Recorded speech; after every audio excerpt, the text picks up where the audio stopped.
chewing gums. When the circle's down in the final round, when you hear them screaming so hard, you better run, you better hide in the sun. Hold it like Mo and Dick. When you hear that's a trumpet, heartbeat sounding so deep. We wanna win, wanna win, wanna win. We wanna be the masters in the game. We wanna win, when they see us. Game over, game over. We wanna win, wanna win. No matter how hard, champions not a dream. We wanna win, not a team. It's game over, game over.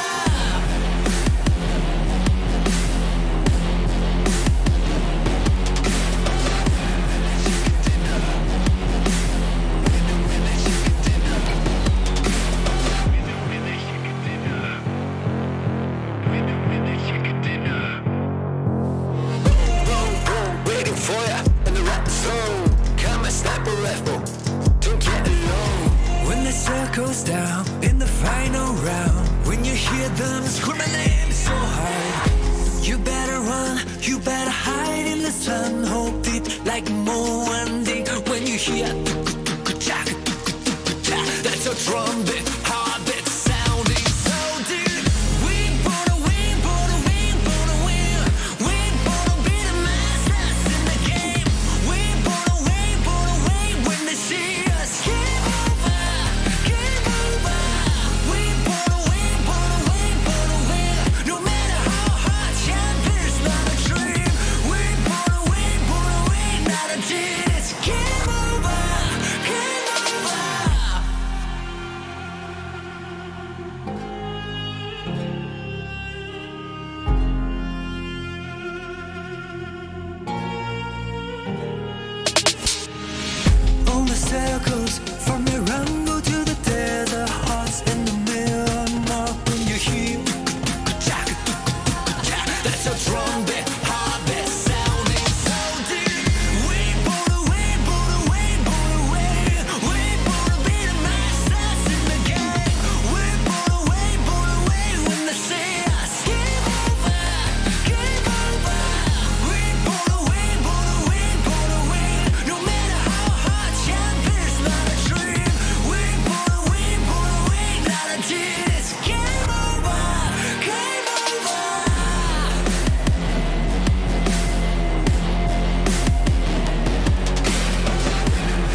time, true it comes. When the circle's down in the final round, when you hear them screaming names so hard, you better run, you better hide in the sun, hold it like Mo and D. When you hear that's a trumpet, heartbeat sounding so deep. We wanna win, wanna win, wanna win. We wanna be the masters in the game. We wanna win when they see us. Game over, game over. We wanna win, wanna win, wanna win. No matter how hard, champions not a dream. We wanna win, not a chance. Game over, game over.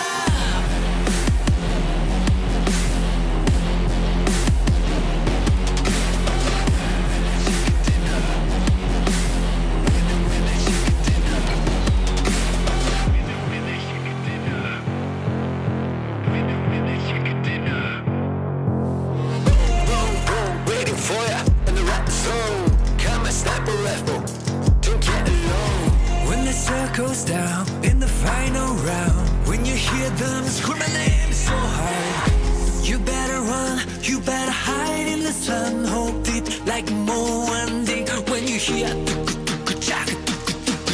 that's a trumpet, heartbeat sounding so deep.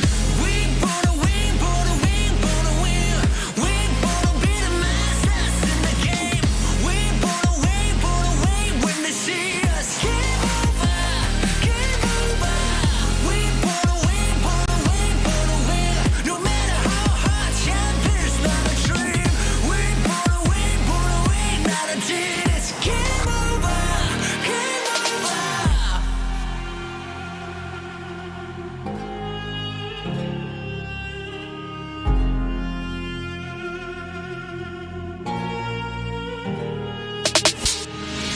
All the circles from the rumble to the desert, hearts in the middle. Now when you hear that's a trumpet, heartbeat sounding so deep. We wanna win, wanna win, wanna win. We wanna be the masters in the game. We wanna win when they see us. Game over, game over. We wanna win, wanna win. No matter how hard, champions not a dream. We wanna win, not a chance. Game over, game over.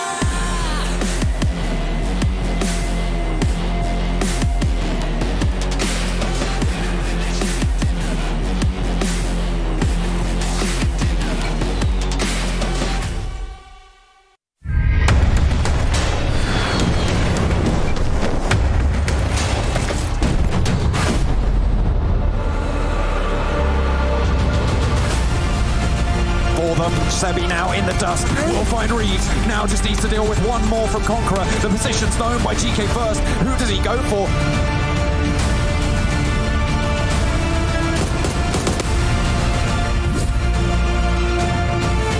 Next is Gaming. They're on the ropes as well. Very, very difficult runner. Nade straight on through, and that's beautifully found right around the car.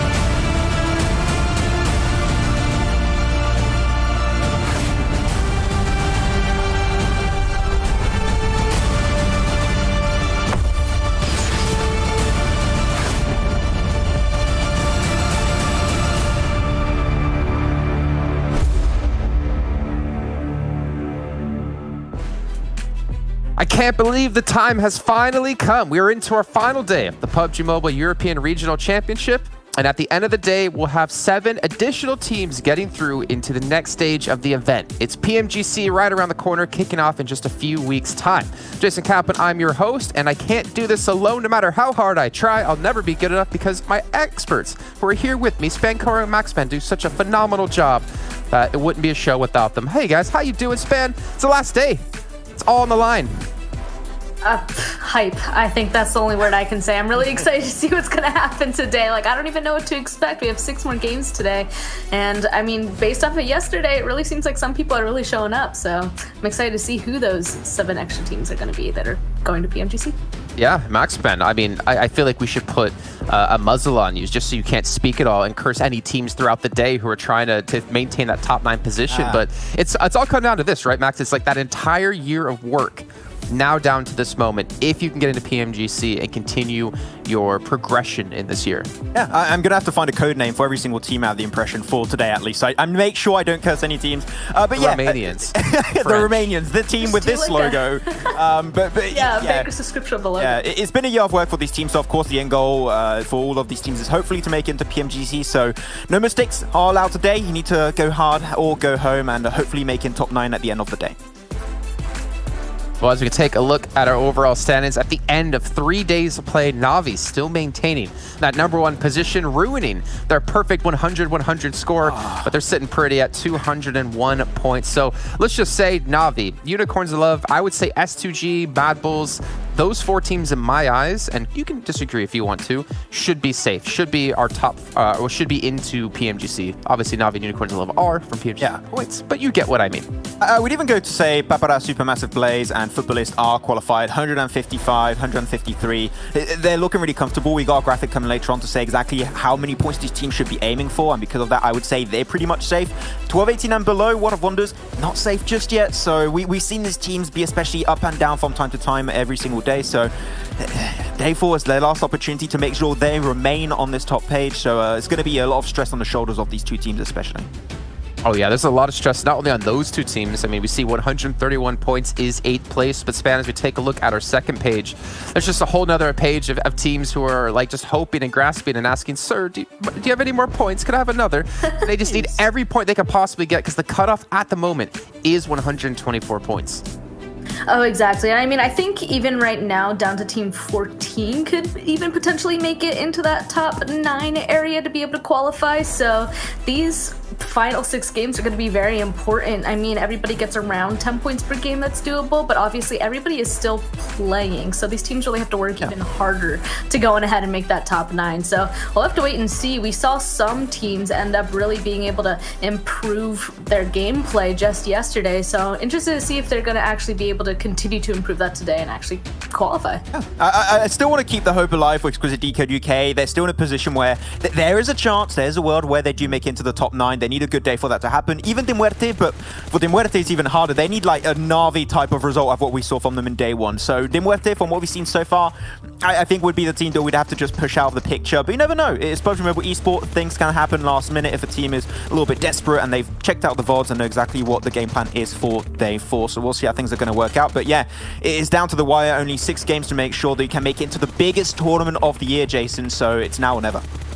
Max, man, I am going to be bold enough to say that Exquisite Décode can do it today. Can, yeah. And it's hard to say we'll do it, but I want to believe in them. I mean, they've shown that they can be able to build up a lot of points in a day before, but the pressure, I feel like they've not had this kind of pressure on them ever in their PUBG Mobile history, in their career so far. Even in PMPL, I mean, they were doing relatively well in Season 1 and 2.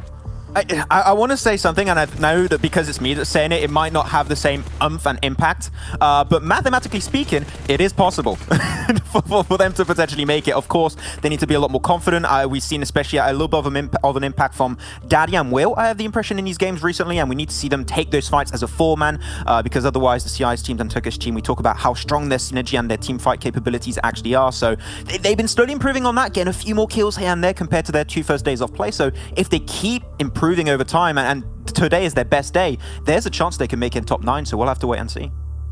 Definitely a chance, but as we take our attention towards our top teams and see our European kings, we should be calling them here, we get an idea of how their progress has changed throughout this entire 3 days, this entire event, right? We saw Navi on day 1 smash it, put up some ridiculous points, and they started to fall off in day 2.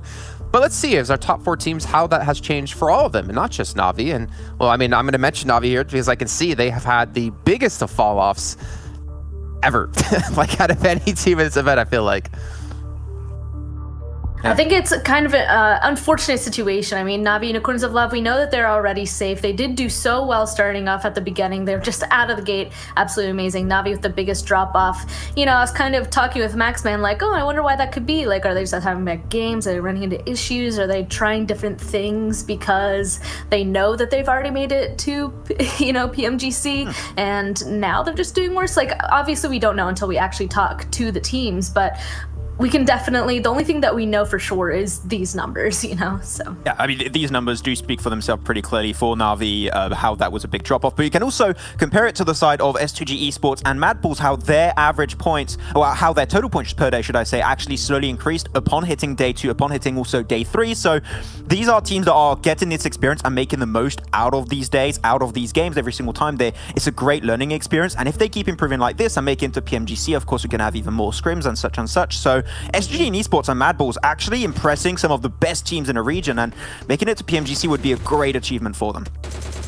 I even like Mad Bulls, you know, like they've steadily been increasing over time. And at the very, very beginning, you know, we were unsure of their performance at this level coming in. Like we weren't sure how they were going to be able to perform. They haven't been here yet, but they can very clearly adapt to work in this higher lobby, especially in placement points, just based off of that graph we just saw, just steadily increasing over time, getting used to being able to play in this lobby with these teams. I think that's a very important skill, and they're obviously very capable of doing it. Yeah, and I think for Mad Bulls, like if we're going to talk about them and even S2G, it's important to note that they've been getting better as the event's been going on, right? They've been getting more points every single day. Na'Vi and Unicorns Love have been getting less points every single day. And I think that really shows like how hard, at least these two teams in particular, are really grinding for this, because it's not easy to get better and better against teams of this caliber when you have the likes of Na'Vi, Unicorns of Love, who are so experienced, who are used to having to adapt as a tournament goes on. But to see these teams be able to adapt on the fly like this from a day-to-day period in this kind of sprint of an event, I think is really, really impactful to showing how good these teams really are and can be, even if they get into PMGC. And speaking of getting into PMGC, you know what, Max? We got to talk about another team who we already mentioned who's looking pretty qualified, S2G. This team, out of nowhere yesterday, puts up 2 back-to-back chicken dinners, but 2 back-to-back chicken dinners that were the highest point-scoring game we've had yet. Yeah. You say out of nowhere. I would not say out of nowhere. They had a very strong average at the start, but they have been definitely coming out of nowhere when it comes to contesting with the best teams in the region. And this is a team we didn't know too much of, except for Silas. Silas is the player that we remember from Class DA back in the PMGC 2021 season. And he did fantastic with the team, but of course, going away, he was able to somewhat mold this team to play this well right now. You have Carl that's just sending cars flying in the skies to get rid of the French team at some point in time. So they're going for some pretty wacky plays, but it works out. And I love how they've been trying to go, especially a lot more aggressive. Every single day I have the impression this team brings up even more kills. And Spam, when you're looking at these kills, Kelsey 28, 34-7, Timber get himself 25. Those are insane numbers on an individual level, and all the players almost being able to get this amount of kills is just nothing less than insane. Seriously, what I've been thinking the entire time is I was told to watch Silas specifically, and then him being on the team with the 15 kills, which is absolutely insane to begin with. Everybody else, of course, having more than that. Like, obviously, all of them are definitely pulling their weight. Who like, told you to watch this person? I had a conversation with Imperium and Maxman to watch Silas. No. So, like, I was Like, sabotage her from the start. I get it. No, but that's just what I'm saying. You know, I feel like that is a success in a team, in my opinion. So, like, we're watching that one team member. Obviously, this is a team game, and watching the entire team be able to succeed at that level, all of their kills are very, very close together. That is a very solid team. So it's even more insane to me that they're focusing on kills. You know, they have 79 placement points, 98 kill points. To me, that's insane for STG to be able to attain. I would even add to that, when you're looking at where they're currently ranking in the standings, their average survival time being around 18-19 minutes. It's pretty low when you compare it, for example, to Unicorns of Love or Na'Vi. If they could improve that specifically and keep fragging out the way they've been doing so far, I think they could be first place. So it goes to show that this team still has a lot more to prove and learn and improve upon. And if they can do so, first place today could be an eventuality. Well, I believe we wanted to do a highlight reel of every kill they got over the course of yesterday, but then we realized we don't have the time on the pre-show to do that, so unfortunately we had to push that to the side. But one thing we need to definitely focus on here, because this is what the whole event's about, right? PMGC, let's take a look at teams who are still in contention for our presumed bubble of what we might expect teams to get at that cutoff in 9th place. And we did have the numbers being crunched in the back end, but it is about plus or minus 10 points. So 165 is generally what we're looking for, but it could be 175, it could be 155. That's just kind of how stats work. Yeah, we talked about the teams that are somewhat safe, and we said how Futbolist currently was 153, above where 12-18 currently stand, should be relatively safe going into this one. But when you start to get to 12-18, getting yourself 29 points, you should say 29 points of the day. It shouldn't be too hard, right, Span? But you look at Na'Vi, they got 20 points yesterday. So it goes to show, on a really bad day, 12-18 might just not qualify, so you must not give up. Get yourself around those 29 points, a little bit more to make sure you build that cushion to make it, because literally no one on this graphic here is safe to make in PMGC right now. Exactly. That's what I kind of mentioned earlier. You know, like usually teams aim for about 10 points per game. Obviously, at this point, these teams need to be aiming for more because all of them are obviously going to be playing in all 6 games today, and all of them are going to be trying their best. So at this point, everybody, man, every single match is going to really matter, and it could come down to even the very last game. As of right now, I don't really know what to expect, to be honest. Yeah, and I think we also have to keep in mind is like that bubble could potentially change quite a bit depending on who performs really well. Imagine Na'Vi gets 4 chicken dinners on the day and that bubble's going to fall a lot lower. But if you're Kanina Power, I think for me it'd be really a shame to not, or to see a PMGC without Kanina Power actually playing. But 61 points, I don't know. With how they've been playing so far, that's a lot they need to get in one day. That's like 2 chicken dinners at least in my eyes. That's an average point per game today of 10 points, just a little bit over that actually. And the only few teams that are close or above a 10-point average right now are the teams in top 3, which are Na'Vi, Unicorns of Love, and also S2G Esports. That means they need to do a level. They need to have a level of gameplay today that's on par with the top 3. And from what we've seen so far, I don't expect that to really happen. Of course, no, it is the Kanina Power, you said, Jason. It would be weird to not have them make it into PMGC. So hopefully they look back on the last 3 days and pinpointed what was going wrong, because if they bring no changes to the table today, I think Kanina's just not going to make it. And that would be very sad to see, because we expected way better from this team. Well, as we are focusing down towards the bottom of the table with Kanina Power, maybe we should be talking about Game Lord as well. They've had some good days, they've had some bad days. Thinking back to day 1 where they had 3 0-point games in a row. But let's take a look at their player stats. In particular, we had Victor and Navarro be the 2 standout players for the team when it came to PMPL. And well, right now, they're well, at least Victor, in my eyes, is unfortunately not living up to what we saw just a few weeks ago. Yeah. I don't disagree. I was also told to watch Victor again, so it seems like it's going to be his other teammate that's going to go on ahead and be pulling the weight in this one. At this point, their placing points and kill points are basically equal, so they just have less overall, so that just means that they're not staying alive as long as they need to, and they're obviously participating in as many fights as they need to. And so Spicy, Narvoa, they both are obviously picking up the kills, but unfortunately all of them need to start really contributing as well. I mean, the stat that really stands out to me, of course, you got the fact that Narvalo is the one that's got a lot more of the kills compared to the rest of his team, but the disparity in average survival time by the French team is really off-putting, because they have no chance of winning the late game team fights. And didn't say it. The French team back in PMPL Western Europe were a team that was actually really strong at closing off games, getting those big frag out moments. Right now, they're just not in that position because they do not have the manpower to make those plays actually come to fruition. And one thing that I think that's very interesting, Jason, is Spicy was the sub-in normally for the team, and him actually performing better in terms of average survival time compared to the rest of the team. It's really weird to me. So I think Game Lord just came to a realization that this is a different playing field of gameplay, and it's just really hard to adapt in such a short amount of time. Yeah, that's a good point. And we had questions whether or not it was schedule related before because of the start times of actually playing the matches. Here, it's obviously a lot more relaxed when you're actually playing. Plus, it's a weekend. So not sure, yeah, exactly what's going on. Nicely spotted by you there. But let's now look at our schedule. We got 6 rounds left to go. We got Erangel, Miramar, Sandhawk, Erangel, Miramar, and Erangel once again. I cannot wait to finish off that final game because you know it's going to be crazy. You know it's going to be explosive. Just like some predictions. Oh no. Span, can you go first this time, please? I need some time. Oh no, Save me. now I'm kind of scared. You know, I'm gonna say Eastern Stars. I feel like they ended up having some pretty good games yesterday, and they're one of the teams that I feel like has kind of figured out what they need to be doing, even though they're not fully succeeding at it just yet. So today I want to see them actually fully figure it out and see them jump up into those qualifying spots. Okay, I see a tendency that normally the first game of the day is always won by Eastern Stars, so Eastern Stars for game one, and then we'll change it up as the day goes on. Okay, well, you are both wrong because it's going to be Kanina Power, which is my prediction. Okay. This is the start of their comeback, and if they don't do it, I'm going to look a little bit stupid. But you know what? I'm confident in my boys. I'm confident in old boy. Let's see what they can do. But you two, you need to get out of here. It's time to get our first round underway here, and it's time to bring in our commentators in just a few moments. So thank you very much, Ben Cargo and Maxman, for all of your input and your deep analysis into the start of the day. For all of you at home, Xiaomi is still our sponsor here, luckily for us, as they support your creative expression without limits with Xiaomi 11T's Cinemagic Power. Make sure to check them out. Max has got one. He keeps bragging about it all the time over on comments with us. What he doesn't know is I'm going to come and steal his phone from him, but we'll see.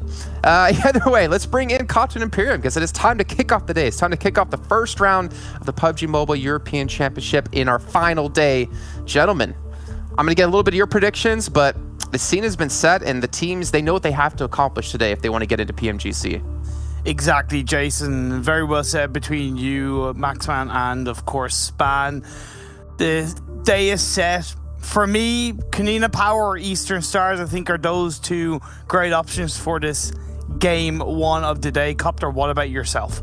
I mean, we have been a lot of focusing on what is actually happening on the top three. We have been talking about all those teams there. But I mean, Sure. top 9 basically is going to be getting on the PMGC. So, of course, there's going to be very fierce fighting from the last spot for the PMGC. So, I'm not going to call anybody yet. Let's see how the day is going to be starting. But I think that the day is going to be very... there's going to be some huge disappointments, that's for sure. For sure. And now more than ever, and it's very cliche to say, but it is exactly this. Every single point counts. Every single movement, every single play, every single position will massively count for all of these teams fighting for the top 9 spots, fighting for the PMGC. But the playing path is upon us, and at least for the time being, it's a good playing path for these teams to deal with. Yeah. One thing that I was really confused about was that when Jason actually said that Max has a new phone, I mean, okay, why does he not use the calculator on that one? That's what I wonder.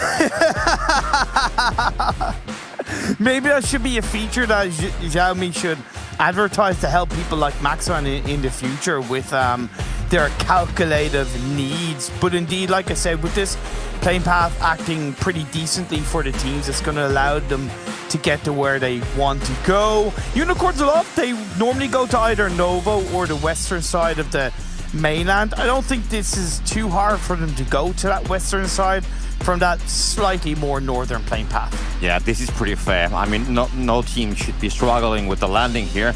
All of them should be finding a place, and I think that is what we also want to have on the final day. We want to have fair matches. We want that the final points can be decided with, I would say, with a pretty normal circles, but you never know. PUBG Mobile, it can do its tricks with the circle. This time it's going to be southern one, still including completely Sosnovka Island, so that is fair.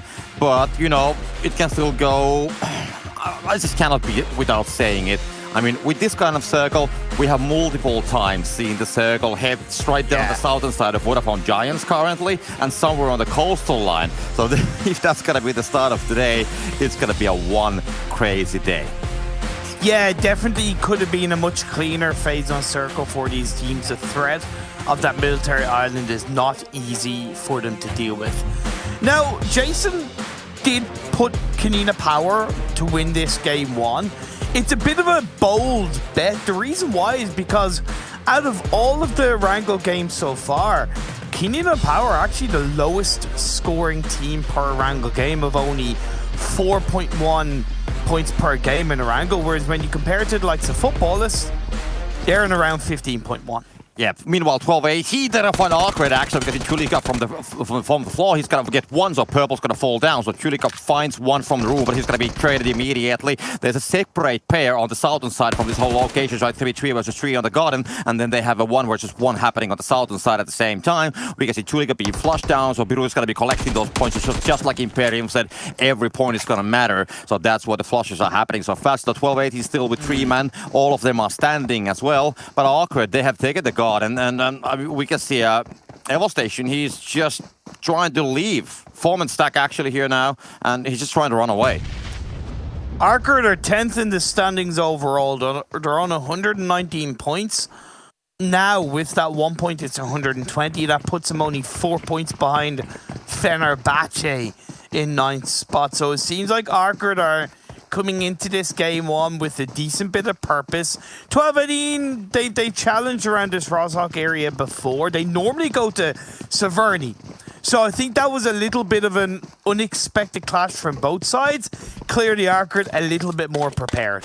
Yeah, I wouldn't call a funny fact, but fact anyways, that the Rozhok is free. I mean, there's nobody in Rozhok, so the both teams decided to go for the garden. And I think there was a separate duo on the J compound, which is a little bit more on the southern side from here. And then somehow ARCRED, they decided that let's go all. So they moved the player from the southern side, didn't want to challenge. He was able to escape from the players on the southern side from 12-18. And then they just thought, okay, it's the 2 guys here, we can do 2 versus 4, maybe we'll get some points out of it. And they did get 1. So 12-18, they didn't move 2 of the players on the fight at all. But yeah, that is already on the path. 1 player down, and you know, 12-18, they will have to just pick up the losses. ARCRED will be happy with that 1 point, and they are holding the 10th place currently overall in the ranking. So I mean, just a couple points here and there that can actually make a huge difference on the overall scores. Exactly.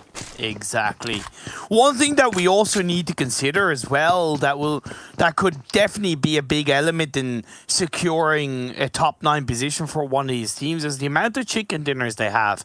Because outside of the total points, the first defining rule, the first kind of separation rule is the amount of obviously placement points, but then after that is the amount of chicken dinners they have. And when a team has more chicken dinners, that's going to give them that edge. We saw that back in the PMPL Season 1 when both Conqueror and Giants, then UDR Killers, had the same amount of placement points, the same amount of kill points, and it came down to that chicken dinner that Conqueror had over UDR Killers at the time, and they secured their spot in the MENA Championship, back then the EMEA League. So, you know, it is something to think about. So when your World of Wonders in 8th, when your Eastern Stars in 11th, both of those have a game and 2 games respectfully. That does give them a bit of an edge over the teams around them. Meanwhile, I mean, ARCRED, they're still hunting down Evo Station, so they know that he is hiding somewhere over here, but now the team is going to be giving some back support, and Purple needs to leave from top of that hill. Evo Station actually might have the angle if he actually has the guts to open spray, but of course he needs to be worried about all the players, and he just might go there. The smoke's going to be spotted, so they know where he's going to be hiding. So now ARCRED, they have kind of like built around the whole Evo Station's location, and they are just falling down one by one closer to it. The spray is going to be coming from Evo Station, going to be connecting a little bit, but not too much, and that's not going to be getting that very important knock, and now it's going to be completely in trouble as they will just come by flying. Evo Station sprays towards Gbrute on the vehicle. He's going to be jumping down, and Evo Station will be taken down by the end. Yeah, kind of slightly weird engagement from ARCRED. It worked out, but I think they maybe took a little bit too longer to pull off that kill. They'll take it, and it's good purpose played by ARCRED in the start of this game. I really appreciate that aggression, 110%. Teams are starting to rotate in towards this Phase 1 circle. S2G on the South Pachinki Hill. You got Vodafone Giants on the direct South Pachinki Hill. You've got that coastal held by Fenerbahçe, followed by the Muerte just on towards the western side of where Fenerbahçe are. So teams really solidified around the center of this Phase 1. Yeah, I think the teams are reading the circle the same way as we, because they also think that this might be an ending on the southern side of the main island, so they're already taking the places on the rocks. I mean, that's going to be still like a, 18 minutes from here? Yeah. When the action's going to be coming that direction if that happens. But I mean, every time when you have a position on the rocks, when the circle comes there. You are one of those teams who actually have the advantage, so it's completely fine to do it, and you can still like rotate away from there if the circle will decide to go somewhere place else. So it's not like end of the world. You don't have to stick there all the time till the end of the game. One thing I don't think we need to count on too much is like targeted attacks, because there's still like a number of spots available, a total of 7, 9, including Unicorns Alive and Navi, of course. It's not really worth targeting one individual team. Maybe on the very last game, if you've that kind of 9th and 10th or 8th and 9th team that are kind of, you know, a couple of points away. But other than that, I shouldn't see any targeted engagements from a couple of these teams. Yeah, true. It's the score situation around the 9th place. It's very close. So even if you target one team, it doesn't really make sense. Exactly. Because then somebody else might be, you know, gaining those points. So you just have to make sure that you'll get the points. That's the best thing you can do for now. The gap is now 4 points, 3 points actually, between Fenerbahçe and ARCRED. But I mean, that can change, and we still have basically still all the 6 games remaining for these teams. So it's definitely just do the best you can, get all the points you can, get the flushes, don't let anybody to steal your kills, and stay alive. I guess that's the I don't know how many 4 rules there I think I mentioned. So if you go by those and of course do some great rotations, that's going to be helping a lot. But now the circle will be shifting, and let's see, it's going to be something on that direction. Okay, that's good. A little bit more on the western side, so there's a lot of options. I mean, if it now goes to south, it can still do it, but I think the chances for that are smaller. Exactly. The fact that it's moved away from the majority of the military island, I think is overall a big relief for these teams. It does create a good bit of a cluster on that more southeastern side of the circle, with S2G getting an initial knock on the victor of Game Lord. S2G were in the position that Game Lord were in, but they moved into the safety of a compound on this phase 1. Like I said, the cluster is there because Fenerbahçe are near them. Supermassive Blaze. You've got their Muerte, so as they look to maybe rotate into a better position, it's going to be a lot harder for them to move without suffering a couple of casualties, as we see Gonzo taking a bit of damage. Yeah, this is pretty fair, definitely. Some teams have to make the move from the eastern side. For example, Eastern Stars, they're still there, and we saw other teams like Konina Power just rotating from there. But it's quite fair situation. But now it seems that actually some teams will find each other on the rotation, and that's a completely different story. It's going to be Konina Power and Exquisite Décode. They are starting engagement, as we can see Daddy opening fire towards the rotating players, but will not make a major damage. Also Blaze, they are right on the money. Just the damage doesn't get the player down. It goes down to, well, 20 HP or something like that. But will be still able to escape towards the double bomb buildings. However, Konina Power are split up. Gonzo is in his own... Okay, he's gotten on the bike and he's moving away. How far he makes it is going to be a different story. He is still split up against the rest of the team. He might be able to enter going through Potato Hill. Exquisite Décode and Game Lord have found each other. Will and Reznov very low in health, and Nade being cooked up by Akashi throws out, gets a knock on the Reznov. That's a good opening push on that. Is second onto Will. Extremely important for Game Lord. Daddy's in front of them. He can do absolutely nothing about it. And Game Lord, they pick up instantly 3 knocks, 1 confirmed kill, 2 more will bleed out. Eliseo, the MVP of 2 respective back-to-backs PMPLs, is on his own. Yeah, he's just trying to leave, and that's a problematic situation. I mean, I don't think that he has like a backup plan where I'm going to go as a solo, so it's going to be just driving on the field, trying to find a place, and you know, there's going to be multiple teams who can actually open fire and maybe just take down the whole team. So he has to find a place, he has to escape, he has to stay alive, and it's going to be parking the vehicle, by the way, straight on the middle of the circle. Meanwhile, it's going to be Game Lord who's going to get the damage at the same time. We can see Reznov actually falling down to Spicy, and then Muerte, ANONIM, he's going to be the one who's going to be getting a knock towards Game Lord, so it's not so easy. I mean, even though they take those 3 points away, still they will be now having casualties and third parties. Yeah, okay, a second one comes through from Supermassive Blaze. It's a 4th party, well, more so a 3rd party in this case, because the side of Exquisite Décode are taken out there. The Muerte can't really push on that. They're just going to take that knock and use it as a level of suppression. So as phase 2 is closing in and we get into the next circle, technically it's going to be a little bit easier for the Muerte to rotate away into a better position on phase 3 compared to Game Lord.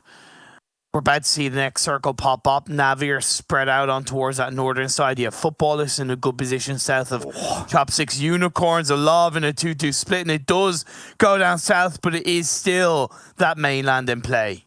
There is still mainland, but we have seen some beach endings also right there on the western side of Fenerbahçe, and there's no reason why it couldn't be between the bridge and the Fenerbahçe as well. But yeah, we just have to wait and see. Let's let the players do the play. Let's see what they're gonna be expecting and how they will kind of like do the formation on this circle. Meanwhile, ARCRED, they have found some enemies. They actually do have a very scary team behind them. That's gonna be Na'Vi. We can see Matic putting those nades. They need the points. They want, well, they don't need the points, but they want to keep the lead. So that's the important thing. So they want to destroy this team. And ARCRED, I mean, they are the team that's going to be trying to catch the 9th place. So Navi, they're just jumping on it. We can see Purple take the damage already. OFHAZE running away from the situation. And they just put a huge amount of utilities on top of that. They're kind of like pinching down ARCRED in a known position. And that's going to allow Meku to find the rotation. He's going to take that trade towards the vehicle. But they're trying to leave from that hill. The Tesla, how far it can actually go. We can see 2 players driving with that vehicle. There's going to be a team that's going to be waiting for them down there right where they're going to be going. So S2G, they just might be able to get these kills. Yeah, ARCRED able to disengage a little bit in time, but OFHAZE does end up getting knocked at Calci. That's hurting ARCRED. Another knock comes through. Absolutely fantastic. I don't disagree with the disengagement from ARCRED. Maybe they didn't feel confident, but of course they were going in extremely blind into that phase 3 circle, and it hurts them. It hurts them massively. S2G want to take full advantage of it. Indeed they do. ARCRED go down. They are eliminated. They are gone completely. So there goes the hunt for the 9th place, at least for now. Meanwhile, we can see Old Boy finding 1, and Kitsune's gonna be getting a flush as well. So also we can see Robs falling down to DREY. That's gonna be ANONIM also falling down to GameLoss. A lot of things are happening. GameLoss gonna be taken down as a whole. Elsie finds the spray, but it's gonna be traded immediately. Kitsune's gonna be dropping down Timber. Monkey finds Robs with a nade. ANONIM's gonna be getting a flush on Akashi. So a lot of things are going on. S2G meanwhile in the pictures, and they have Navi right next to them. Dixie with that spray. The guy's gonna be trying to leave with that vehicle. He's gonna be going on the field. Gonna be running without the cover, takes the damage, and Matic, can he find the final shot? Yes, he can. Extremely good from the side of Navi as they continue to third party tick their way through, play from the edge of circle. A lot better for Navi in today's games. In yesterday's games, they weren't performing the best. They got a total of 20 points in 6 games, where it's a completely different story this time around. Rip7 is the last player up for his side. The members of Navi try and chase, fight, they hunt their opponents, the victims inside. Tixie gets knocked. He can only play by the side of the rock. Behind they go. Not going to worry about the revive just yet. Matic takes a little bit of damage from that off angle, so he's going to prone down a little bit, fearful of getting knocked once again. And Kitsune is going to cook up a nade. We've seen the next phase pop up. It's shifted down to southeast. It is going to be that coastal line finish. Rip7 takes a hell of a lot of damage, but yet to get confirmed. So this is going, there you go. I thought it was going to go horribly wrong for Navi, but they come out on top. Yeah, they collect a couple of very important points from that situation. And of course, when guys gotta be hiding behind the rock, one single nade just might not always do the job. So the second nade was perfectly spot on. And they knew that he's gonna be getting on the other side of the rock after that one. And then they put second place right on the location where they expected the boys gonna be moving. Eastern Stars, meanwhile, fighting on the eastern side. Circle has been, by the way, shifting towards the bridge and the southern side. So it's gonna be a quite southern circle because Eastern Stars holding the compound. It's the Ukrainian blue buildings and World of Wonders on the northern side on top of that hill, just there on the south side of the headshot hills. But they're just, you know, trying to move maybe towards the circle. They want to find a place. They cannot really play that hill. They have to make a decision where they want to move. But the plateau on the northern side of the gas station, it is already full of teams. So they have to find a place. Maybe they will crash somewhere on the rocks. That's one thing they can do. But, you know, they're just scouting as we can see how much traffic actually is here on top of that small hill. And of course, teams coming from the northern side, they're a little bit downhill, completely wide in the open. And of course, when that villa building is also taken, it's very hard to come from the northern side. And Mad Bulls were in that compound that Futbolist had moved to, but they realized that on this previous circle shift, or the current circle shift, that they were better off taking that high ground hill to have the elevation point, to have that level of control. It's one thing being protected by 4 walls, but if that's only going to last you a short period of time, you're better off playing the high ground. Mad Bulls have been incredibly consistent across these A's. Like, clearly, in my opinion, the most consistently performing team every single day. Mad Bulls have scored a minimum of 2 or 3 high-scoring games. Unicorns Love now have the chance to gatekeep and shut down the number 1 team. Navi and Nade from Rokas. That could very clearly connect, not quite, onto Tixi. Yeah, I mean, Navi, they will get 3 guys here, but so many teams are shooting at them. They might be ending up in a crossfire for multiple teams because the Futbolist is shooting from the containers. Unicorns of Love, they know who's the enemy is most probably, so they want to make sure that they will get something out of the situation. They need to close the gap towards Navi if they want to be getting that top placement after the finals last day. But we can see Navi just disbanding the vehicle. We'll be moving on top of that hill. They are moving closer to Unicorns of Love, but they will have to worry about the third parties. Futbolist, they're shooting from the containers still, and Meku just using the smokes. They will go for it. They want to get the full offensive, and they try to surprise the guys. That's what I thought. Lin had a fantastic off-angle position to try and shoot onto one of the members of Navi, but he gets knocked out on his own. He gets punished. The teamwork for Navi reigns supreme, while the rest of the Unicorns of Love team are not there to respond. So I think a little bit of miscommunication, a little bit of misplay from Unicorns of Love meant that Lin lost his life. They do play onto the edge of the circle, so I don't mind that from Unicorns of Love, but you're allowing Navi to breach in, to gain confidence, to regain control as they play in outside of the blue. Meku pushing forward, a Shaq holding them down, the pronoun play, Rokas. The IGL gets 1 knock, but it's instantly traded. Yeah, the trade will happen, and now Navi, they want to finish up Unicorns. The fall that there is going to be doing a lot of damage. That's a great one. And Navi, they will just fall. Okay. Left Freedom Rain to a nade to the head, and that was fantastic from Unicorns of Love.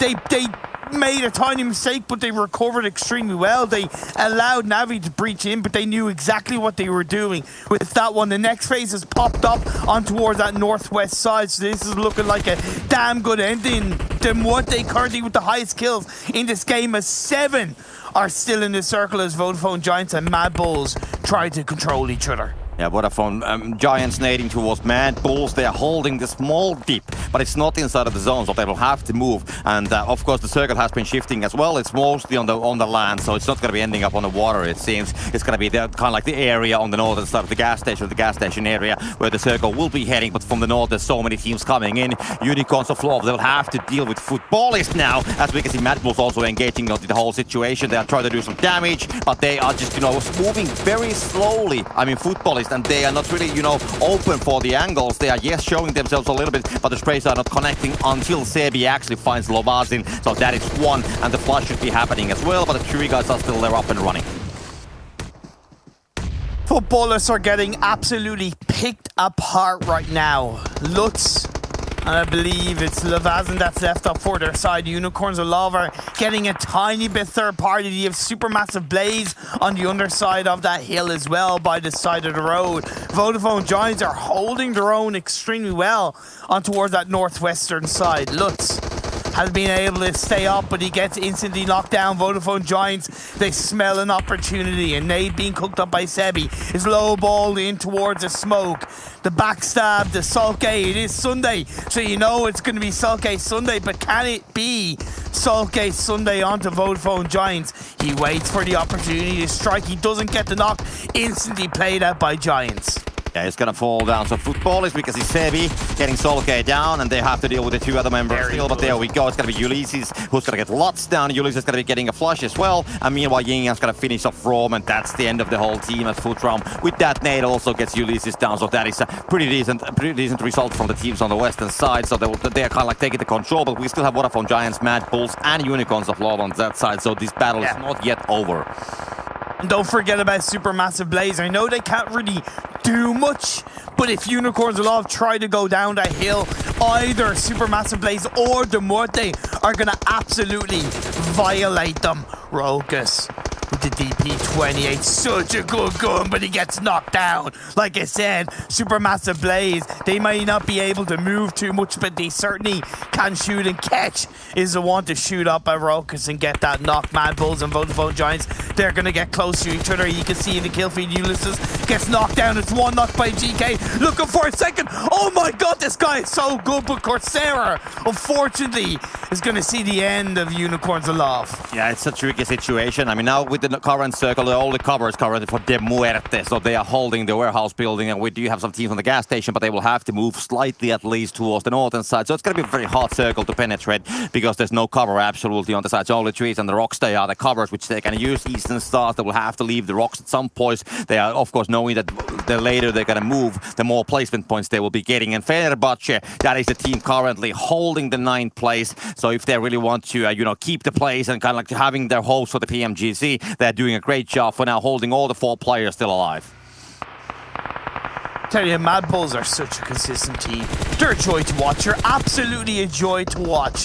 The Muerte are coming into this game as a current 16th place team, and they want to say to me, they want to say to you, they want to say to the rest of the of, don't count us out.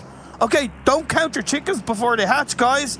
We are looking for the chicken dinner. We've yet to get one. Come on, let's show them what we've got in this final game of the day. As Effect comes in, they're going for the push in the World of Wonders. Sun HP can do nothing. The body advantage proves in the prone down play. Jesse's going to push on forward. World of Wonders going up against Mad Bulls. Yin Yang on the recent. That's going to be an 8. I think it's flying a little bit too high, but Yin Yang has to go for the push. He gets knocked at Gory. And now the last player up, he's going for the revive onto Effect. Yeah, the Jesse's net is going to be right on point. That's going to do a lot of damage towards the players on top of that hill and kind of like buys the time to get some other action happening for the Mad Bulls. So they are still 3-man strong on the downside of that hill. They're just barely inside of the zone, both teams. And we can see Jesse putting some more nades on that location. Papara taken down at the same time, so down to 5 teams.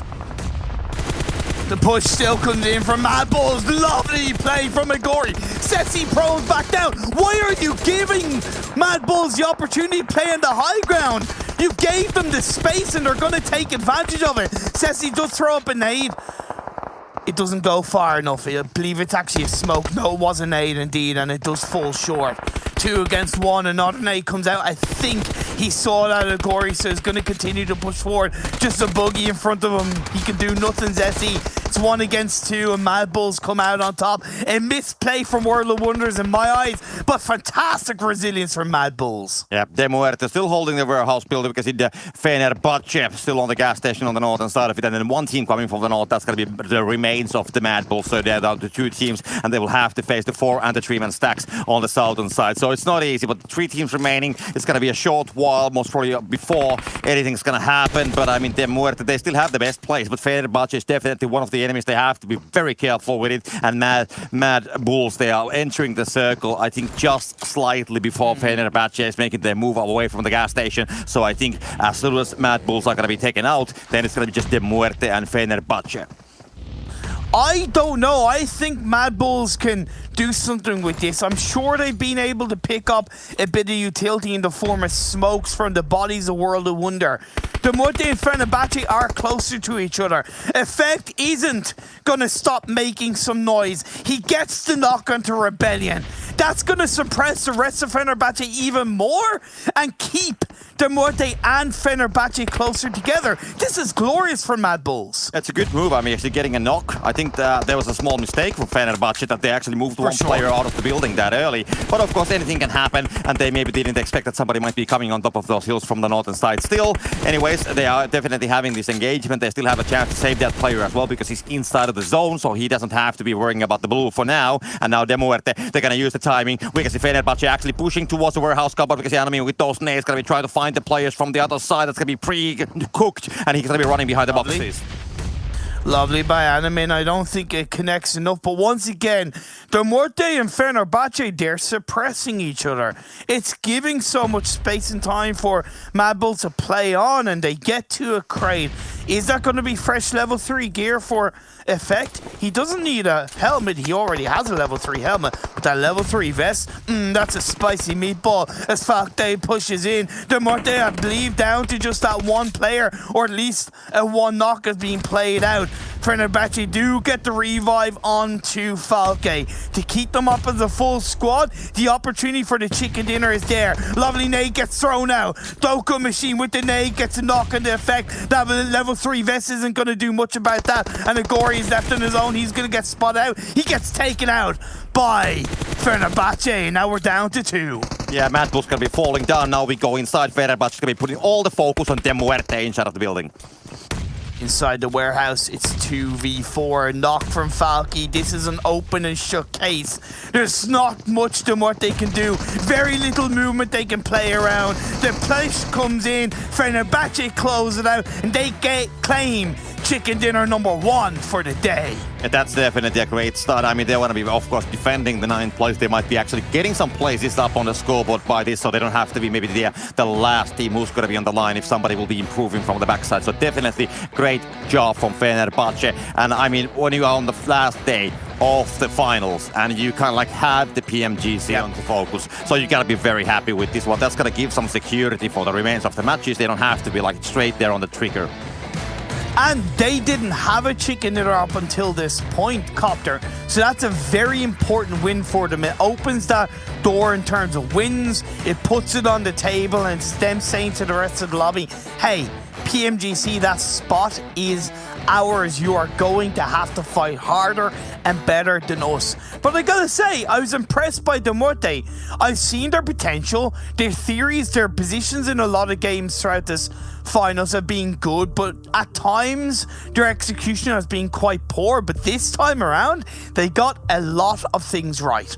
I think they had a great placement, definitely, at least to get started with. Of course, when you're in the warehouse building and the circle will decide to completely come down from that hill, there's going to be a lot of teams who's going to be looking on that direction, so you really can't peek from those walls. I mean, there's the windows on the where you can actually look from top of the boxes, but somebody will be spotting that out. And they knew that they have a team on the southern side as well. So even though it might look that they have kind of like, you know, good building on the middle of the circle, it also meant that they are a little bit trapped there, to be honest, and they couldn't like make any moves because you only have the doors on the both sides, both ends of the building, and it's very easy to push on the side of the building, especially from the southern side, where you cannot peek that direction at all.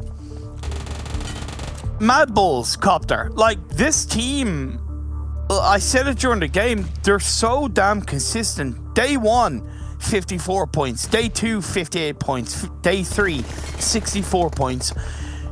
People have got to realize that in this lobby, with the quality of teams that are playing, and trust me, the highest of quality across Europe, it is so hard to be consistent, like extremely hard. So yes, okay, Mad Bulls haven't got a win, but to see that day-to-day consistency, that kind of game-to-game performance from Mad Bulls, it is a joy. It is an absolute joy to watch. And once again, in this game 1 of the day, they got 3rd place. They got, I think, 7 or 10 kills. Absolutely spot on for them securing that PMGC spot. Yeah, I think they're, you know, a silent workers on the background. You know, they're not making a fuss about it. On the first day, they didn't work that hard, but they still got like a decent start. I mean, they were still on the better half of the scoreboard. They got some points home. On the second day, they worked even harder. Didn't get the chicken dinner, but then they were kind of like, you know, noticed. So maybe we did work a little bit too hard. Yesterday they continued, and today they are again popping on the same. So it's definitely, I mean, they work hard and then you get rewarded. That is what is happening currently, and they have definitely a chance to even, like, you know, fight from the 2nd place, or maybe even from the victory, if they actually will manage to get that chicken dinner. Exactly. It may be 2021, but Fenerbahçe brought us back to 1907 with the first chicken dinner of the day. We're going to go for a break, and afterwards we'll have some more PUBG Mobile action.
Welcome back, everyone, to the PUBG Mobile European Regional Championship, and that lovely trophy you're seeing in the middle of your screens, exactly what these people here are playing for. Though Navi looking to be the team to secure this trophy, the $40,000, and not to mention they already have their spot in the PMGC, would just put the cherry on top of their year so far. But speaking of so far, we've had one round today in our final day of play, and we have Fenerbahçe able to take the chicken dinner here. Fantastic job by them. No $1,000 per chicken dinner, unfortunately, but helps get them a little bit more secure potentially into PMGC. Got Span Cargo and Maxman here to my side to break this down. Let's just jump straight into the match rankings, because there's another team in here, Span, that we really want to focus on.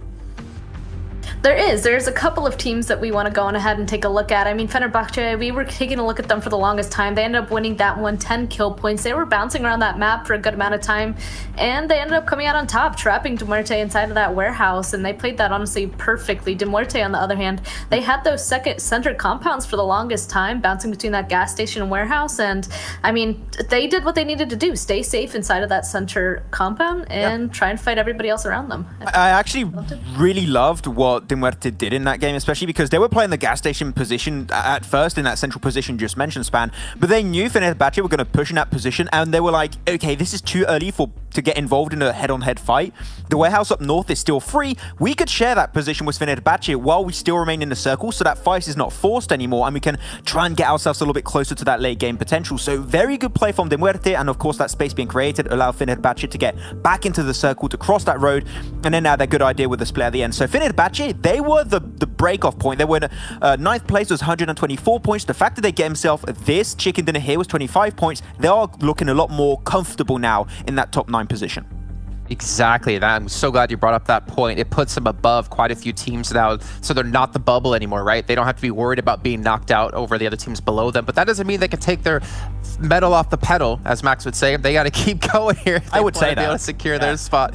Also for Muerte, they were at 69 points at the start of the day. Nice. And then now they're up to 88 points, so they've been able to get a little bit closer to Exquisite Décode, who are on 92, but they still have a hell of a grind ahead for them to be successful.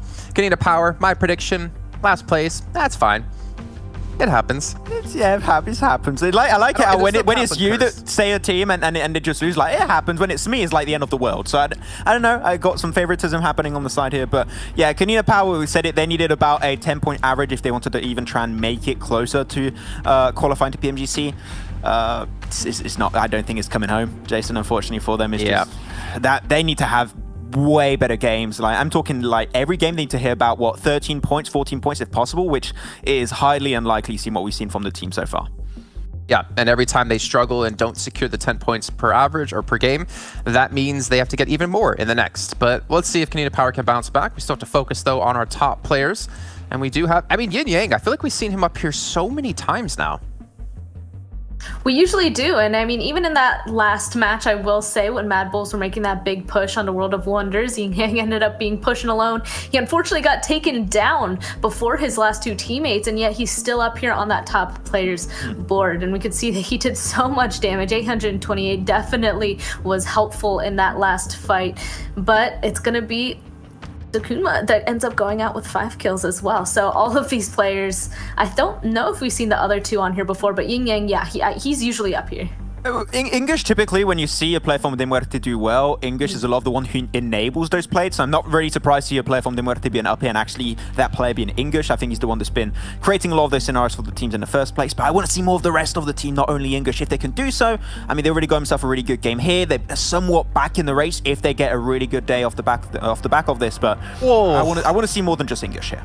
I mean, let's say this, though. I mean, this is still how difficult it's going to be for them to qualify. If Kanina Power, who were ahead of them by about 20 points, needed 10 points per game on average to qualify, they would need even more than that. Yes, they had a first good round. That's the start, but they had to do that every single round today, which is very difficult to do unless you're Alpha 7.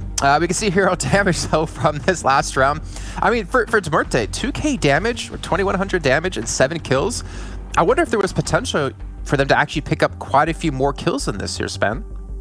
I mean, the entire time whenever we spectated them and they were inside of that warehouse, they were shooting at everybody. They were bothering poor Mad Bulls and World of Wonders up above them on top of that hill. Like, I was kind of wondering if they were really going to get involved and maybe get some knocks up there. Unfortunately, they didn't ever get a knock, but they were definitely hitting them and they definitely contributed to that fight quite a lot. But they were trapped in that warehouse. Even if they got those knocks, which clearly they were doing damage and getting knocks, unfortunately, they couldn't really confirm them because of their position. They're kind of in a bowl the entire time, just stuck in that warehouse. You can't really extend anywhere from there. So yeah, unfortunately that conversion rate isn't too good, but I think it's just because they couldn't get anywhere. They get a knock and then they're instantly unseeable because there's hills all around them. Yeah, it's good to actually see we're seeing Unicorns of Love make it up there. Only 2 kills this time around, but I had the impression in the last 2 days, we've seen a lot of moments where Unicorns of Love take down Na'Vi. So I don't know if it's just in spite of the team being in first place and making sure we want to aim for that first position at the end of the tournament and get that 40k. But Unicorns of Love are looking like they are consistently getting ahead of Na'Vi in those fights. So man, Unicorns of Love, they're aiming for the championship title here. It's great to see. Yeah, and obviously 40k, that's not something to scoff at, right? That's money you definitely want in your pocket. Before we can even really get to that, obviously we still have 5 rounds left to go. And before we even get to the next round, I still wanted to focus in on Muerte just a little bit more here and compare this round against the best round they've had in the event so far, which was actually round 6 over at day 1. They had a 4th place finish, I believe it was, with only 2 kills, if I'm not mistaken. And we'll take a look at the stats between the 2 of these and just show how much of a better performance this round was for them. And we talked about this yesterday, right, guys? That if you're leaving it all to the last day, you have to have these massive, explosive rounds for you to get into top 9 or to first place, whatever it might be. It's a good start for Muerte, but realistically, can they continue to do this? I think the track record kind of says no, unfortunately. Yeah, I mean, that not only for them, but also for Kanina Power. This is a team that needs to have some major, and I mean major changes entering this day 4. So, I mean, we see it like that if you're comparing these games. The one you did mention, Jason, round 6 of day 1, where they did get himself one of their top games, and it was not even that many kills. And Muerte in day 1 really impressed me in that first game, especially because this is a team that seemed like they were not scared to get in a central position and frag out big time. But after that, it felt like they lost all confidence. They tried something that worked out in the first game. It got, unfortunately, completely shut down, and then they don't try to test things out anymore. And it's really hard to see that happen for them. So, I mean, here, hopefully this game's going to give them a little bit more confidence. But as you did mention, Jason, this is just a start. They need to have results like this every single time, just like Kanina Power, to hope to make in top 9. And for what we've seen so far, it seems very unlikely. Yeah, it's going to be very difficult, but you know what? It is possible, mathematically possible, as Max Med would say. But let's maybe focus on other players, right? Because we talked about INGUSH quite a bit, and he's generally the player to stand out. But to give you guys an idea of like the other players on the team, I mean, to be fair, you know, you see DREY there. He's really not that far behind him in damage, but the kills is what's really hurting for Muerte. Only INGUSH with a +1 average kill per game. Yeah, as we can see there, all the rest of them a little bit lower than that. That's really what's been hurting them. We already took a look at their overall stats, and it really was the kills that they've been lacking in the most. And, oh man, it's like, I do remember you saying, Maxman, at the very beginning, ooh, I really like what Muerte is doing here. Like, their macro play and their decisions were interesting, and we thought was going to go ahead and turn out. Yeah, I know. Like, you may said that immediately, and I was like, oh, okay, I'm going to keep an eye on that team. And then, unfortunately, since then, I do think maybe they got inside their heads a little bit, and they're trying to figure out the lobby. And unfortunately, right now, it's just taking them a while to figure it out. Yeah. Look, if I can give something to Muerte right now, if you look at the average survival time, they all die around the same amount of time. So when they do something, they do it together. That's my point, Jason. It's good to see. I'm actually looking at INGUSH here, and I'm like, he looks like he's my brother. I think we look really, really similar. Maybe he is your brother. Maybe you don't know that he's a pro PUBG Mobile player. I mean, he's the more handsome brother, I guess. Maybe I got the height in the family, but not the looks. Either way, I don't really need to mention that. But as we was going through the day, you know, I'm really curious to see what Na'Vi will do in particular. I'm curious if they're going to drop onto Kanina Power again, like we saw last year, to try to keep you really want PMGC. Oh, I mean, the thing is, right? Like Na'Vi, yeah, 40k is a lot of money, but that like, well, I don't know. I don't think they would do it though, because Old Boy's on the team. Like, I feel like that'd be like really disrespectful to just drop onto him to keep him out. But then again, I don't know if Old Boy is allowed to play for Na'Vi in PMGC, or if he's stuck with Kanina Power, or what the whole situation is. But that'd be really interesting to see if there actually is going to be any hot drops throughout the day to keep some teams out of our top 9. Well, we do have a little bit of time before we head into the next round. You know what time it is? Your guys' favorite moment. No, not prediction Kicking again. us out. Oh, no. It is kicking you guys out of I here. knew I'm it. fine with that. Predictions. Okay. I just want to get Max a little bit sweaty, so you two get out of here while we get things ready for the next round and bring in our casters in just a few seconds' time. For all of you at home, though, remember, get all your friends, get all your family, get everyone out there you possibly can here into the stream, because if you do, if we hit certain milestones, everyone out there will be getting some very special skins. Get the M416 skin here at 60,000, get some crates at 80,000, and even some tops at 100K. I said tops because you know what?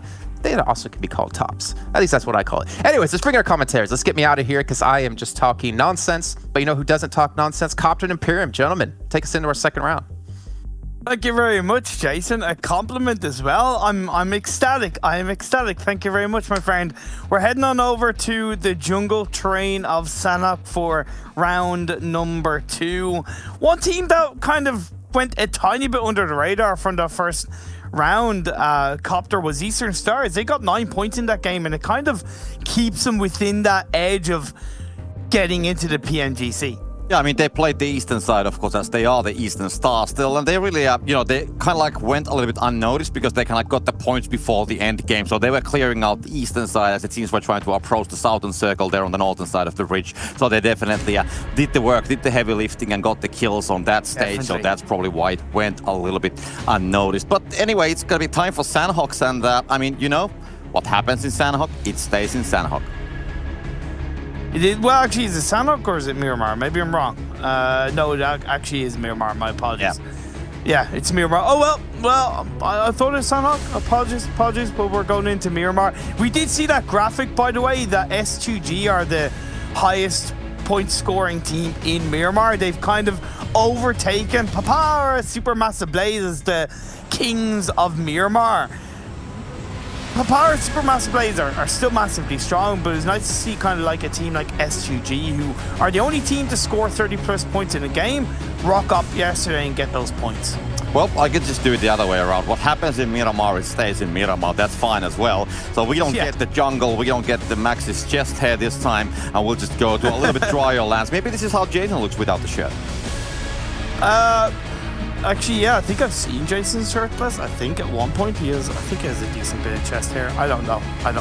And maybe. I know they're probably laughing about it in the virtual green room going, what the hell is he talking about? But the playing path is quite heavily on that western side, going from the north to the south. So for the likes of Eastern Stars, for the likes of World of Wonder, who like to go to Al-Azhar, it's going to be quite a tricky drop for them. Yeah, but if they're going to be laughing about it, they can blame me. That's why I'm here. The play anyways, just like you said, on the western side, and of course Na'Vi, they will take the northern places. They want to play it from the edge, and Unicorns of Lava, I would be surprised if we don't find them from the southwest corner of the map. Then the other teams, of course, we know the known location where they should be dropping, and I mean, yeah, we just have to wait for the circle, then we'll see what kind of Miramar we're going to be having in our hands. That's definitely the question. But yeah, some of the teams, they are already landing. Vodafone Giants picking up some vehicles from Monte. Nueva Circle will be going a little more towards the eastern side. Good. It's not so far away still. It's not like hard shifting on the eastern side, so it's quite decent circle. Leaves a lot of options, by the way, how the circle might be played out in the end. So I think none of the teams, they want to make like early assumptions about the circle. They know that there's so many options, north, south, east, west, all of these places, they are still in the play and possible end locations.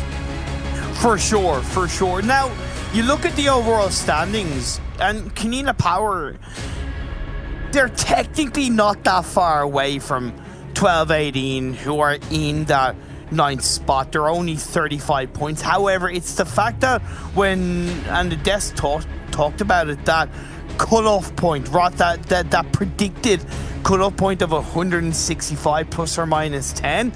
Like, Kanina Power still have a hell of a task to pull off. I believe in them. I talked to him today and I just say, look guys, you know you can do this. Kanina Power Alga. Round 1 is over and done with. You can't change what has happened. This round 2, Miramar, brush it off and go in strong. Yeah, I mean Fenerbahçe with the chicken dinner which they got so much got away from the 9th place, so they are definitely looking stronger. True. But the gap between the 9th and the 10th place, that is still about 4 points, so that hasn't still changed. It's the same team still fighting from it. Sorry, different teams, but the gap is the same. So that is definitely one of the elements still. I think it's gonna be the element whole day. I mean, I don't even think that when we go all the way till match 5, the gap is gonna be still small between the 9th and the 10th place. So this is gonna be a very tough one all the way for some of the teams. But of course, more you get points earlier, that's gonna be easier till the ending. So that's the name of the game. But meanwhile, we're gonna be following what Eastern Stars are up to. We can see Kapahala going inside of that building, just looking whatever it's gonna be finding. Not much. Has some weaponry. Has the DMR. Has the spraying weapon. We can see 12-18 Klein hiding on the tunnels. I don't know why, because there's no other enemies on this area. Maybe he's expecting that somebody might be coming, or maybe he has a blind date. A blind date? Yeah, I mean, maybe some girl is going to be coming down from those stairs, and you know, that's what the blind date is. When you were young and single back in like 1940s, did you ever go on a blind date? Yeah, 1940s. That's when I was definitely born. I mean, we didn't have Tinder, so you know, we actually met people in person. We got to know them in person. Okay. I mean, when I was a young kid, we didn't like even have social media. So think about that. We actually phoned to our friends with the landlines, you know, with the wires, you know. Wow, and if somebody wasn't home, then you just didn't reach him. He didn't have mobile phone with him. Did you have one of those phones that had like a rotary dial where you're like, you know, oh my God, Jesus. We had one of those, definitely. The good old times when we had pencils and paper. When things were so much better. But anyway, this game goes on. S2G, the kings of Miramar, currently they're looting up around the Hacienda split area of the map, and it gives them a great entry point into the circle already. They're close to the center. The Muerte have actually gone to El Azahar, which is interesting because I thought if any team would have gone there, it would have been World of Wonders, and the Muerte kind of, to an extent, taking that risk to go to El Azahar. Clearly, they want to continue to play with purpose. They really want to do everything that they can to shuffle up in the standings and fight for that PMGC spot. So I do respect that, despite it being a risk for the Muerte. I mean, I don't really see that much of a downside for that location, to be honest. I mean, yes, it's maybe a long rotation. It might be a bit risky with the time of the loot, as you mentioned. But still, you know, they're currently, they can play from the edge. The circle might be shifting their way, so then they'll be definitely benefiting from that location. So if the next circle will be coming on the east, then they made the right call. But if it goes to the middle, then it's completely fine. If it goes south or west, then it might be a little bit hard entry, but that's then just normal circle luck. So then I think it's a good call. At least they are willing to try different things. They don't want to be sitting on the same static gameplay. Well, okay, they haven't been static. That's wrongly said. But I mean that they are not playing with the same strategies. They are willing to try out new things, and they are willing to work to get better placements and better points, and definitely willing to make a huge leap towards the PMGC. Exactly, mate. That was definitely my point, and to an extent, of course, that helps because they have nothing to lose. And Maximan has said this a number of times, right? Sometimes the most dangerous teams are the teams that have nothing to lose, right? That can play that little bit looser and can maybe pull off a couple of surprises. So we'll have to wait and see. Futbolist looting up this San Martin region. Once again, they can play towards possibly Picado Hill, hold on to the Picado Hill area and see where they go. Yeah. Futbolist here in the San Martin. I mean, we don't have S2G that far away. They are on the Hacienda area, and so they are just, you know, circling a little bit more on the western side, on the eastern side and on the northern side. So something might happen if Futbolist will be, for example, leaving with the vehicles, not really scouting around it, just leaving from that place, then there's definitely a chance that S2G, they can actually pick up something from them away if they are rotating not carefully. But of course, we cannot know that yet. Meanwhile, we have a lot of teams getting on the middle. So Blaze is there, we have Game Lord, they are also getting on the middle. So a few teams, they have found a way there. And more teams are now starting the movement as we are now 7.5 minutes on the clock. Of course, Unicorns of Love, they are playing from the same southern western side, and then on the northern western side we have Navi. So they will do the normal strategy. And I mean, last game actually, when Unicorns of Love and Navi was playing, was a very traditional gameplay, a very traditional strategy for these teams. We saw Navi playing exactly as they have played on the past. We saw Unicorns of Love exactly playing as the past as well. But none of them got like a huge game out of it, so it didn't work at that game. No, none of them got a massive amount out of it. It was overall a little bit more beneficial points-wise for Navi because they racked up a couple up until then. And despite Unicorns Love taking down Navi, they didn't get as many points. So that gap is still there between those two up at the top of the standings. Yes, those two teams have already qualified for PMGC from their respective PMPLs, but there's $40,000 on line for first place. 40 grand! Come on!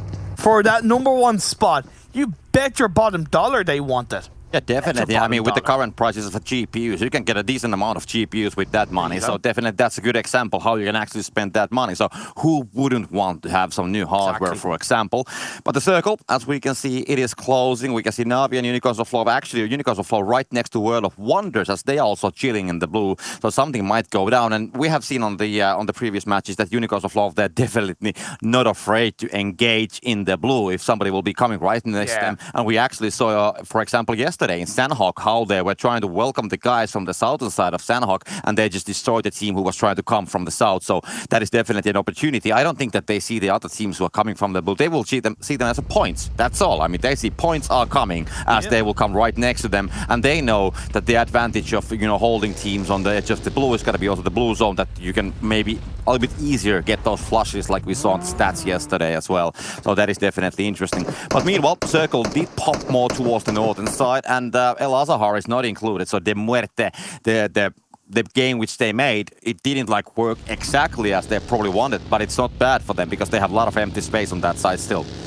And they'd made an early rotation onto the kind of junkyard / Minas hills. That's massive high ground. You're able to look down upon you, and plus in my eyes, it's not too deep in the center of the circle where they're going to be stuck. They have a lot to play around on that phase 3 shift, looking a little bit more forward. So in my eyes, the Muerte have benefited quite well from this phase 2 shift. Picado Hill is relatively unoccupied. I think Futbolists are kind of looking in that direction. Canina Power are rotating behind them, and Vodafone Giants are going through Picado. Yeah, true.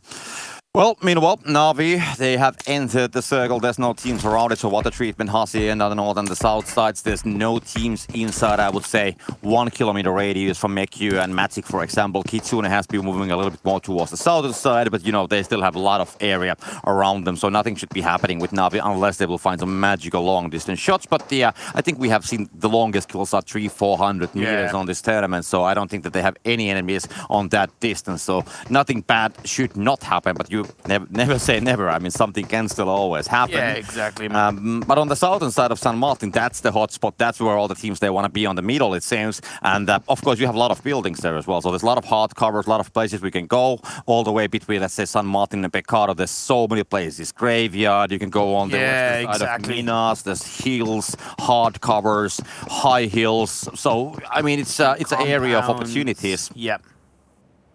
Yeah, for sure, man. Absolutely certain about that one. We saw the Muerte get a bit of a kill onto one of the Game Lord players. That's one of the benefits of the high ground that they hold on to. And Game Lord, I don't think their positioning was like poor. They just weren't expecting to be a team above them, and they kind of got caught out. It is what it is. The rest of the team are holding down Graveyard. While Mad Bulls, they dropped in Los Leones. They looted up around that kind of eastern side. They moved up north. We're getting halfway through phase 2, and Mad Bulls are still trying to find a position to call their own. Yeah, it's a puzzle to find a place at this stage because so many teams are on the area. Blaze, they have found a place, so they are playing with the Graveyard, they have the church, they have the tower, so they have the visibility.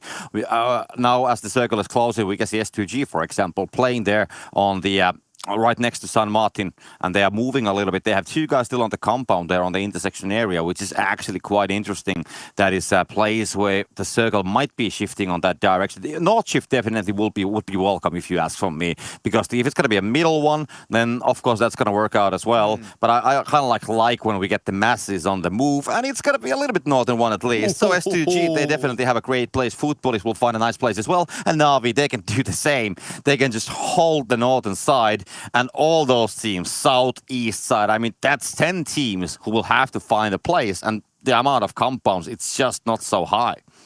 Yeah, this is a really tough circle shift for the teams down south. Eastern Stars, 12-18, Fenerbahçe, Mad Bulls, even to an extent ARCRED. Game Lord can do something with this area because they're inside the circle. Then what they just need to send one player into an anchor point position on the eastern side while the rest of the team hold down the mountainside hill to get information and possibly spot out a player or two from the opposing teams. We see ARCRED moving into Graveyard. Like I said, it's not too hard for them because they're already inside the circle.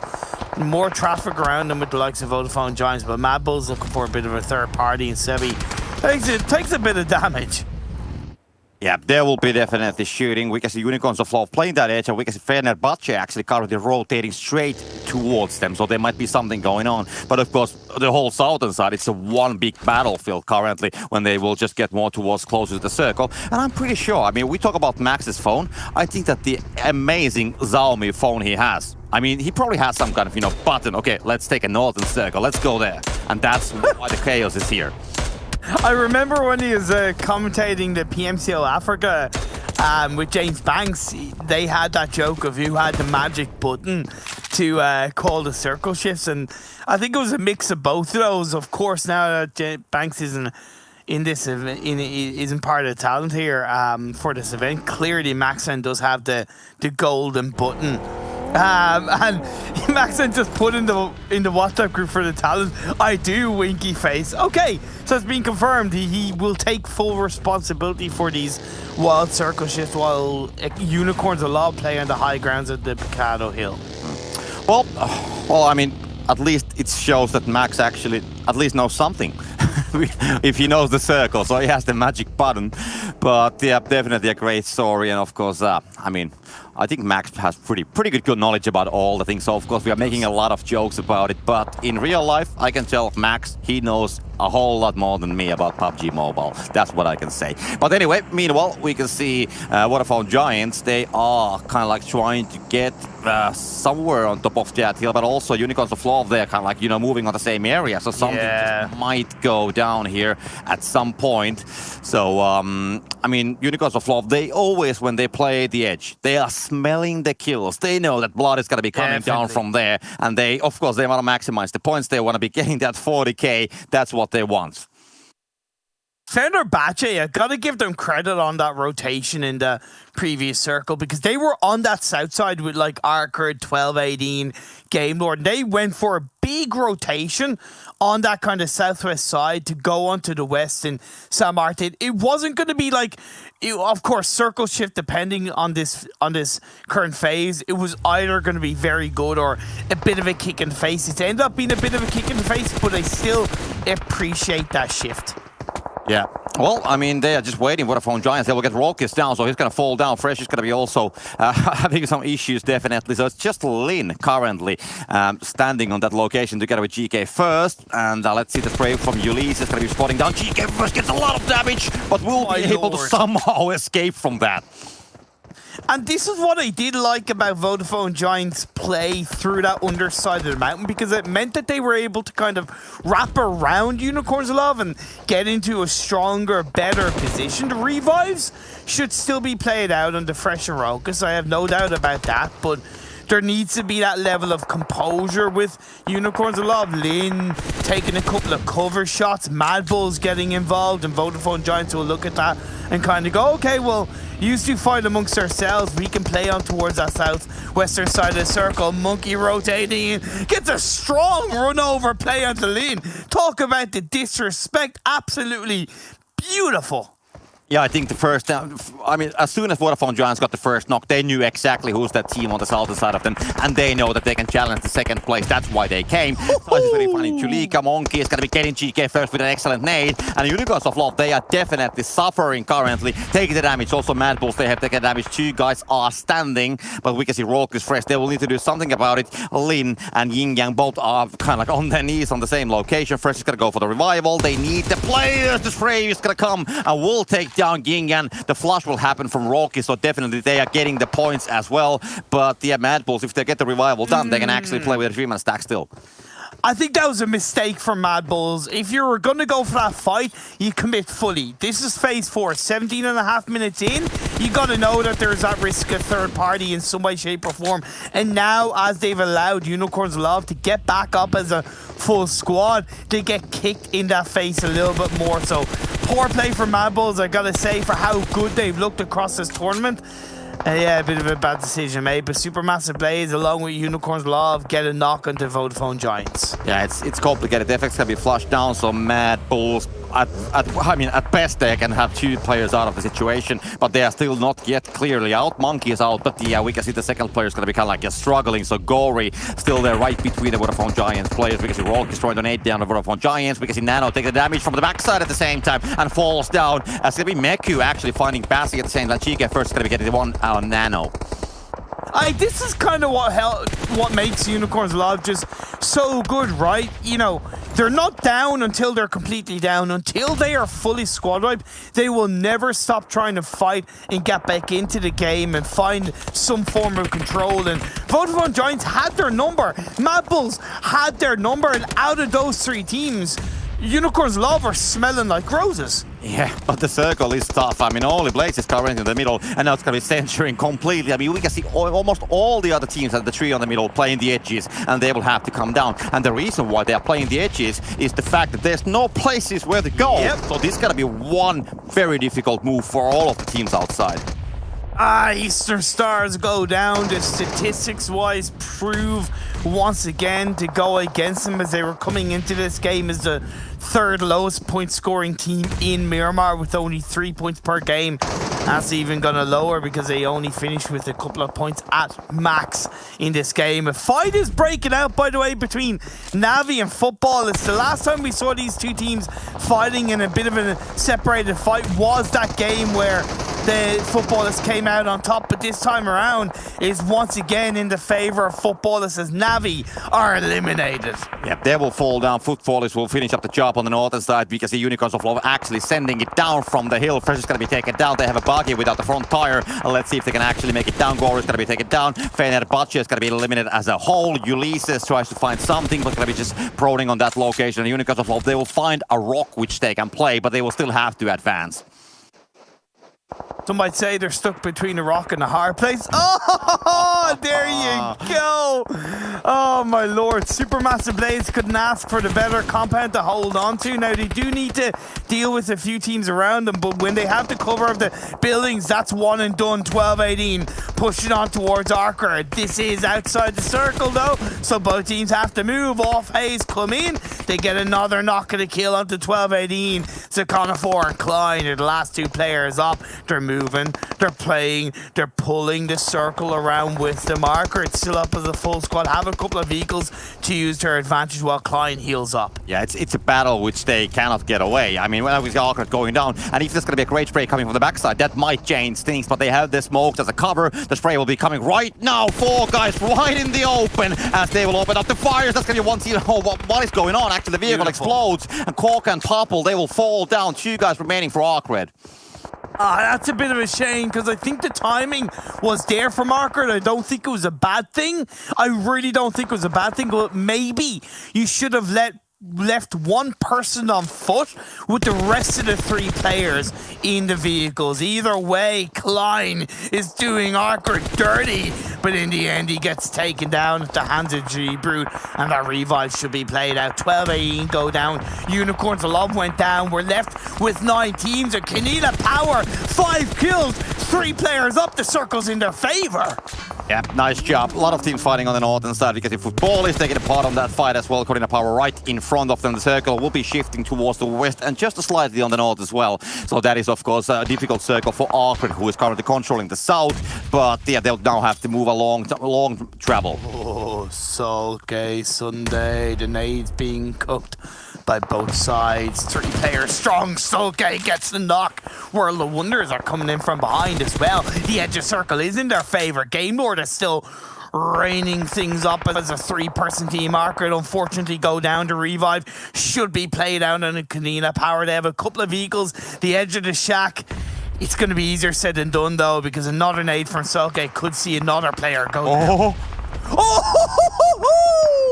Let's go! Futbolist, a double knock onto Korina Power. I mean, that's a one banger of a nade, to be honest. I mean, he will find those 2 guys. Almost a blind spot to throw that nade, but knows that there's going to be a shack. There might be teams, and he will just get those 2 down with the first nade. The second nade doesn't deal damage. Vodafone Trans can be taken down at the same time as well. So 6 team and 15 players are remaining, and all the pressure still on the northern side.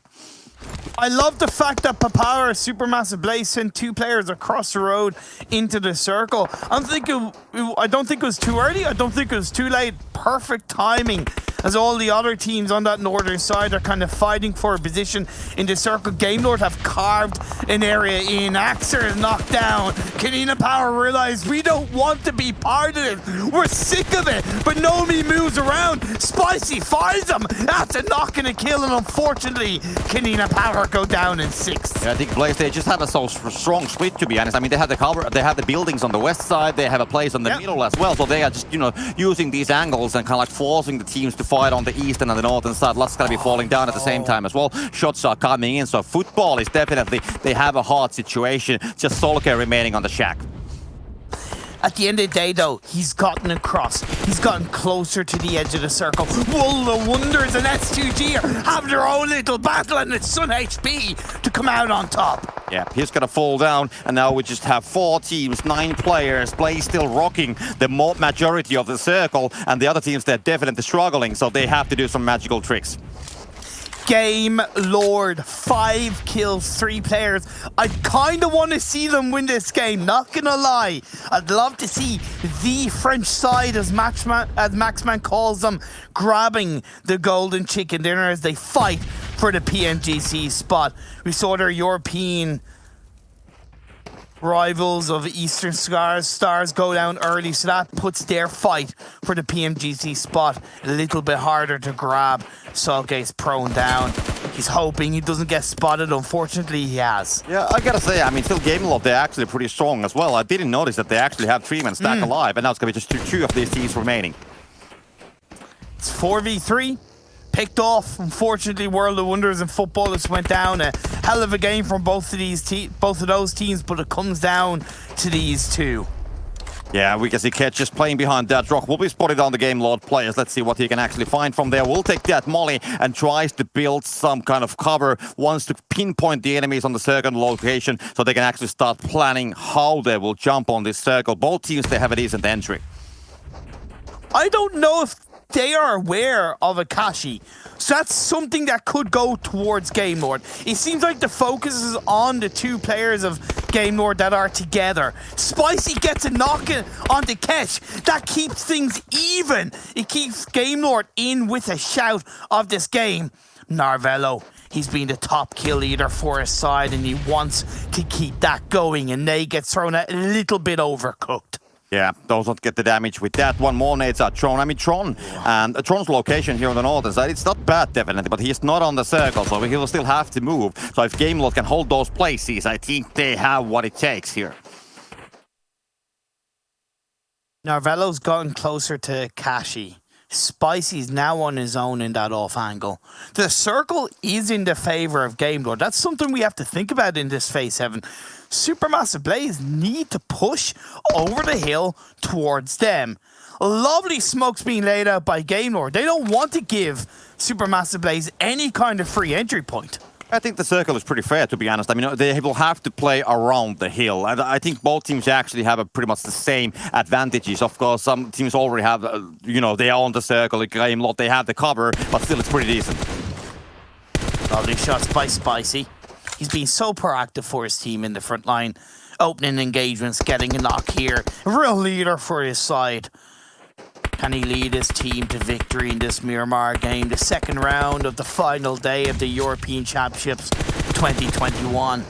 Let's not remind you that there's 7, I repeat 7, PMGC spots available for all of these teams.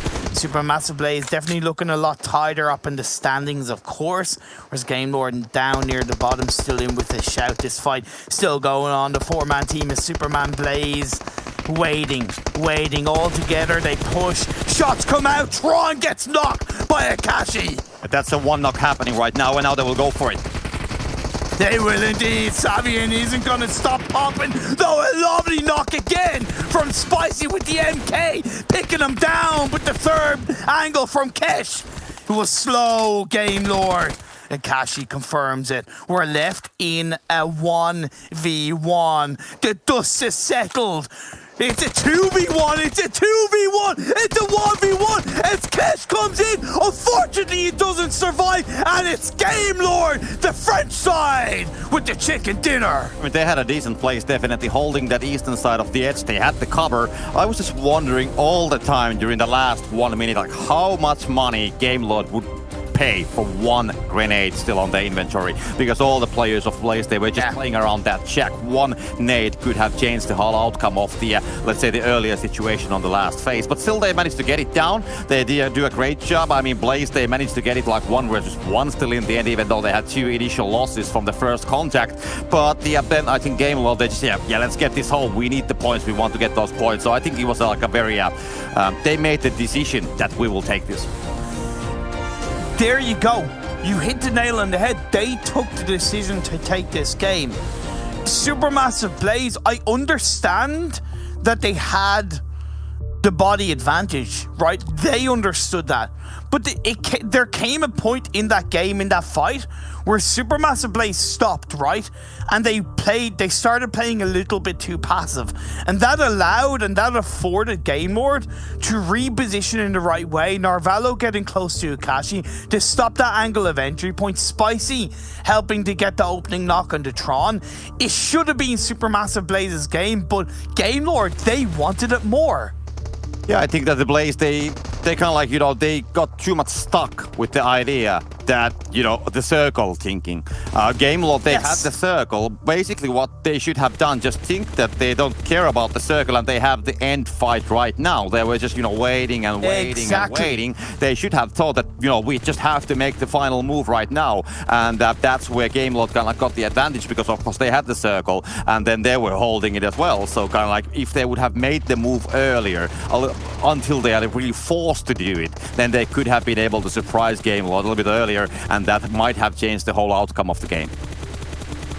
Game Lord, they don't stop messing with their hearts. Day 1 of the European Championships, 19 points. Day 2 of the European Championships, they returned with 61 points. But yesterday, it was a lot cooler of a day with only 27 points. What a way for them to bounce back in the final day, grabbing the all-elusive chicken dinner. And here's the thing, as far as I know, that was Game Lord's first chicken dinner. So add to everything that's been going on today, the first 2 rounds of the day have been won by teams who hadn't won a game yet. Yeah, so day of surprises here, as we can see. Game Lord, I mean, if we think of them as a team, also from the past, I think that they haven't been like the most stable team. We take some other tournaments as well. They have great days, they have bad days, they have average days, and today they have just, kind of like decided that, it's gonna be our day. We'll get those points what we need, and that's of course they're hoping that that will boost them all the way on the better points on the scoreboard. Well, Game Lord, they're not waving the white flags this time around as they grab the chicken dinner. I know Maxman will be happy. We'll get his reaction right after this break.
PUBG Mobile European Championship Season 1 is sponsored by Xiaomi. Support your creative expression without limits with Xiaomi 11T's cinemagic power.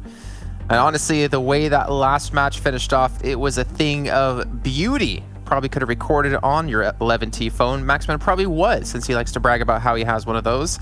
But we see Gamelord coming out with the chicken dinner, even being a man down in that final bout up against Supermassive Blaze. What a way to finish, though. That was an extremely exciting end to the game. It was a thing of beauty, able to get himself a finish like that. I mean, when we look back on the PMPL Western Europe, it was their top map. It is on the map on which they performed the best, and really it did come to fruition this time around. Able to get himself 9 kills on top of that one. They were in a position where we are not sure if they were going to potentially make it into the top 9. This game is huge for them. This game alone, I would say, Span, might be the reason why the French team make it to PMGC.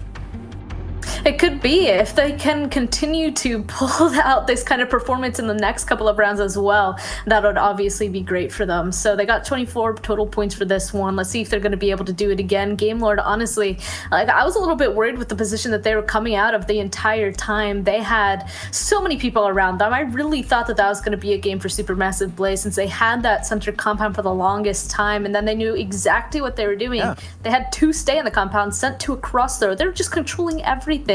I really thought it was just a Supermassive Blaze game, but Gamelord went on ahead and got me wrong. They got it at the end. I mean, it was a very interesting way that they played the 2-2 split to make sure they could cross the road for Kapahala Supermassive Blaze. But I feel bad for Kanina Power. They were on the western high ground mountain position, and they were trying to go downhill, and they were in nade range for the longest time with Futbolist. And it's like when you kick an ant colony and they just try and just scatter around like, oh, please save the queen. Well, it didn't work out for Kanina Power. They just pushed out in all of the teams and got instantly taken down. It's still 9 points, but we said it many times, Jason, they need a lot more than that right now because they had a poor game 1, and this is still not going to cut it for them. That was a really weird metaphor, Max, talking about kicking an anthill. I was a weird kid, okay? I mean, well, you grew up from a weird kid into a weird adult, I guess. But we can see Navi 1 point. We're good. Yeah, exactly. Mad Bull 0. STG, though, ended up getting quite a few points in the last one. Might have been able to push them ahead of Navi. We'll obviously find out when the time comes a little bit later on, probably after the next round. But the ending to that last round was so exciting that we actually wanted to go back and watch it one more time, about the last minute of the game here, and talk about it just a little bit of time. I think one of the highlights of it was Spicy's position, and I know we talked about, like, if the nade that was thrown towards the other rock actually landed on top of him, that would have been enough probably for Supermassive Blaze to win out the match. Blank brought it up in the green room, how these smokes were so good for both of these teams, especially making sure that they could not allow the French team to get themselves those direct angles onto Kapahala Supermassive Blaze. But the one angle they could not clear away that easily was Spicy's position, and they even trying to smoke themselves off because they know Spicy's there and they're struggling. They got one grenade that didn't quite make the cut, and Spicy was making sure that they could not escape from that dip, and then they were forced by the blue zone. And you know that, Spam, when you're forced by the blue, that's where mistakes tend to happen. Exactly. There's a lot of pressure on this. Like, I don't know if they could have moved a little bit earlier than this, but especially the split right here. We saw 2 of them push the 2-man as well. Yeah, I feel like for that to have worked, all 4 of them should have pushed that direction to take the 2 out, because a 2v2, you don't want to leave it to those odds. And then Spicy, I do agree, if they had tossed that nade to the correct rock and had gotten him down immediately, then I do think it would have been just a 4-man rush on those last 2, and that would have been the end. So we were screaming in the game room. We didn't quite know what was going to happen there, but then 1v1 for the win. That always feels like terrifyingly good, I gotta say. That push at the end, though, was a little bit odd. You had 2 members of Gamelord, yet them actually just push 1 by 1 into the enemy side, and that actually could have gone Supermassive Blaze away. But I mean, in the end, right, Gamelord take the chicken dinner, but Supermassive Blaze really showing that Miramar is their strongest map. Like, they've already had 2 victories on it. They almost, got a 3rd under their belt here. It's fantastic to see. And as we take a look at our top players, well, we're going to see some people from Supermassive Blaze. We're going to have one of them. It's going to be Catch again, and also Akashi. I feel like we've talked about the Ninja a couple of times when it came to PMPL Max. But good to see that it's, he can step up when Victor, unfortunately, has fallen off. He's not the ninja, he's the assassin. What is this? You're not listening to what Blank says during PMPL West. I never listen to what Blank says. They talks anime, and then my mind just switches off. That's why I listen. That's why he has my attention, okay? that's why I pay a lot of attention. But yeah, Ketch able to get himself a really good game here for Babara Supermassive Blaze. Span. Wait, Max, I need to interrupt you real quick. Over 1,000. Thank you. I was going to say, Span. I was waiting. You guys were talking. What do you mean? Over 1,000. Yeah, he ended up doing really well with that one. Not quite surprised. We knew that he was an MVP player from before. And when he went down, kind of like, oh no, not the MVP. But I mean, it's true. That's actually what she said when we were watching. When Ketch went down, she's like, "Oh no, not the MVP." It was good. I liked it. Top player, or not top players, the total damage in the last match. I'm expecting to see Supermassive Blaze relatively high with Ketch having that over 1,000 damage done. But I'm curious to see where Gamelord is behind them. And to be fair, it's really not that much of a difference. About what, 600? Actually, that is quite a big difference. Never mind. Ignore me. Thanks, Jason. Yeah, it's a pretty nice difference between these two teams. But Babara Supermassive Blaze, I think the reason why you're seeing so much damage coming out from this team, and you mentioned it right, Span, they had a very central position and they held onto it just so well. A lot of teams are just tumbling down the hilltop. I think I took a note of the few teams that had to go downhill. You had Mad Bulls, you had Vodafone Giants, you had Kinina Power, Unicorns of Love.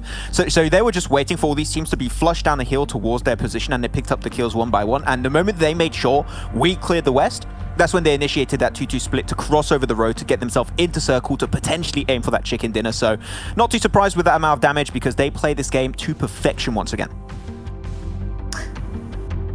Exactly. So not quite surprised whatsoever to see that damage. But like we said, it came down to the very last minute. Like, that's quite unfortunate, you know, when you do such a good gameplay, but then it really does come down to that last one. I do think there's a couple of things both those teams could have actually done differently or changed right at the end there that would have obviously had a different outcome. But still, that was an amazing early game for them overall. Okay, well, why don't we just take a closer look at the two teams as we're talking about Gamelord and we're talking about Supermassive Blaze and their stats in the last match, and we got to see their damage there. We know the kills was pretty equal. I'm curious about healing, though. I'm curious if there's a massive discrepancy between the two teams when it comes to that, maybe earlier bouts when it came to the actual round playing out. Obviously, towards the end, things got a little bit hectic. Ooh. Weird shape. Yeah, I was like... what am I looking at right now? Though. Oh, yeah. Headshot. Trying to process, yeah. Yeah, I'm trying to process the information too. Supermassive Blaze with that damage. Supermassive Blaze has so much more damage, but it comes down to Gamelord with so many more headshots. That's kind of insane. I mean, we saw Spicy there get himself, what was it, a double? Almost through the smokes. He got one knock onto a player of Babara Supermassive Blaze and actually able to put Ketch down to 50% HP. So that right away, that push that you saw from Spicy actually put a stop to the initiation from Babara Supermassive Blaze and then allowed the rest of the French team to actually go for the initiation, go for the push, pick up another double off the back of that. So yeah, headshots were very important, especially towards the end of that game for the French team to make sure they could find closure to the entire game and secure themselves this chicken dinner. So yeah, the headshots were indeed very important in that finish, I would say. I think the healing, though, is pretty big, too. I mean, it shows that both teams, when they had fights, they're relatively clean.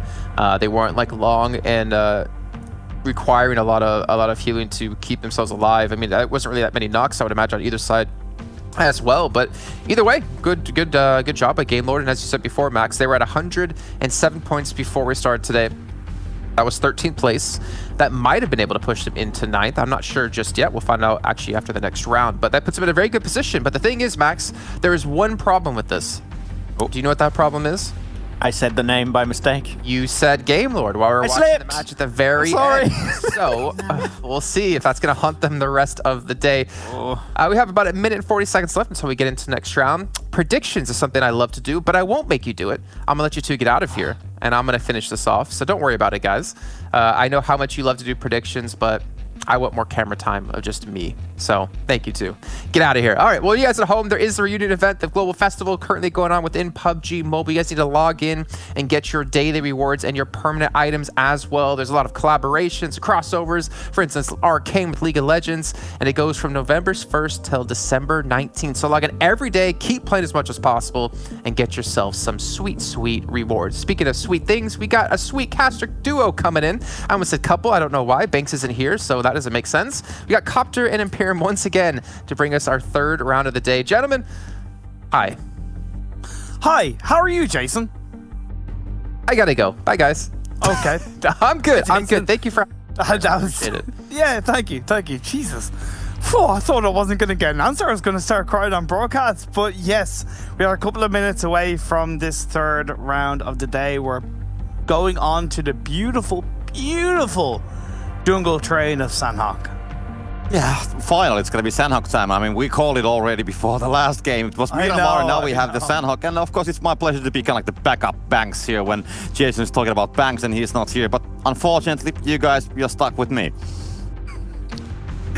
We're definitely not stoked with you, my friend. But look, Sanhok has definitely proved to be a little bit of a crazy map when it comes to circuses, when it comes to unpredictability. But Unicorns of Love have consistently shown themselves to be a very strong team. They are currently the highest performing team in this map with 5 kills per game, and they have 2 chicken dinners. But Navi are following close behind it, decent kills. Yeah, true. I mean, Jason spoke about the predictions, which he didn't want to do with the analysts or the experts on the studio. Do you want to do some kind of a prediction for this game? Look, why not? It's our final round of the European Championships. You go first. Well, I'm gonna say Navi and the circle ends up on the hills of the Alpha Island.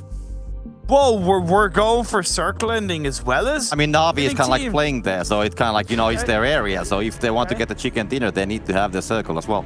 Man, I'm gonna go for Kanina Power with the circle ending outside of Paradise Resort. Okay, we'll just have to wait and see. Of course, the Alpha Island, I mean, if the circle is not going to be hitting there, then I'm going to be changing my prediction. But okay, we cannot... No, we cannot. You can't change your prediction. You can't change your prediction. I know. I was going to say that, okay, I'm not going to change it, but I know that it's going to be already wrong. But let's not worry about that one. Let's focus on the game. And we can see, of course, the lovely plane on the air with the Xiaomi 11T mobile phone as well. Oh my lord, I love it. Let's get this show on the road. The playing path is very healthy indeed. It's going from the south to the north, pretty much right down the middle of the map. Well, yesterday when we started the game, and we actually were going to have a discussion about puppies, if I do remember correctly. Oh, yeah. Then kind of like, you know, I said what I said, I'm really sorry about it. But then I was thinking about it yesterday, and then I was thinking about, you know, what kind of a puppy I would actually like. And then I was thinking that, yeah, I kind of like unicorns, but they're not puppies. So what if we would have a team called like Rottweilers of Love instead of Unicorns of Love, but it could be a Rottweiler puppy. But only if it has the horn on the head of the Rottweiler. You can tape it. You can tape it easily, or glue. But the glue is not a great idea. So maybe tape or some kind of, you know, that is actually still like very comfortable for the dog. Okay, that's fair enough. So you do like a Rottweiler dog? That's fine. I'm more of a Japanese Akita dog. Okay. Big fan of Japanese Akitas. All this, by the way, all this puppy talk is just simply for Miss Ali. She was given out because there wasn't enough talk of puppies. Well, there's going to be a hell of a dogfight going down inside Pionanas. Once again, the Muerte and Fenerbahçe fighting up against each other with Papower, Supermassive Blaze getting a little bit involved as well. I mean, they have Tron there hiding behind that tree. He's going to be just, you know, trying to be like, okay, I'm not here. He doesn't see me. But he has a gun. So that's a problem for the Muerte because they have 2 different teams they're going to be fighting with. And INGUSH going to be in trouble because Tron is going to be making that push because INGUSH is trying to play on the other side of that block because Tron trying to guess where they're going to be coming. Meanwhile, Knockman is going to be getting a knock. He's the knock machine. Oh my god, there's 3 teams fighting in this area. This is, of course, the final Sanhok game of the European Championship, so why not let loose? Take the t-shirt off and run wild. Is the Muerte now down to just 1 player, DREY, and I think Sanhok is being, unfortunately, a big component in the reason why they've kind of struggled in this European Championship.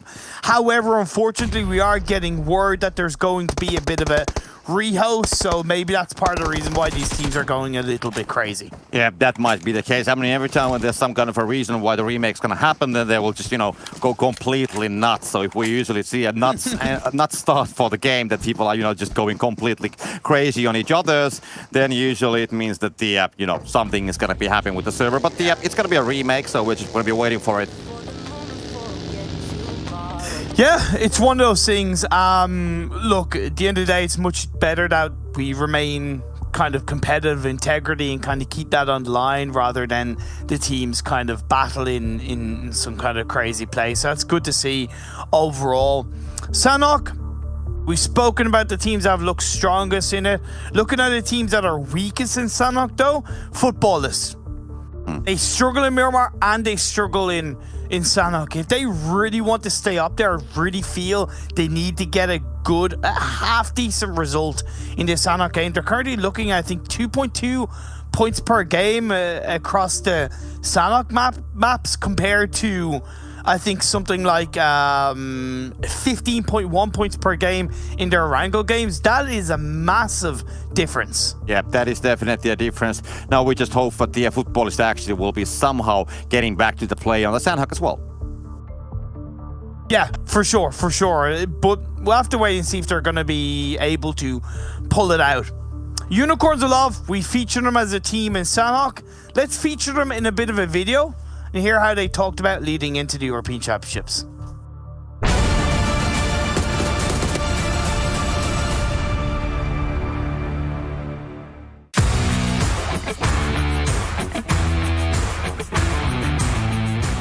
Do you have an idea of where you would potentially rank your team compared to all the others, like aiming for, I don't know, top 5 or top 3? Do you have something in mind? I would say top 5. Yeah, top 5 would be. I like that. Good goal. Hopefully it's going to be able to work out in that tournament. But do you have a current idea of how you would describe the level of competition in the European Regional Championship right now? The competition level is super high. It's just the best teams, as I said, in Europe, and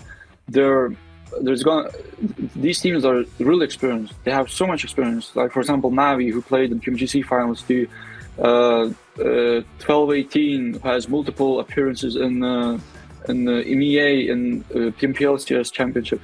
The teams from the other regions too. It's just the competition level is going to be really good. I'm really forward to face them all, and just to have that participation experience with them together. I think that's something we can all agree upon here, Rokas. But I would love to know, this is a pretty big long shot, but I wanted to know, Rokas, for you personally, where do you actually see yourself and the entirety of Unicorns of Love in maybe a year from now? Do you have an idea of where you would like to be in a year? Oh, it's a long-term big one, shot. Yeah. I mean, I hope that we're gonna do good in this season, and that this season might change all of us in a good way. So that way we can, keep playing together, stick together, and keep building each other up. But not only as a team, but each other as an individual people. So that way we can, produce something good for the West Europe, and we can bring, more victories to our region and to our organization. Rokas, now, as we talked about a little bit about PMGC, you're the only team after these 2 seasons of PMPL to actually make into PMGC and represent the Western European region in that tournament right now. Do you have any goals/ambitions that you would like to potentially achieve in the PMGC? Yeah, it's like our goal to qualify to PMGC, and we nailed it. This is a really good thing for all of us, and especially for the boys, for the first time playing in such a high-level tournament. And our expectations are high because it's a new experience as well. But we expect that we can improve and we can do good in this championship. But at the same time, we know that we'll face difficulties and serious challenges at some points, and this is only us where we can fix that. But the ambitions are very, very high, and we're looking forward towards this championship. Okay. Do you have any idea in mind of what position you would like to achieve? Like, do you want to make it into the finals, or do you have a rank in mind? Yeah, sure. Like, we want to make it to the grand finals now, and be able to travel to the the LAN event, playing offline together as a whole team. It's just gonna create more synergy, between each other, and just be able to see each other in real life. It's just a lot. Like, my goals are personally really high for this tournament. Okay. I wish you really the best of luck when it comes to PMGC and the European Regional Championship, and hopefully you guys perform well. And as always, Rokas, it's been an absolute pleasure. Thank you so much for joining me on this interview, and good luck for the tournaments to come. Thank you.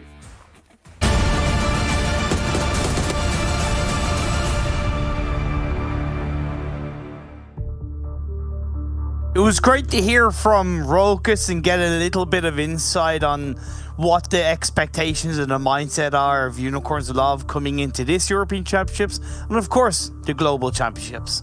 Yeah, definitely. I mean, Unicorns of Love, it's a team we have been talking so much already, and there's a reason for it. I mean, they have been so heavily involved with the top 3 fights. But today's games, especially compared to Navi, who they're challenging up in that first place for, have been very similar. Navi has gotten 8 points in today's games. Unicorns of Love have gotten 8 points as well. However, Navi did get just a tiny couple of extra kills on board. Yeah, I mean, true. That's the stats from today. So, of course, that doesn't reflect Navi's huge performance on the first 2 days, especially the first day as well. So this is from today. So this kind of like, reflects the situation. Can Unicorns of Love catch up on Navi? And, of course, we can see the average kills. So Navi, they have got basically... Well, is it like 1.5 kills more when you combine that actually with the 3? But still, it's I mean, it's a good amount of kills definitely for Navi and also for the Unicorns of Love. So I think in overall, that stat really shows that the gap hasn't changed hugely. So all the keys to the solution, they are still on the remaining matches. There's only 13 points dividing those 2 teams. Like I said, they may both have qualified for PMGC, but that 40 grand for first place is on the line, plus the title of being crowned European champions. That would be a massive boost to either of these teams' confidence leading into the PMGC. And now when I actually think about that graphic, I think I need to borrow the Jason's TI calculator because I think I pressed 3 instead of 2 when I was calculating those average scores, so sorry about that one. But anyways, I mean, definitely a great job from both teams so far. They're still holding those top 2 positions, but just like you said, the gap is very small and all the kills, all the points will matter definitely. And now, going to Sanahawk, we spoke about it already. We had our predictions, I said Navi, so we'll just have to wait and see. But Sanahawk is always, a place where a lot of things can happen. It could be like complete disaster for either of these teams, both of these teams, or it could be like, 20 kill chicken dinner, so you never know. Exactly. And that's kind of also part of why I highlighted Unicorns of Love even coming into this game before the restart, because they've won 2 of their 4 games in Sanahawk, right? So if there was ever a map, ever a round that they were going to not only close the gap, but move ahead of Navi for the very first time in this tournament, it would be this game. It should be this game. Well, the circle is going to pop and it's going to include the complete Alpha Island at least. So I'm still on the track at least, if nothing else, with my predictions. We can see no strange things happening around the bootcamp area. Multiple times yesterday and the day before, we had a lot of things like challenging the bootcamp area. Not really on the bootcamp, but Blaze was moving from that southern position. But they will do the same split as yesterday. So they have Savian on the Alpha Island. They have 1-2 players actually on the Charlie Island, and only just Kersera on the southern side of the boot camp on the Bravo Island. So the Blaze split on the middle, it is definitely interesting. The one key thing on that split is that you have to be very fast with the movement. So you have to make the decision like very fast where you're going to be moving, and then you have to get that look, because all the players, they're individually completely separated. So if some team will decide, let's go there, and there's only one player, what's going to happen. Exactly. Somebody's going to be losing his life. At least the phase 1, to an extent, for the time being, complements your prediction, Copter. It does hold on to the whole of the Alpha Island. Navi have a good split on that area. So you're on the right track, my friend. Well, we'll see. Of course, I mean, I don't have the greatest track result with the predictions, so I just might have actually jinxed that one as well. But yeah, if that's going to happen, then that's going to happen. At least Max can then have a breed on the studio. He doesn't have to be thinking that somebody might be blaming him. They can just put the fingers on me. Well, don't forget, Maxman does hold the button to the circle shift, so you might be thinking, I don't want Copter to be right this time, and presses the button and it shifts in the completely opposite direction. Yeah, that is always the possibility. I mean, he definitely has the power. So, we have our magic crystal balls, but he actually has some kind of unfair advantage. So he can just press the button and kind of like decide, will he be right or wrong? And that's the question that I'm wondering, like why he keeps pressing the button wrong, that he is always like losing those predictions. That's what I don't get it, if he has the button.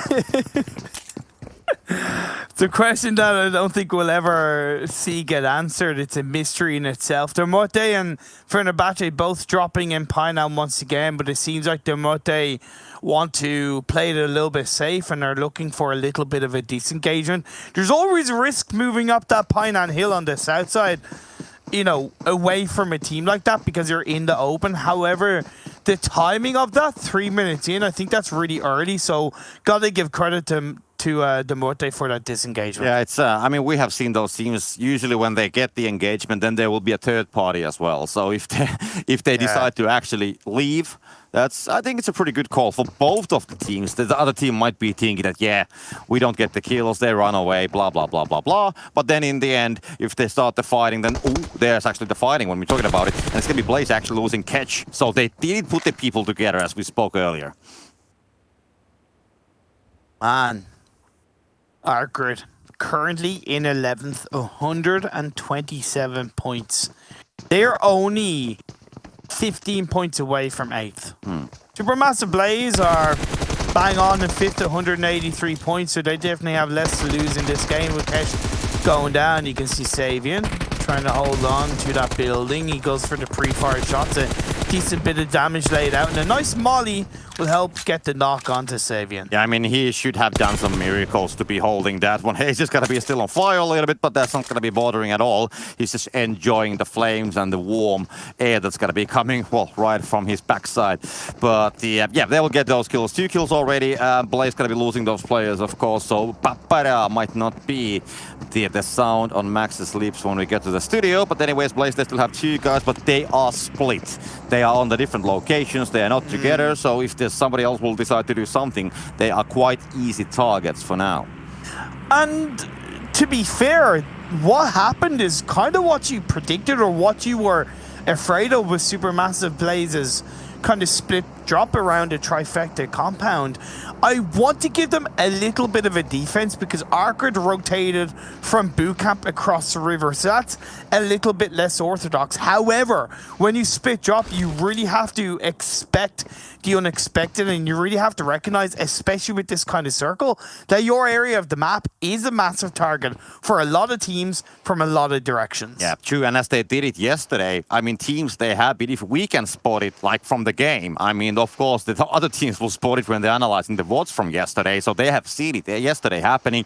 They might expect that they will do the same when the plane is like it is, that they can actually do it. And ARCRED, they can just move away. I mean, they might have read it. Okay, we can actually have a pretty free rotation from that bridge because there's usually only 1, maximum 2 guys. If we move as a 4-man stack away from the bootcamp, we should get it. And that is exactly what happened. I'm pretty sure that that's how they read it from yesterday's games.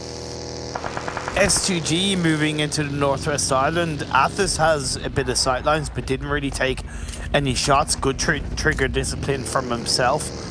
The Muerte moving into the hills in between the trifecta compound and ruins. A good place to hold down in the early parts of this game. 12-18 are a little bit to the west of them. They should be aware of that. Yeah.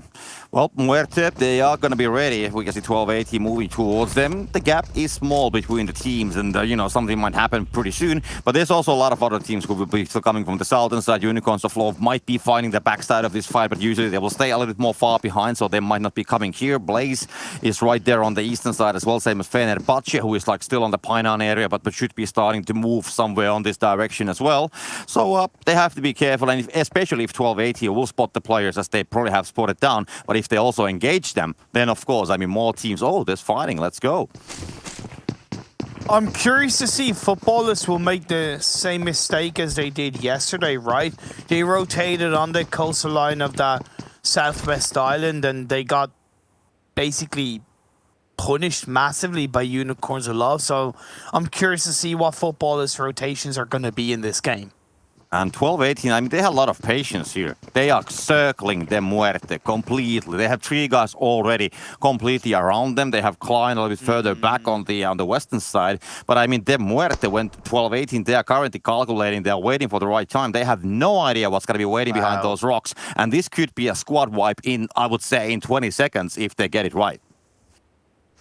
Well, there's Snakes and Stanhawk, and the Vipers can bite hard, and if 12-18 can coordinate a very good attack, that 20-second squad wipe that you could predict very easily can happen. I love Evo Station's position as well. You can't see it from here, but it's really kind of deep. There you go. It's further forward. It's a really deep flank from him. Of course, he's on his own, massively on his own, but I really love that flank. Yeah, I mean, was it yesterday or the day before when we kind of like had some Indiana Jones stuff going on in the studio, and the only thing just comes to my mind: snakes. Why does it have to be snakes? Oh, my lord, my lord, my lord. While this kind of battle is waiting to be kicked off, Exquisite Décode are on that south Bootcamp Hill, Game Lord are on that north Bootcamp Hill, World of Wonders are across the road. You have Mad Bulls with a lot of space in front of them because of the fact that S2G went for a very early rotation away from Paradise Resort, and Kanina Power, I like it. It might be a little bit less successful, but once again, they're going for a rotation. I mean, didn't they do this earlier on the Sandhook as well? They did yesterday. Yeah, I mean, yesterday, if you take a look at the drop spots, the care packages coming from the sky, and you take the one which is like more towards the northwest, that's the place where they went, and it's completely free. So if they will do the same, they can definitely be successful, but the circle will be coming towards the Alpha Island. So, yeah, there's going to be still parts of Bravo and Charlie included, but the Alpha Island is the place to be honest. So, that also means that the fight's happening here on the southern side. I mean, they still have a lot of time. We can see Fenerbahçe spotting down Blaze, for example, running right next to them. But that's a team that also already has the casualties, has the losses. 12-18, they're still trying to build around it. We can see actually Evo Station taking some damage, I think, from Blaze, actually. So he needs to be worried about that one. And now 12-18, they cannot be focusing on Muerte as much as they were before. Yeah, it's Fenerbahçe. I thought it was Blaze Nishi, but it's Fenerbahçe who's kind of carved a position inside there. And I think, if anything, 12-18 should look to completely disengage as a trio.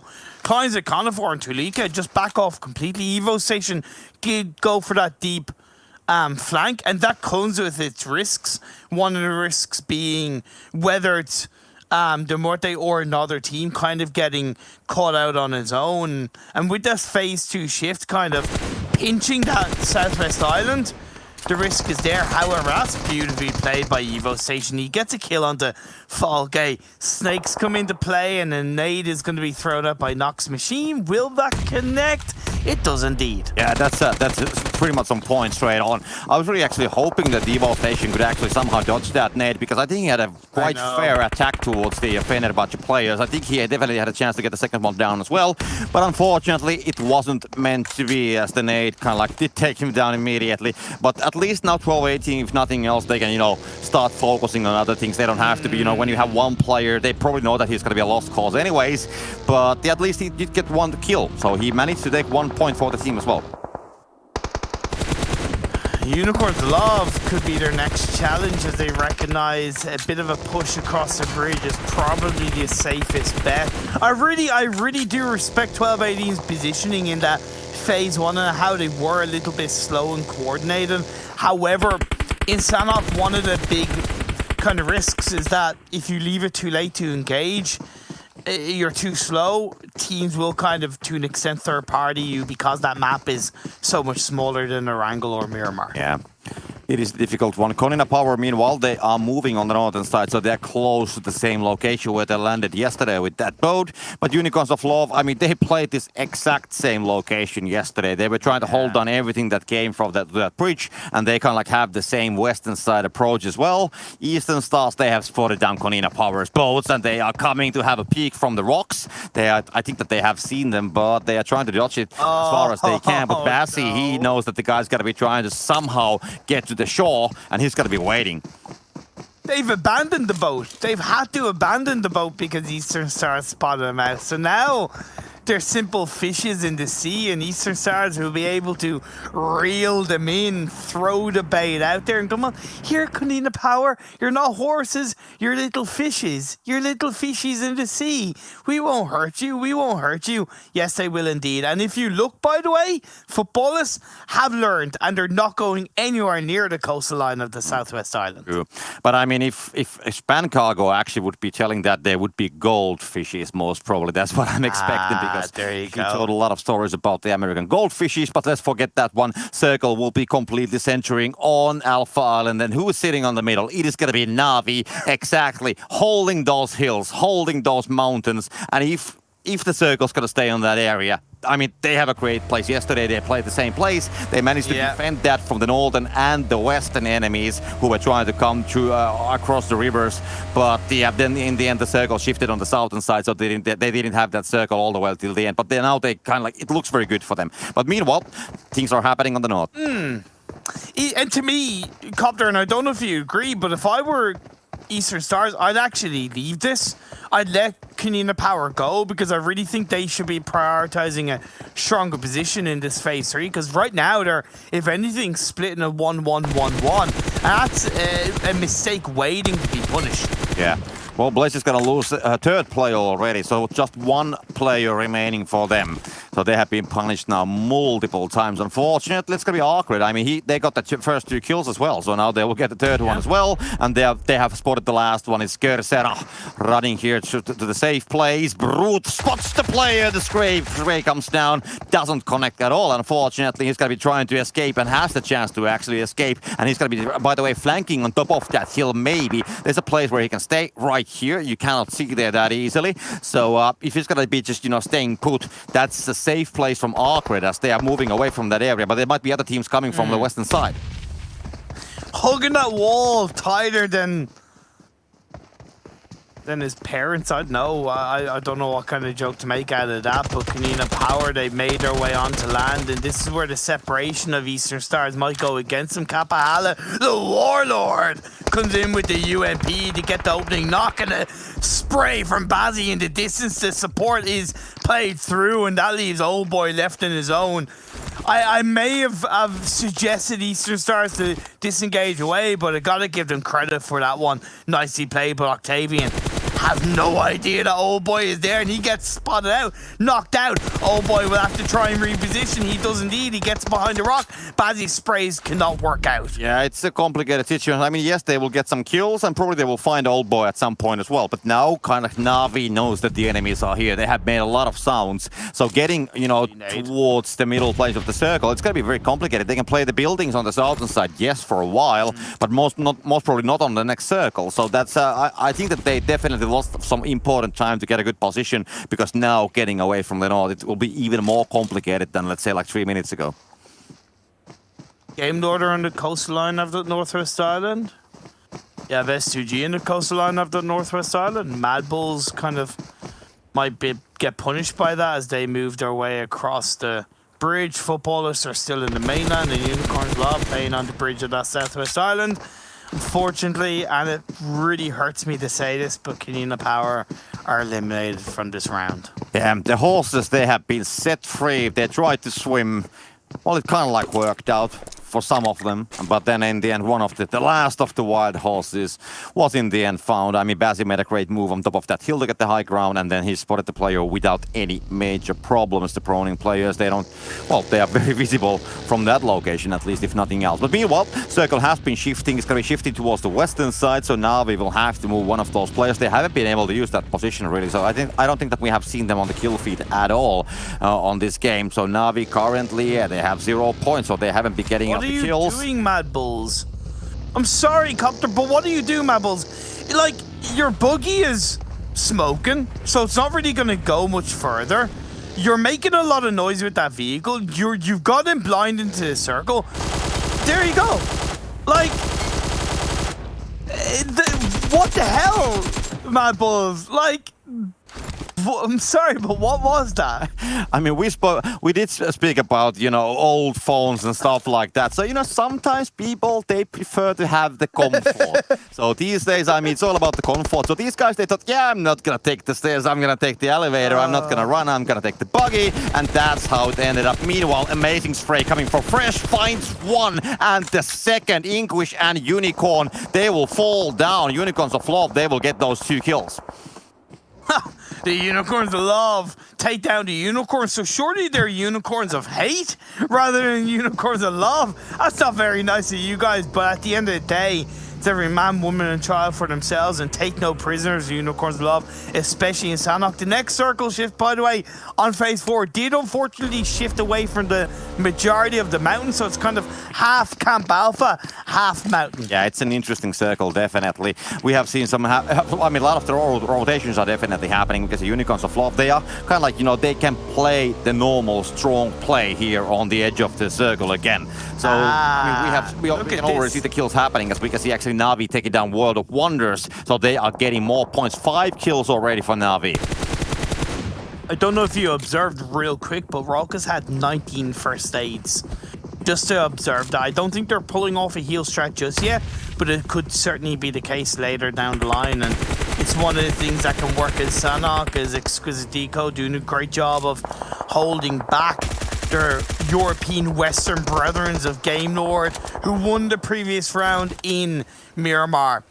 They have 0 kills. Akashi is taken out, Narvello is knocked down, so it's just 2 players left. And Spicy takes a hell of a lot of damage, and he gets knocked down to his knee. Yeah, he's so separated. There's most probably no saving. Robs is the last guy, tries to survive. Daddy tries to find the player from the smokes. There's nobody there, as Daddy is just going to try to go and flush down Spicy. They will get the kill in the end, so that's gonna be a flush coming from the blue zone. It's gonna be bleeding down, but yeah, he still has a problem on his hands, because that's gonna be a problem called Na'Vi in front of him. Hell yeah. Eastern Stars, they're still going in this game. With a couple of players left standing, 12-18, going up against Unicorns of Love. Lin is knocked, Fresh is down by the side of the wall. Rokus is still alive, but I think he's going for the heal start, so it is realistically Fresh on his own. Let's see if he can pull something big out of the bag.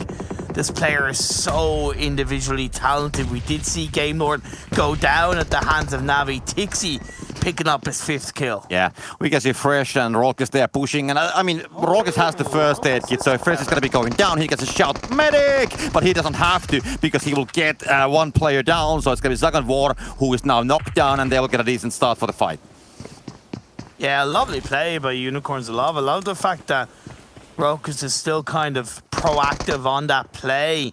And now Fresh is going to go in for the shots on the Klein down the distance. It's going to be Klein winning that one out, but Rokus is going to try and heal on through. However, he's making a little bit of noise. He's actually still going for those shots. He's going for the movement, also with a first aid strat. So curious how he's going to continue on forward with that. He manages to get a first aid off just in time as the next phase pops up and the centers on top of Na'Vi. If I saw it right, Klein didn't have so great amount of first aid kits. So basically, if he could kill Rokus, then he could do a proper healing strategy. If he can loot that body. But yeah, that's gonna be a completely different story. Of course, they don't know how many first aid kits, but we can see Rokus with plenty of them, and we do have just 1 remaining for Klein. So that is definitely a complicated situation. He picked up 5. Oh. He picked up 5. Yeah, he's on 6 now. Okay, so he can definitely do a little bit longer. We can see also 1 player for the Futbolist healing on the Camp Alpha. OCTAVIAN also healing on the on the northern side. So a lot of teams are outside, but Na'Vi, they are sitting on the middle. Monkey also for Mad, he's healing off in the blue as well. So we've got 3 or 4 teams healing in the blue of this phase 6. ARCRED, unfortunately, they're circle shifting away from their compound. ELISEOmvp is pretty much sitting ducks at the hands of Na'Vi, who still have a full squad up. The sprays come through. OFHAZE can do absolutely nothing about it as Klein is taken down. Futbolist picks up a cheeky kill while healing. Yeah, Na'Vi is just, you know, they're just shooting everything that moves. 10 kills already, and they are having the dominant position. We have S2G player trying to get on the circle because he takes his spotting that immediately, and he should be falling down. He will be spotted down, gonna be connecting against the last shot as well, and that's gonna be a purple falling down. So ARCRED, they are down, and S2G as well. Yeah, and the circle once again goes a little bit towards Na'Vi, but I believe Na'Vi have to kind of move down the mountain. It's not the worst thing in the world because they can play on the side of it with Matic, who's getting healed up by his teammate. Their Muerte has still DREY, by the way, hugging the side of the cliff. he's been able to stay alive off the back of everything that's been going on. You can see Rokus is still healing, Rom is still healing, Octavian is still healing, and Monkey is also still healing. So nice sprays from Rom. He does go down, as does Octavian. We're left with 4. I'm just wondering about the Muerte. I mean, they could actually get a second place because all the other teams, if you can't just go undetected. Yeah, But we can see Navi yes. going for the hunt, so that might change things, but he definitely has a chance. Yeah, I don't know how many heals Monkey has. It seems like he's moving, so he could be out of first aid. That's it. That's his last one. Dre is going to be pushing forward. He actually goes down. So Mad Bulls are going to claim the second place. However, it is a Navi chicken dinner in Sanha. Yeah, it's a pleasant one. I mean, I'll be honest. I think it's the first time that I'm ever gonna call the winner and the circle of the game. So Yeah. I'm gonna be. I think I have small bragging rights, maybe. Dude, hey, man, that was 2 for 2. Honestly, like, you made the call, you made the prediction, and you got both of them right. It was definitely a really kind of much needed win for Navi because that gap was getting closer and closer. And this is what's so frustrating when you're the likes of Unicorns of Love, maybe S2G or even Mad Bulls. It's like Navi lets you get close to them and then they just take it away. It's like, oh, you want first place? Oh, you do? Here's a little bit of a taste. Have a teaser? Nah, you're not having any of it. Yeah. You're not having any of it.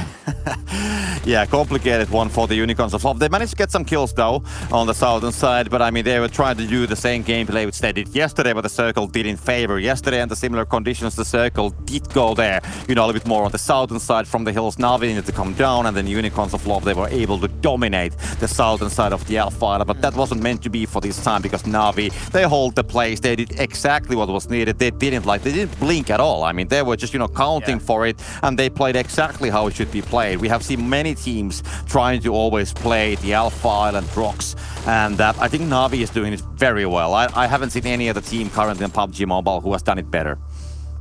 Eastern Stars did get a pretty good result. They picked up a squad up on Kanina Power.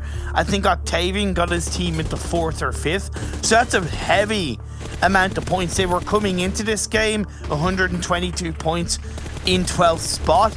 I know, once again, 3 rounds to go, they need to continue it, but it was nice to see a little bit of a bounce back once again from Eastern Stars. True. And one thing that I have to highlight is the Papara situation. I mean, they lost those members like 1 by 1. So the split which they did was like very, well, I wouldn't say it was a dangerous one, but I would say that it was the execution wasn't like, you know, as good as it could be. They should have been faster with the execution, getting the people together. Exactly. But also on the other end, for example, ARCRED, I think that they really did their homework. They have been checking the wards. They know that they're gonna be, you know, vulnerable on that place. So they just, you know, they had a very good execution. So even though they didn't get the highest result, I think that really shows that ARCRED, they are doing the work as well, and they're really trying to be there on the top 9. Yeah, 110%, and it was unfortunate that the circle shift kind of went against them up on top of the mountain, and they could really do absolutely nothing about it. A hell of a round and a hell of a game from Navi, but with 3 more to go and the door is still absolutely wide open for the top 9 of those PMGC spots. Copter, it's only going to get harder and harder. It's going to be definitely harder, but you know what's going to be getting harder? It's going to be harder for the Max to stay in the studio because he cannot say Papara anymore that often. But anyways, we'll be heading back to the break and then to the studio, and then we'll be back in a couple minutes.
Как бы ты описал нынешний уровень соревновательной сцены и конкуренции на ней?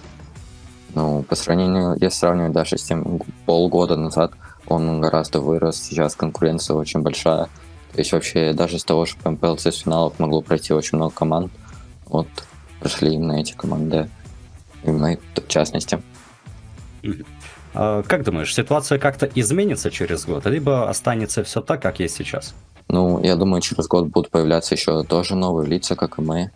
И уже старые команды не будут так доминировать, как они делали это, к примеру, полгода назад. Как ты видишь себя и свою команду через год, вот если заглядывать в будущее? Ну, я думаю, это команда с опытом ланной, которая может представлять как бы целую страну, целый регион на мировых мероприятиях. Слушай, ну вот сейчас будет чемпионат Европы, далее PMGC, ты тоже прекрасно знаешь. И вот какова ваша цель как команды? Чего вы хотите добиться? Ну, в первую очередь, это пройти на PMGC. Ну, а так вообще показать самый лучший результат, то есть чемпионство на Европе. Кстати говоря, еще, наверное, уже вне интервью мы с тобой пообщаемся. Просто интересно, как у вас происходит процесс подготовки, но тем не менее, если это не секрет, то можешь рассказать тоже. Зрителям будет интересно. Да, не делаем ничего необычного, просто изучаем все команды, кто где лутается и как лучше вот играть против этих команд, и все. А чего вы ждете вообще больше всего, если заглядывать вот куда-то за соревновательную сцену? Может быть, какие-то игровые аспекты хочешь, чтобы улучшили либо изменили? Именно в нашей игре? Да, именно в PUBG MOBILE. А именно в PUBG MOBILE? Да, сейчас вроде все хорошо, как бы все развивается, и хотелось бы, чтобы тоже все продолжалось и больше крупных турниров. И ну вот, в принципе, все. Круто. Ну что ж, первая часть на этом закончена, друзья, и совсем скоро будем переходить ко второй.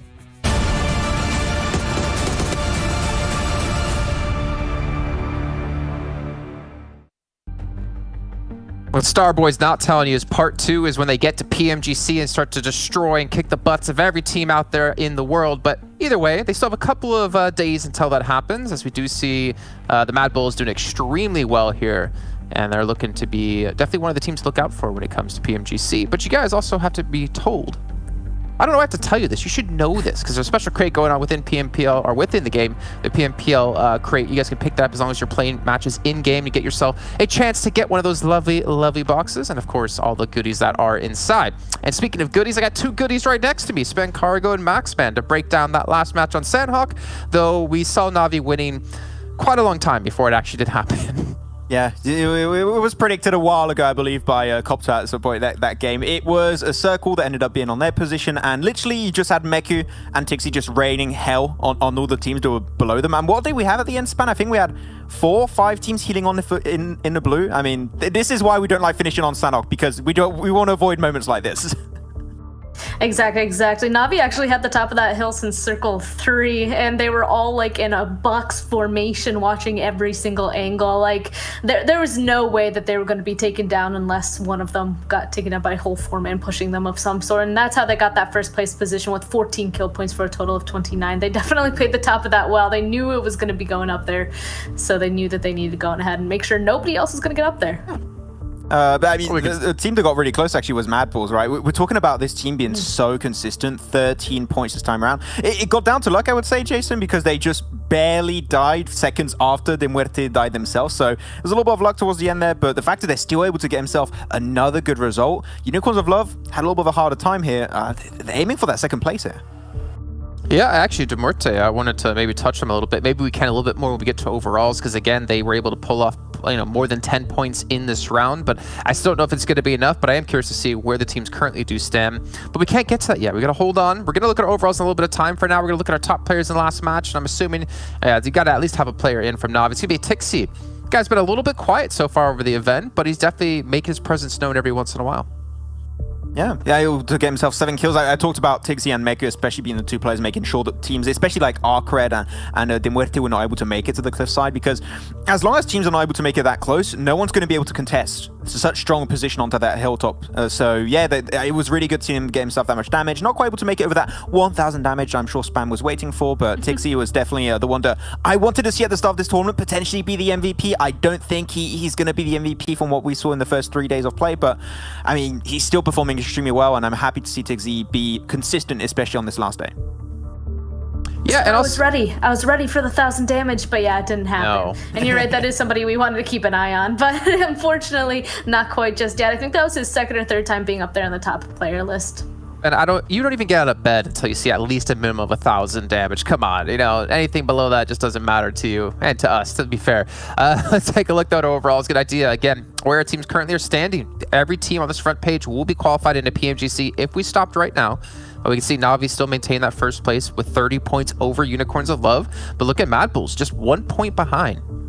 They're all on 117 right now. This is a lot of fun to see, but Mad Bulls are aiming for that second place. Unicorns of Love got to be careful. One false move or one kill you don't confirm, and that might be the difference maker between you taking yourself that second place and you being down in the top 3, or even potentially 4th place, because S3G are very, very close on their heels. But now, when I'm looking at this span, we talked about the point limit to make it to PMGC being of around 165 plus or minus 10. That means Futbolist and above currently made it. World of Wonders and Fenerbahçe are from these teams and downwards, teams that have not yet made it into the PMGC, so still got to keep an eye out for those. Max, They're very close. Yeah. I'm sorry to interrupt. We got to bring this to attention. Mad Bulls, the only team without chicken dinner on the front page. The team above them has 4, team below them has 3. Like, this is insane. This is ridiculous for a team to be this high up with 0 chicken dinners and have the exact same amount of placement points as the 2 teams above them. No, it's absolutely insane. That means that they're just doing amazingly towards the top of every single match. Of course, not getting that chicken dinner, but just being so consistent, at least staying alive for so long. So that is insane. Literally, they're only 1 point off, and that just comes from the kill points. Meanwhile, these other teams that are on the other side of the page, we can see that 9th place team has a total of 147, 135, 135. So again, they're a little bit further away from that 165 that Maxman you mentioned. And oh, man, it's still doable though for them to go on ahead and reach. Yeah, it's possible. I mean, we were talking in the green room, and John, something that he mentioned is for him, teams below Eastern Stars are currently potentially not out of the running, but teams that seem very unlikely to make it. And I would have to agree with that statement. I do believe that right now only teams such as Eastern Stars, ARCRED, the French team, and 1218 have a chance to be able to remain in that top 9. So hopefully they can be up there, because you only got 3 more games now. We're 50% done with day 4, so only 3 games. There's no more room for mistakes now. If you refuse to say their name, Max, I'm telling you right now, they will not qualify for PMGC. So it's all on your shoulders if you want to see the French team make it in to the event. Wait, so I'm supposed to say it now?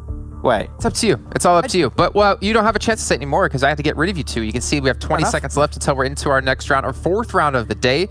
That means we only have 3 left to play in total. Max Man still has yet to say the name Game Lord, so I guess they're not going to qualify for PMGC. Thank you, Max, for cursing them.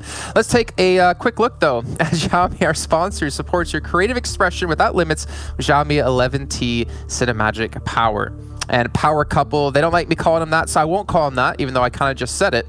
We got John on a blank to join us here on the mic to cover the last 3 rounds of the day. Gentlemen, this is where it all comes down to. This is where we get to see the teams who can qualify, the teams who can rise through this adversity, and the teams, unfortunately, who will fall by the wayside.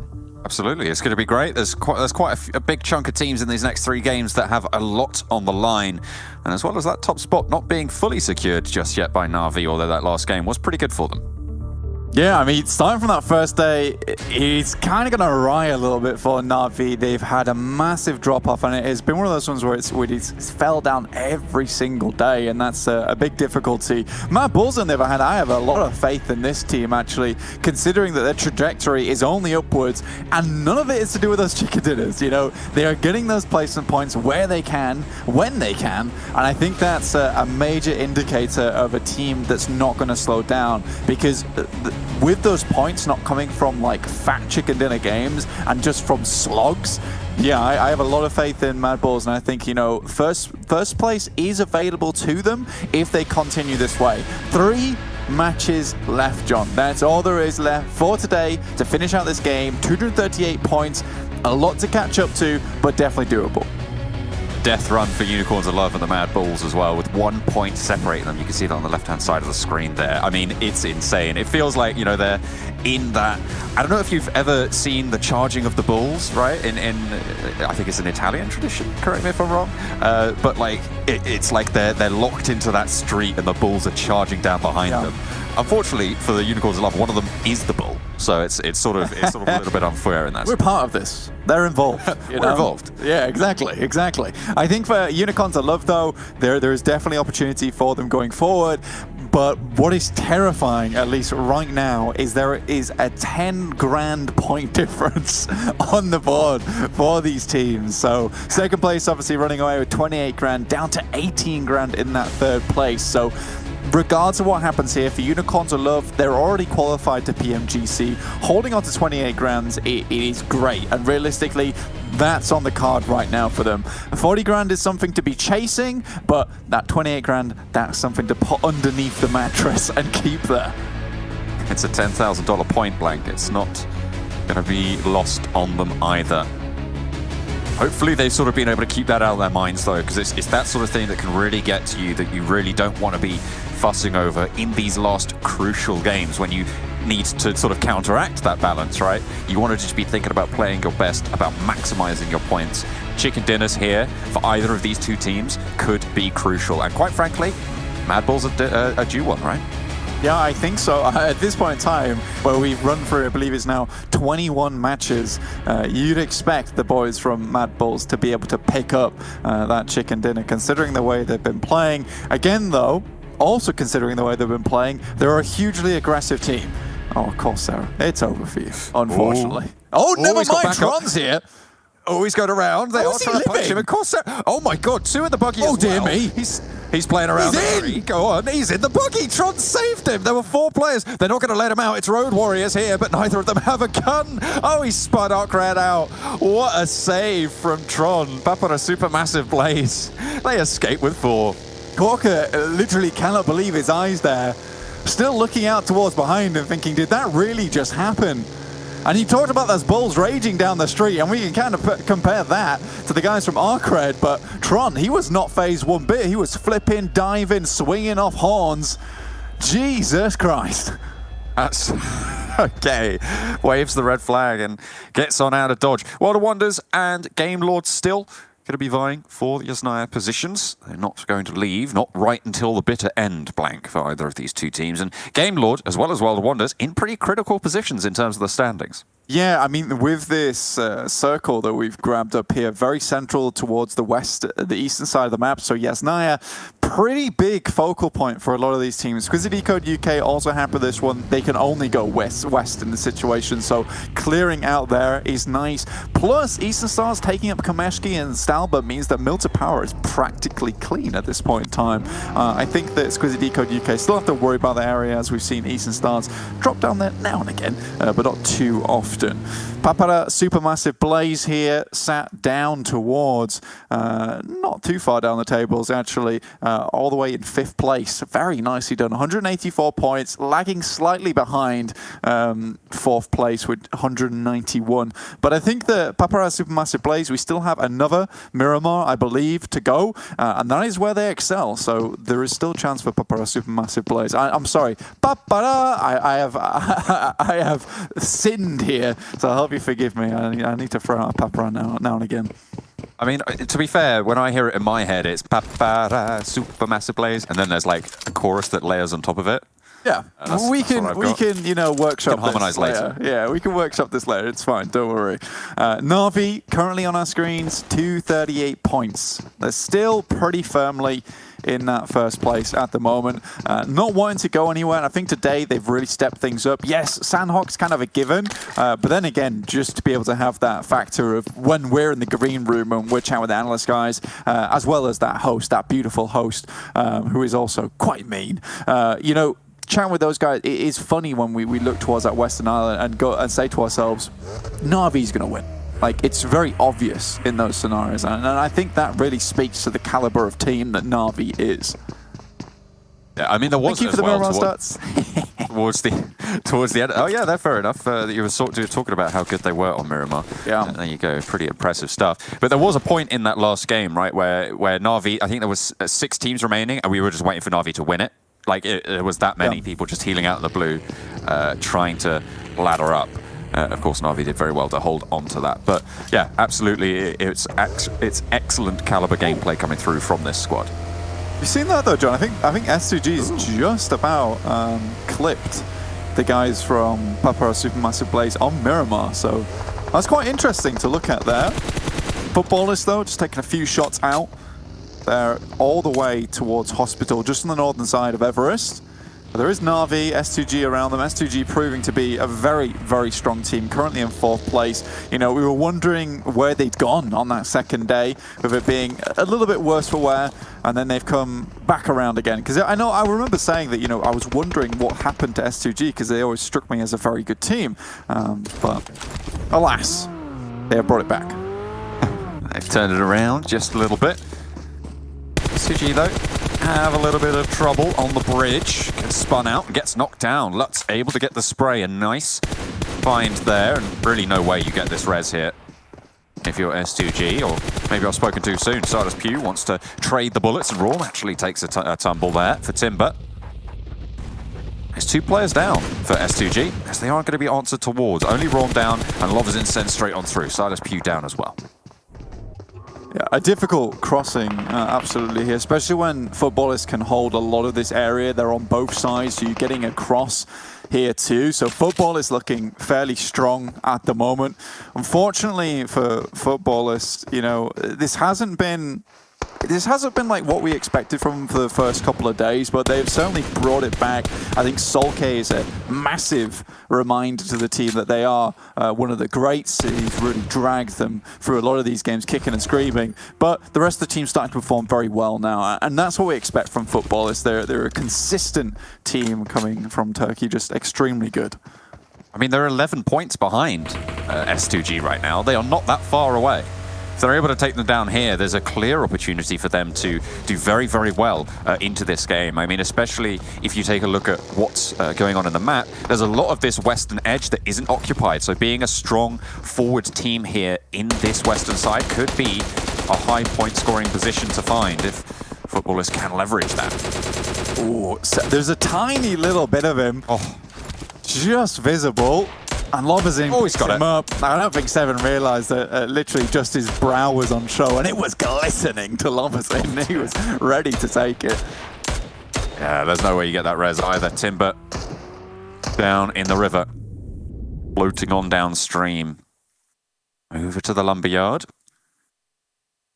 As Futbolists look to drop that one down, should be able to pick up that kill fairly simply. You don't know where he is, but it's only a matter of time. Really important team to be going down here in terms of storyline-wise, because, you know, S2G have been doing so fantastically well, but now we're in those last 3 games. This is where it really does count. So for S2G, you can see them on the top side in 4th place. This is where they'd love to start catching up to Mad Bulls, who are refusing to slow down in that 3rd place. And going down here really limits their chances going forward. And you might slip down. Currently, 4th place would award you $10,000. That is a large chunk of money, and it slips down to $7,000 in 5th place. So you're just continuing to hemorrhage money at that point. So S2G, it is unfortunate they go down here. Futbolists, on the other hand, very happy that there is not a team there in 4th place, and they can start to make inroads. Oh, Exquisite Décode UK looking to put a stop to ARCRED's dreams of qualifying. Already finding the knock, and a lot of damage to boot as well. Eliseo from the top floor, playing the stairs nicely. 1 player down, they push in for Gbrute, finds another. Eliseo moves through them again. Korka looks to suppress the window line, repositions and wants to push in, but Daddy is on the flank. Eliseo goes down, goes low, but here's the shot coming through from the teammates, and Eliseo is saved. 4 players alive from Exquisite Décode UK, and ARCRED take an early tumble. A brilliant fight there coming from Exquisite Décode UK, and not an easy one, by the way, guys. ARCRED, yes, they might be towards the lower ends of the standings, but they're one of the few teams around here who has plus 70 points in terms of kills. They're at 81. So that fight for Exquisite Décode UK, not easy. Sat down in 16th place right now. Unfortunately for Exquisite Décode UK, unless there is a miracle run out of them over the next 3 games, we don't expect them to get into PMGC, which is unfortunate to say, considering that we had such high hopes for them, seeing how they performed in Western Europe PMPL. And not only that, you've got to remember where ARCRED was sat, right? They were in contention for that 9th spot. So every game, more and more crucial. 0 points, disaster has struck them. You can see them in 11th place right now. Game Lord looking to open up that gap. 12-18 as well. Want to charge in, and Eastern Stars want to leapfrog on over. the Vodafone Giants with a little bit more to do, but still possible. ARCRED going to be pretty unhappy about this. I think for Eastern Stars, you know, their secret sauce at the moment is just kind of sliding in from that northern side on a lot of these maps. So you saw them do it last time on Angle over towards North George, and this time they're in Stalba. They're very much out of the way for the time being, but Na'Vi, they're on the lookout. They're coming over and underneath Severny, so they should have eyes on towards Eastern Stars. And when we watched them back in the EMEA League, you know, this was a very frequent thing that they would do, which is start clearing down through Yasnaya Polyana. So Eastern Stars certainly need to be careful of this. 12-18 off in the distance. Futbolist passing through. 12-18 do not want to kick the Hornet's nest just yet. Not quite spiking out, but certainly positions known. I do like a Yasnaya Fields finish. It's always exciting. It looks like we're slap bang in the middle of it right now for one, but have to wait and see. I'm glad that the river isn't in this as well. You know how much I dislike the river circles. I know, you're kind of like a cat, aren't you? What? You hate water. Not all cats hate water. I've seen you hissing in the green room. That's true. I do that. Getting your claws out. It's fair enough. Happened. That has happened. Evil creature. Oh, that's why they put the scratching post in there. And you've been using it. Bloody hell. Next circle, about to pop on our screen. Hopefully not too ragged as a scratching post in the corner. Na'Vi, though, happy with this one. That little bit of river, unfortunately, stays in towards the northern side, so may have cursed them slightly there, but does provide an interesting amount of terrain, especially if we get a northwest shift up towards the top side. That does create a lot of problems. Now, teams might be considering, if you are Futbolists, for instance, who are sitting around that bridge, to maybe move across and take up one of the towers around that area. Fenerbahçe, very, very close behind Supermassive Blaze, in fact just careening through with them. Come on, Tron, you were so good with the vehicles earlier. He's just trying to get over that hay bale. You know, it's difficult. It's not easy. And given the amount of fields in here, Blank, I just want to touch on this. This might force a lot of teams to go into Yasnaya Polyana itself. If the circle goes that way, that's fine. But if it shifts out to the west, to the south, or even a little bit further north here, they're going to be in a really sticky spot because we know how hard it is to leave Yasnaya Polyana. As soon as you lay your bed there, it is so hard to wake up from it. Goodness me. Okay, Unicorns Love versus Mad Bulls. This is interesting. This is the 10 grand point right here, and Unicorns of Love could, in fact, personally, start to increase that lead between them and Mad Bulls. Takes Agori down on the front of the bumper, and Mad Bulls just try and retreat out of there, get out as fast as possible. But Unicorns of Love, that makes things slightly easier for them. They do need to make it a little bit further in the circle, but right now, with Mad Bulls slightly weakened, you know, there is a chance that they go down early, and even if Unicorns of Love only get the 5 points, that's 5 points on top of Mad Bulls. Exactly. Who do you think it would actually win in a fight, a unicorn or a bull? Unicorn every time. You know why? The horns, right? They come out to the side, so the unicorn stands dead on. It's a fin creature, right? Those horns are going to go around it. The little unicorn directly into the bull's head. Okay, you know, there's no way that doesn't happen. Unicorn just has to position itself correctly. Okay, but it needs a precise charge, right? It needs its accuracy versus brute strength here. You know, it shuffles around. It just waits. Yeah, it shuffles. Just waits and turns to face. Stands its ground. Stands its ground. Fair enough. Okay, I can see that happening. You like that? Yeah. Okay, good. Well, depends which mythology you subscribe to of unicorns, though, because some unicorns, I guess, can fly. True. In which case, the bull would lose every time. Yeah. It would just leave. Eastern Stars finally made their way down to Yasnaya Polyana. They can't really hold off towards that northern side any longer. It's important to get in. Now, during Western Europe, the guys from Game Lord had a lot of success towards Yasnaya Polyana, towards this south side of Yasnaya itself, which allows you to breach into the field should we get a direction like that from the circle. So very nicely done for Game Lord, and a position they played before. This is that shift that I was talking about earlier, which causes so many problems. Now everyone on the south side of Yasnaya really starting to hurt because you have to cross through that road, which is very, very thick there, John. So there's a lot of area you've got to walk over. And so, to be honest with you, your best bet for Game Lord would be to disengage down towards the south and swing up to the north side. I do not think going through Yasnaya is a good idea. 12-18 Unicorns of Love kind of have a similar wide swing idea, right? They could go out to the west and go across the rivers there and try and actually push into where Na'Vi, in fact, are holding on this northern side. And if there's one team you do not want to be guarding your at, it's Na'Vi right now. Futbolist, taking heavy punishment from World of Wonders. World of Wonders, one of the teams that potentially at risk of qualifying or not, depending on the results of these next couple of games. Futbolist taken 2 knocks, Solkay low, Loversin, half HP, World of Wonders. They lose 2, however, and it's only Zessi and Recent. Yeah. In the meantime, MLOD have made that move that I was talking about earlier, swinging up towards that northeast side. Really, really well done. They identified the danger that most people will have probably already committed to Yasnaya, and they're in one of those strong positions that we said before. You can get out into the fields, and getting out into the fields in vehicles is very quick.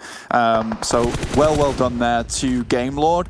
Muerte fighting on the hillsides versus Exquisite Décode UK. Again, remember, these guys have to have an absolute miracle run here. We're talking 18 kills per chicken dinners to even get in a position where it might happen. Eliseo taking shots over towards DREY and Unicorn. Very low, though. Just a nade might do it, but Unicorn gets sprayed down. Eliseo holds the line. Well played there for the UK squad. Has to reposition. Dirty down a little bit below. And the Mad Bulls have the off angle. Game Lord trying to scout out these hills as well. Might get this information from the gunfight. Daddy still not res there. Eliseo goes in for it, but down from the hill. Will descends. Reznov as well continues to put in the bombardment from these nades as the reses start to come through, but Will's in position. Needs to get over the rock, needs to secure itself. Looks for the flush, goes low but doesn't go down. Looks to get the heal potentially, or maybe just challenge it out as DREY falls. Unicorn now in the smoke as it clears. Gonna get sprayed down around the side, but the flush, the green from Will might have cost him his life. Unicorn, however, has backup. It's Reznov, the guardian angel for the squad, and all 4 of the Exquisite Décode UK teams stay alive. INGUSH may be able to do something here, but Will is down and Game Lord have crashed on the hill. A rough position, to be sure. Narvalo moved up nice and early, but they're starting to creep in, like you say. They've heard this fight. We're in range. 12-18 versus the Mad Bulls, and this is what we worried about before for them. Going down so early after taking that first initial knock. Now just 2 monkey in effect. 2 players alive, but 2 players for 12-18 as well. Talika holding around the side of the rock. Reznov off in the distance. You can see him there spying out this fight, and a nice knock for Monkey to move on forwards for the Mad Bulls. Eva Station wants to trade and look for more, but Monkey's getting the flushes. 2v2 now. Klein and Eva Station trying to hold off, but how split are these Mad Bulls right now? They're going to need to be careful. 12-18. Looking for nades. First one hits nicely. Klein goes down. Evo Stations just does not hit. He's finding uphill at the moment. It's difficult. Maybe time to just disengage this when you see him skittering down the hillside. Look at the next circle shift as well. This fight needs to wrap up and wrap up soon if you want to have a position in these next circles. Flush comes through. Klein down. Game Lord potentially looking to move down the hills. Exquisite Décode UK behind them, but Na'Vi have the most of it. The lion's share goes the way of the top of the tables for now. Futbolist looking to send themselves into the middle as well. Game Lord actually lost a player there in Victor, but they've positioned themselves in between them and Exquisite Décode UK, but Futbolists in front of them have moved in. Unicorns of Love versus World of Wonders. We'll find final player. Down to 3 though. Roll Kiss on his knees. Should be able to get this boy back up again. But they're all the way down in Yasnaya. They still have a way to go. And Fenerbahçe, they're taking shots as they make the rotate. They're trying to scout around the side of Yasnaya right now. They didn't go for that far western rotate that 12-18 actually opted for, and I mean, maybe that was a good decision given the fight with Mad Bulls, but either way, they are going to be on that south side with the rest of the teams.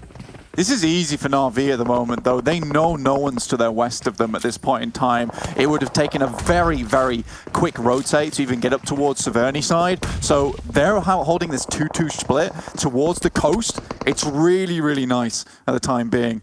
I believe that is spicy, and now Rob's down for Game Lord. Narvalo in the back, still waiting for Exquisite Décode UK's players, but Futbolists, they've spotted out Na'Vi now, and they're going to try and work this one from the position they have inside the circle.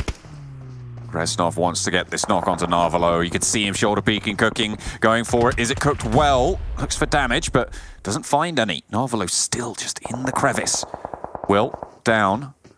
Two players standing for Exquisite Décode UK. Narvalo cooking a nade of his own, drops it on up and doesn't really find more than damage there, but Eliseo now knows there's a player there. Reznov getting peppered on the rotate. Game Lord backing up their teammate to try and hold this northeastern side, but Futbolist have other ideas. This is really well played from Game Lord, and it's unfortunate it's gone this way, purely because, you know, they'd placed Narvalo so far forward to kind of block the guys from Exquisite Décode UK in, and that way, bloody hell, what I had well trouble with that name. Exquisite Décode UK in, whilst the rest of the team were just shooting them as they came down the hillside, but Futbolist joining in really adds a spanner to the works for Game Lord. On the northeastern side, one is knocked. Spicy last standing. Pushing forwards. Futbolist get the spot. Solkay takes some damage there on the push. Lovazin doesn't take any from the top of the hill. You have to wonder how he's going to do it, but Robs cannot stand the test. Spicy will go down as well. Lutz moves in for the spray, and now the Eastern Stars have the fury of Futbolist turned their way. The circle shift goes southeast. Unicorns of Love just get torn to pieces on that side of the still map. alive. Yeah, Mad Bull's still in this one. 12-18 with 1 kill. Now you wonder how many points Game Lord was able to pick up, and is it enough to buffer that point lead that 12-18 will be able to get just from placing up here in 5th through till 3rd? 5th place, and what's that, 6 points between the Mad Bulls and Unicorns of Love right now. Mad Bulls should be in the lead. They should be ahead after this finish. 5th place should be enough to see them over that mark. Question is, how long can they survive here? Na'Vi going to have to play proactively now for the first time in the last probably 10-15 minutes now to move into this next circle. Yeah. For Game Lord hitting 140 points, it does get them closer to 12-18. Still too far at this point in time. Need to go just a little bit further beyond. Futbolist though, Lovazin once again. The sniper from Futbolist doing the work. All Eastern Stars need to do is wait for Futbolist to have to leave this mountainside in order to be able to have a bit of a better chance here, but Futbolist, they're going to wait until the last possible moment. Effect trying to survive as well as teammate does. Na'Vi not going down just yet. Eva Station moves through, gets spotted, and Effect takes him down. So Mad Bulls ladder up yet again with another kill point. This is great news for the squad. Now only 5 points behind with a guaranteed 8 placement points still to come. A difficult proposition going forward now, but Mad Bulls, can they hit that 3rd place? No, they can. Na'Vi pick up that kill. And Mad Bulls, when we see the live standings, should be ahead of Unicorns of Love now. I hope it's by 1 point. No, it's by a little bit more than that. There should be, I think, a 3-point gap between the two of the teams. Yeah, there you go. 220 to 217. Futbolist taking fire as they descend. This is where the Eastern Stars needed to survive until to have a fair chance here. But Lovazin's still up top. They are playing this backstop because they know their advantage is the high ground in this spot. The Eastern Stars creeping their way in. Again, they know how to play these circles now. They're an edge team, and they play it lovely. Okay, Lovazin rolls on forwards, and Na'Vi pick up the spray. Should be getting the flush as well. 4 players alive for Na'Vi, 4 players for the Eastern Stars, but only 2 left now for Futbolist as they abandon the hillside. Lutz getting knocked, and so it's just Solkay. Nades towards the back as well. Nicely placed for the Eastern Stars. Not quite long enough there. But Eastern Stars, this is a crucial run from them. They're in 10th right now, looking to challenge out for that qualification spot. This is a great result for them. It really is. I mean, for Eastern Stars, they can continue to do well. This circle, though, still favors Futbolist, but really, it's on both these teams now. Eastern Stars and Na'Vi, who's going to make the first move and how are they going to make it? Either it'll be successful or it'll be punished. Smoke's going to be really important in this case. Eastern Stars will have a few, but vehicles are ready and available for Na'Vi, slowly edging their way forward. Look at this, the smoke's come out from Na'Vi. The wall is being created, but Kitsune cut down by Kapahala, and the flank comes in. They're pushing onto Na'Vi's position. A second knock, and Tixi's in the vehicle, taking damage as well. Kapahala will have the angle, looks for the long-range spray. It's good on Kapahala, but the rock provides cover. Tixi stays alive, but Eastern Stars move in with the duo towards the back, and a flush is found. Kapahala low, but pops the heel. Nades look to come in hand now for the Eastern Stars. Futbolist, in the meantime, are just trying to weather this storm, but ATHIS launches a nade forwards. Na'Vi Na'Vi try to bombard back, but Kitsune goes down, feels the brunt of it. Tixi low and Matic flagging too. That's another one nade. coming through onto Tixi. Eastern Stars with a bold play here. Instead of taking zone, they just take Na'Vi. Matic trying to hold now, last player for Na'Vi around the side of the tree. ATHIS falls, and Matic's holding strong. BAZZI now in the crosshairs, looks for the spray, it's good, but not gonna find the cigar there. The blue zone crunching him in as Solkay has fallen. Second place guaranteed, but Matic falls, and it's Eastern Stars to go down for the chicken dinner. Beautiful play there, holding out, biding their time. Solkay fell before the mark, and Na'Vi get dethroned. What an interesting ending there that was. Solkay, I think, went down in a blink of an eye just before Na'Vi in that situation. It never is just Solkay though, really, is it? I think that guy has done so much work for Futbolist, but what an interesting run we've had. Eastern Stars, like you said, challenging out for that 9th place spot. And they're making it happen, John. They're making it happen. That circle was nice for them, but they played it nicer. I think for Na'Vi, honestly, the way they came on the top side, they bided their time, but I just don't think they expected anyone in this lobby to rush them the way Eastern Stars did. No, I mean, it was, I think that was an inspired movement from Eastern Stars. They played that perfectly.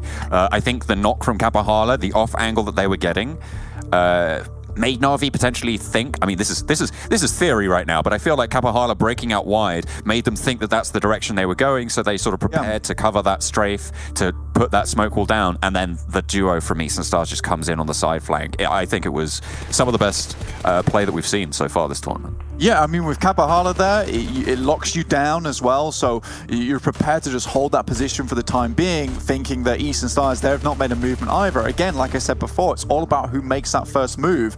In this case, Na'Vi's laughing their head off because they think Eastern Stars made the first move. They have cover in the vehicles, they've smoked it out, angled towards Kapahala, whereas the rest of the guys are on a covert mission over the rocks. Really, really well done. And yeah, I would 100% agree with that word, inspired. You know, Eastern Stars coming through clutch in the end there, and this is really a run that they need to make. For that tournament as well, Western Europe, they were very close to taking that first place and having those PMGC points go their way to get into PMGC. And now again, they're fighting for their lives. You know, they do not want that PMGC placement taken away from them again. Absolutely not. Like, you could see it now in the gameplay. Picking up a chicken dinner, the 3rd so far of this tournament for them. Great news. Mad Bulls still denied, but they still keep it on up and keep 2nd place now. You saw that during the game, 220 points to 217 for Unicorns of Love. Fantastic, fantastic news for them, but it's still only 3 points with 2 games to play. Yeah, they really remind me of Valdez from the World Invitational, where, you know, they were so far ahead. Not the murder, in fact, actually. Oh, okay, yeah, the Valdez. The post Valdez, the murder. It really reminds me of them in the sense that they were so far ahead, they weren't getting a ton of chicken dinners, but it was a case where they were in that top 3, that top 4 so often that it almost felt like remiss to even try and catch them, because you were never going to do it because they never gave you the chance to in the first place. And I like what Mad Bulls are doing. Yes, they don't need these chicken dinners. They just need to keep getting these top 4s, keep putting up those points, and at some point, that flood of points is going to break the dam. It's going to break the dam, John. I don't think it's going to break up towards Na'Vi, though. I mean, they've only got 2 games left to catch, and after that game, finishing in 2nd place with the gap that already existed, I feel like Na'Vi might be nigh on uncatchable here in the European Championship. Blank, we're going to go to a break. We're going to head back to the analyst desk.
I cannot believe we are 2 rounds away from crowning our champion here at the PUBG Mobile European Regional Championship.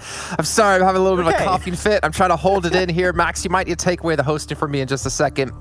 But that is the trophy the teams are playing for, not to mention the 40,000 bucks on the line. Span Cargo, Max, take it away.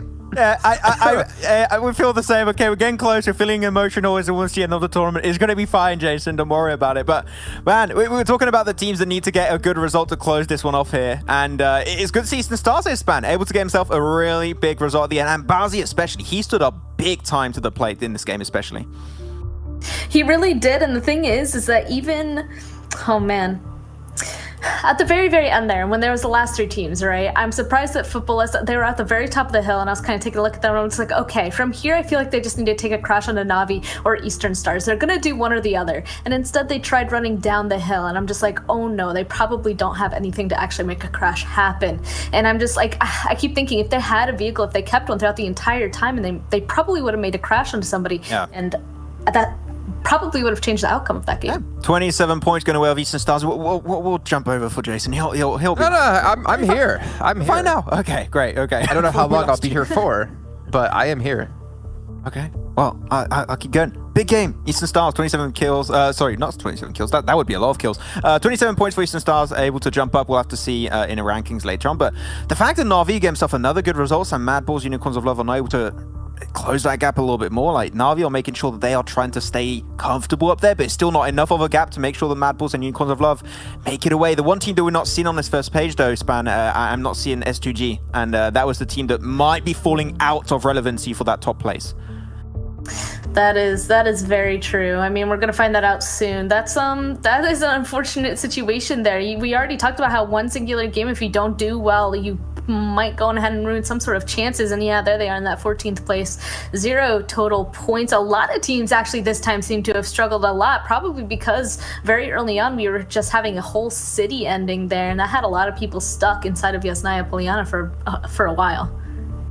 Well, there's still a couple of teams in here that I have to be very, very careful. Fenerbahçe, I believe, is around like 19th, 10th place position, so they're not necessarily safe at the moment in our overalls. Eastern Stars, I believe, shot up the rankings with that last result we just had happen, but we'll jump into overalls in a little bit of time.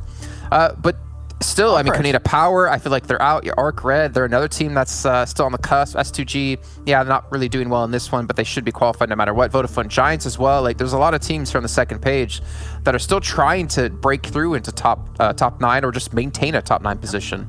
Every time that we have a game that finishes, you cut off a lot more teams to potentially make in that top 9. So the fact that Eastern Stars did not have a bad game keeps them in the racing, so they're going to be really happy about that type of result. So hopefully the other teams can try and get themselves some good results to be back into the race and hopefully aim for that top 9. But we're seeing Solkay a lot. Span out the impression. I don't know if because you talked a lot about the team on the first day and now they got your luck on their side, but man, Solkay's been consistently up on this top 3 and Tiggsy a lot more, especially in these last 2 days. So I'm not surprised, but BAZZI being able to get himself 6 kills on this game, especially we talked about him improving significantly on the side of Kapahala, ATHIS and OCTAVIAN in that PMPL Western Europe. So BAZZI was a big reason why they were able to enable themselves to get himself a chicken dinner towards the end.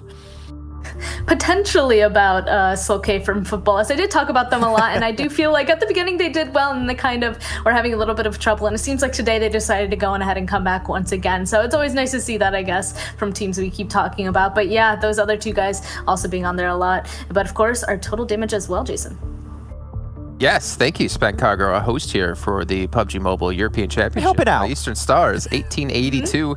See, a lot of teams, actually, 4 teams in total with 1,700 damage or more. Exquisite Décode, I kind of feel a little bit bad for them. This was basically their last chance to have a good round to somehow stay in contention, but I believe, unfortunately, with the results, they might have just fallen a little bit short. But good to see, like, quite a few different teams here is able to put up some pretty decent damage. Yeah, I mean, Exquisite Décode were in last place before this, so I don't think it's going to be enough. It's good. They still have improved significantly in these last 2 days of play compared to their first and second day that were just god-awful. I have to say, I have to apologize, but it was a really rough time for them. And they've improved a little bit, so this season is pretty much going to be over for Exquisite Décode UK, but I hope they can still remain as the full squad that they've shown since the last 2 seasons, even though when they were like an STRYCKER MVP, now that they're actually the side of Exquisite Décode. Give them a little bit more time, playing on this type of level, they might be able to make things happen and stick, but right now it's a little bit too early, I would say. Max, I'm a little bit worried. I mean, I don't know how familiar you are, Svenkarga, when it comes to UK esports, but I feel like a result like this, not qualifying to PMGC, I don't know if the team will stay together. The UK esports in general has a track record of just disbanding when results don't go their way. I don't know if it necessarily relates to PUBG Mobile, but they were our best team from the UK. So I kind of hope, at least if they do disband or, you know, whatever, I hope obviously they don't disband, but we still see, you know, some players sticking around in the future. I don't know. Maybe I'm just trying to stir some drama. Who knows? Yeah. That's just kind of a little prediction here. I mean, we saw, what was it? Destiny disband right after they didn't qualify for this event. Who knows? But either way, let's move on to a head-to-head here between some teams here. Fenerbahçe up against 12-18, our 9th and 10th place team at the moment. Currently 9th place, the cutoff is 157 points. The team 18 have, or 12-18 have 155. And I was just curious about their stats where if they kind of got their points in a different way. And we can see average kills, actually, it's quite a big difference across the amount of matches we've had. Yeah, pretty nice average actually for Fenerbahçe. Despite them not being known as a very aggressive team, I think that they're just good at understanding which positions are strong in the circle, and they make the most of those type of positions and frag out big time. So I do really like Fenerbahçe, but 12-18, they've been a little bit up and down throughout the tournament. I still really enjoyed the team, and we've seen Evo Station. There was a player, the recent addition actually of the team doing really well, which I'm happy to see for 12-18, but I'm not convinced with this team right now. They're currently in 10th place, so they're just barely not able to make it in. So yeah, Fenerbahçe 12-18, they still got 2 more games. Need to make them count. If you have one single bad result, that might be you out of the race for PMGC. And it also seems like the majority of their points are coming from placement points, so clearly that they're staying alive a little bit longer, potentially, that, or they're just definitely not getting enough kill points. So now's the time they have to go ahead and just strive to get as many kill points coming into these last 2 games, in my opinion, to try and make up those differences to get into the top 9.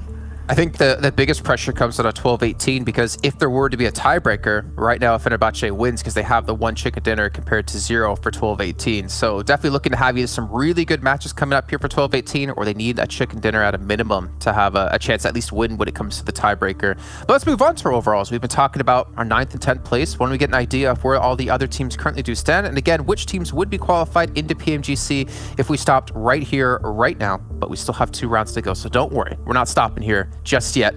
We're still gonna have Navi, I believe, in first place, sitting pretty high and mighty, but the other teams, looks like Mad Bulls have actually overtaken Unicorns of Love by 3 points, and with 0 chicken dinners. Yes, Unicorns of Love have 4 chicken dinners. Like, even our producer says lol, because it's such an insane result for Mad Bulls. And once again, for people that maybe didn't watch on the first day, we did talk about this team saying that on the international stage, outside of the CIS region, we don't know what to expect from Mad Bulls, but they were forged in the hardest region in all of Europe right now. So, man, performing at this type of level right now is very impressive, but hitting PMGC, that's going to be a completely different level of play. I am hyped to see how they might do versus some, for example, NA counterparts in that type of event. I do feel like over all of these days they have been getting better though, and I kind of mentioned earlier that I feel like they definitely have some sort of ability to adapt to the lobby that they have, so making it to PMGC, I think that's going to be quite interesting to see if they are able to adapt like they are right now, because they're amazingly adapting right now. Like the significance, the increases every single day is astounding, very noticeable. Off the back of that last round, East Stars went from 12th place to 8th, by the way. Just want to point that in there. So they did get themselves safe for now, but they need to continue, obviously. We can see Game Lord at 140 points. So they're, 17 off of 9th place. There's starting to be a little bit of a gap, as you can see, at 12-18 at 155. So Game Lord, ARCRED, Vodafone Giants. You got Kanina Power, I'm struggling to say, but hey, there's 2 rounds left. You've got nothing left to lose here, right? I feel like maybe you guys can talk about this in this situation. Do you try to just be extra crazy and start to drop some people and look for fights, or do you just continue to play safe? I mean, that's a lot of stress, right? Because when you have 2 games like this and you see how much of a gap they have between themselves and also 9th place, if they try a different playstyle and they just die and imagine, I don't know, the first 5-10 minutes of the game, they're out, they're done. So there's a lot of stress. I would not go for it. I would just try and maybe adapt my playstyle a little bit, but going for a YOLO play, I think is very desperate, way too soon in my opinion. I agree with Max, man. I think changing your playstyle completely is definitely not the right way, because then you're just not going to be used to that playing, so you're definitely going to do worse. But their playstyle they've been playing isn't working at all either, so I'm going to disagree with both of you, and I'm going to be extra crazy and hope to see them change things up here, though you guys will probably have the smarter choice. I got to say goodbye to you two for now. What's up? We're even? No, we're not even. Oh, you're leaving. Good. Get out of here. I don't want you here anymore. Max, man, I can hear your voice still. Hopefully people at home can't, because you know what?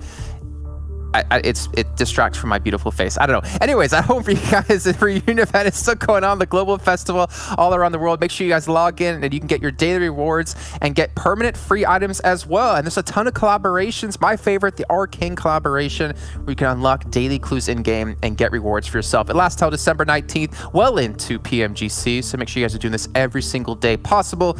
And we got to bring our commentators back in. I can't believe after the entire year, we're 2 rounds away from knowing who else is getting to PMGC and starting to finalize the rosters, the teams for the biggest event of the year. John Allen and Blank, take it away. Hey, it's exciting stuff. I have one question for you, Blank. When in the history of Jason asking if a team is going to change up and hot drop someone else, has it happened? Because right now, I'm feeling 0 as a big number. So Fenerbahçe currently sat in 9th place at the moment. So actually, to actually realistically talk about this, Fenerbahçe sat in 9th place at the moment. This is Game Lord's map, Miramar. Fenerbahçe, their favorite maps is a cycle between Sandhawk as well as Arangel. That's where their majority of their points are coming from, Sandhawk overall. And I think if it's any time to make that run happen for Game Lord now, it is this point. I think 12-18 could also make it happen very easily. Look, 155. They have been cruising at this point in time, and it's really been Game Lord who has been turning up the heat. It has been shifted to a bit of a more medium heat at this point in time. You know, the oil's not sizzling anymore, but hopefully this is the place to make it happen, because like Jason says, we're about to finalize all of our teams from Europe to get into PMGC, and it's been a long time coming. It's been a very, very long time coming. PMGC has been flitting around the network for so long, and finally we get to see exactly who it's going to be. But there is one more match after this, so make sure you come back and watch that one if you just want to chill out and find out exactly what happens. But Miramar's going to be a blaster, so stick around. Absolutely. I mean, I want to talk a little bit about ARCRED right now. I mean, in that last game, right, they had an unfortunate fight with Exquisite Décode UK. It did not go their way, and they lost. They went out very, very early with 0 points. They're now 5 points behind Game Lord and a full 20 behind 12-18, 22 behind Fenerbahçe right now. To put them up in that 9th spot, and that is a really, really difficult position to be in. Needs a miracle run. If ARCRED don't have a good game now, I'm counting them out personally. I think goodness me, Exquisite Décode UK already taking 2 knocks is not good at all for them. But ARCRED, you see that Korka's got the most knockouts in the entire lobby with 42. This is one kill-hungry team. I think that realistically, there's placement points that they're just lacking on at the moment, just not getting far enough. And maybe this is an indication with the amount of kills they've got, taking too many fights too early on. And that might be more of a reasoning behind it, is the fact that perhaps they're not able to make these rotates perfectly, so their rotates are taking them into fights that they didn't necessarily want to be in the first place. And Exquisite Décode UK are out. I think that was to Papara Supermassive Blaze as well, either them or S2G, and actually that distinction is quite important for the current standings, right? These two teams fairly close to one another at the moment. I think S2G 191 and Papara Supermassive Blaze 187, so whoever gets them a little bit of a lead there. Futbolist really have been climbing the tables as well, right? This is a team that is now up in 4th place overall, 197 points. So it's pretty impressive how they've managed to really storm all the way up there. Catching Unicorns of Love, a tall order, but doable with 20 points difference. Yeah, exactly. I mean, for Unicorns of Love, things haven't been as standout as you've seen them before. And it was Papara Supermassive Blaze to pick up all these kills, with Will trying to make his way out of there. So that is huge for them. Able to, I believe they've just evened themselves out, 191 points apiece for S2G, as well as Papara. So interesting stuff. So we're really starting to see a little bit of movement towards this top side. This is what makes this tournament so fun at the moment for me, for the European Championships. It has been so volatile. People really haven't been able to get too far ahead of one another, but after some crucial drop-offs. From 6th to 7th, it's a big drop-off, and then you're dropping off down towards 12th place. So we'd really have these cool fights between who gets in right at the bottom for PMGC and who gets those chunky points of money towards the top side of the tables. You know, 40 grand on the line most likely going to Na'Vi, but 28 grand, 18 grand, you know, you're looking at a lot of cash here, John. Yeah, the drops do become pretty significant from sort of seventh place up. You have a $500 jump from 7th to 6th, and then a $1,000 from 6th to 5th, and then $3,000 from 5th to 4th. So the points get more valuable the higher up the table you are. It's definitely tense right now. Last 2 games still to play. Game Lord at risk in their current scenario. We talked about them quite a lot. Max has talked about them as little as possible. This is a team that we've seen do spectacular things, but right now they need to move up 2 places with a 17-point difference between them and Fenerbahçe. They need more. There is a lot riding on this game, and I mean, I mentioned it right at the start there, that Miramar is their best map. It's where we've seen them do the most fantastic work. And if there's any time to do it, it is right now on this map here. Because if you can get a big game heading into your final one, it takes a lot of the pressure off. You typically don't want that final game to be the one that decides where you go in. You kind of want that game to be one where you can think to yourself, we just need to get a reasonable amount of points this game, just to ensure that someone behind us can't leapfrog us.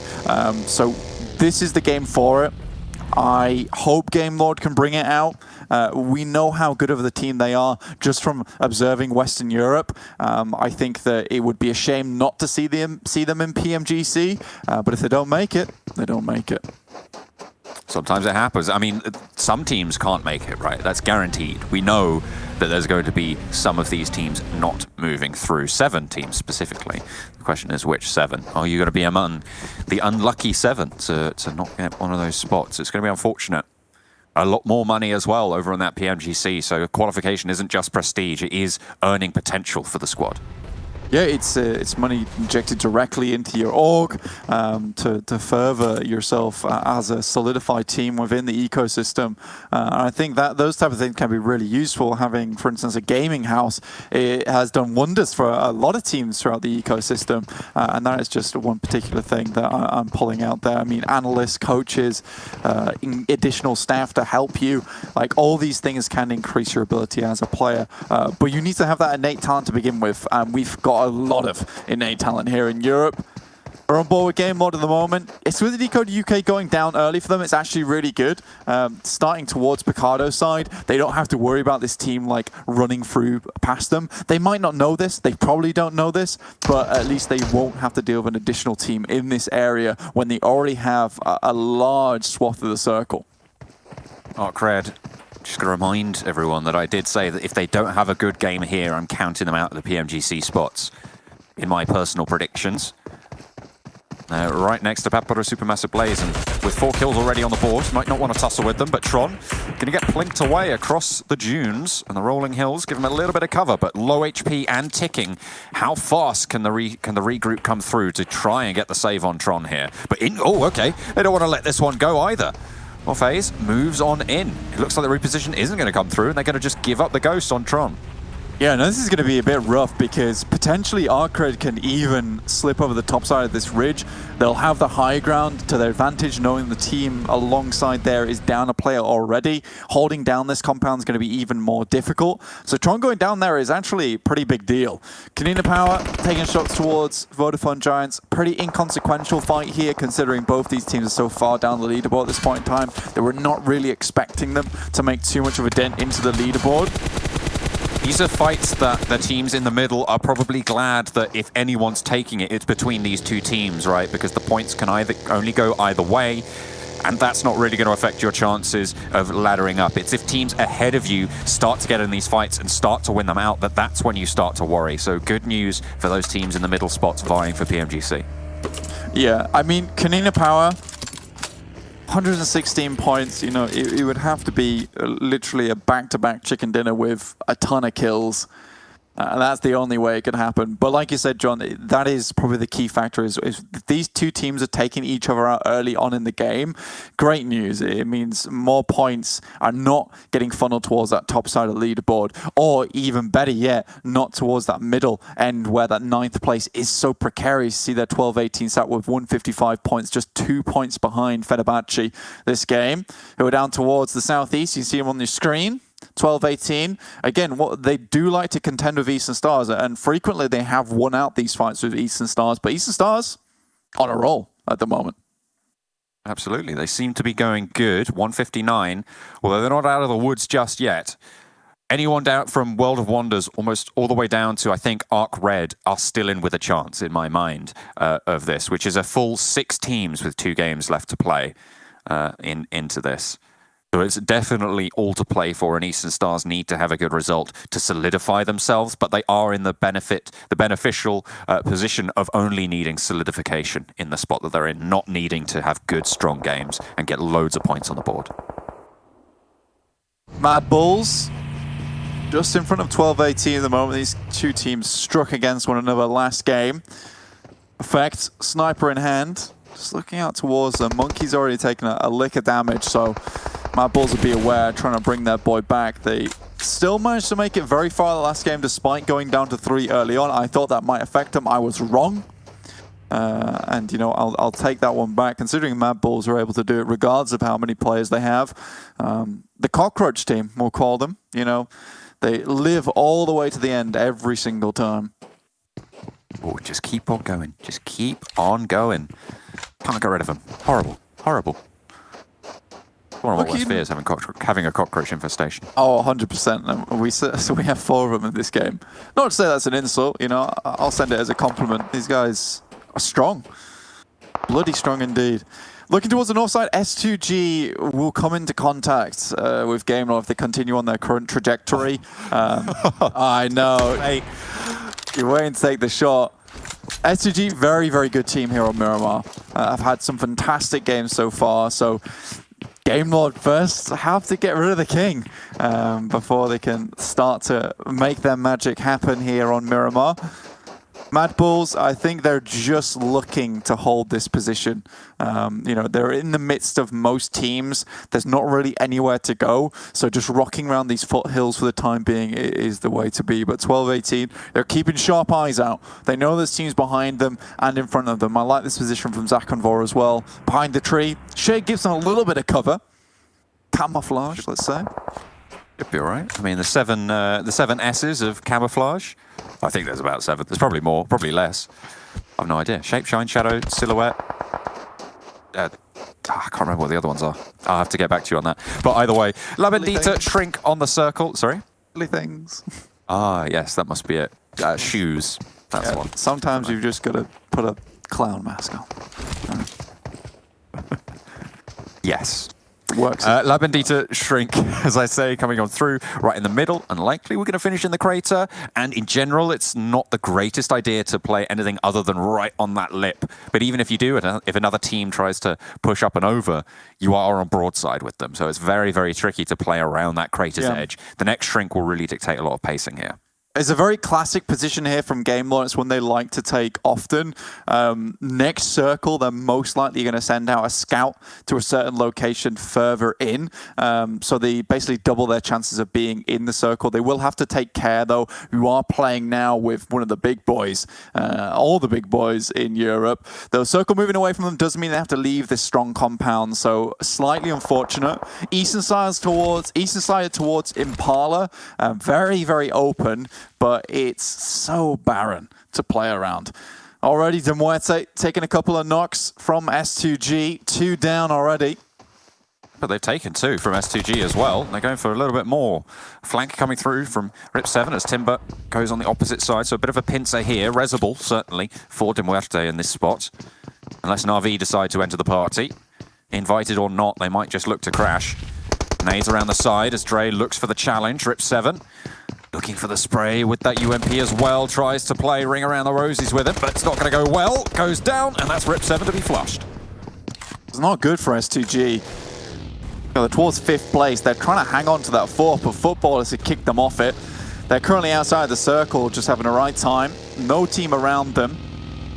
Now just Timber left this team on board. The GameLord moved towards the crater. Na'Vi's flung themselves over the top side onto that eastern bit of the circle that I said was free before. You know, if you can't take the best parts of the circle, take the open parts of the circle. Sometimes that's all there is to it.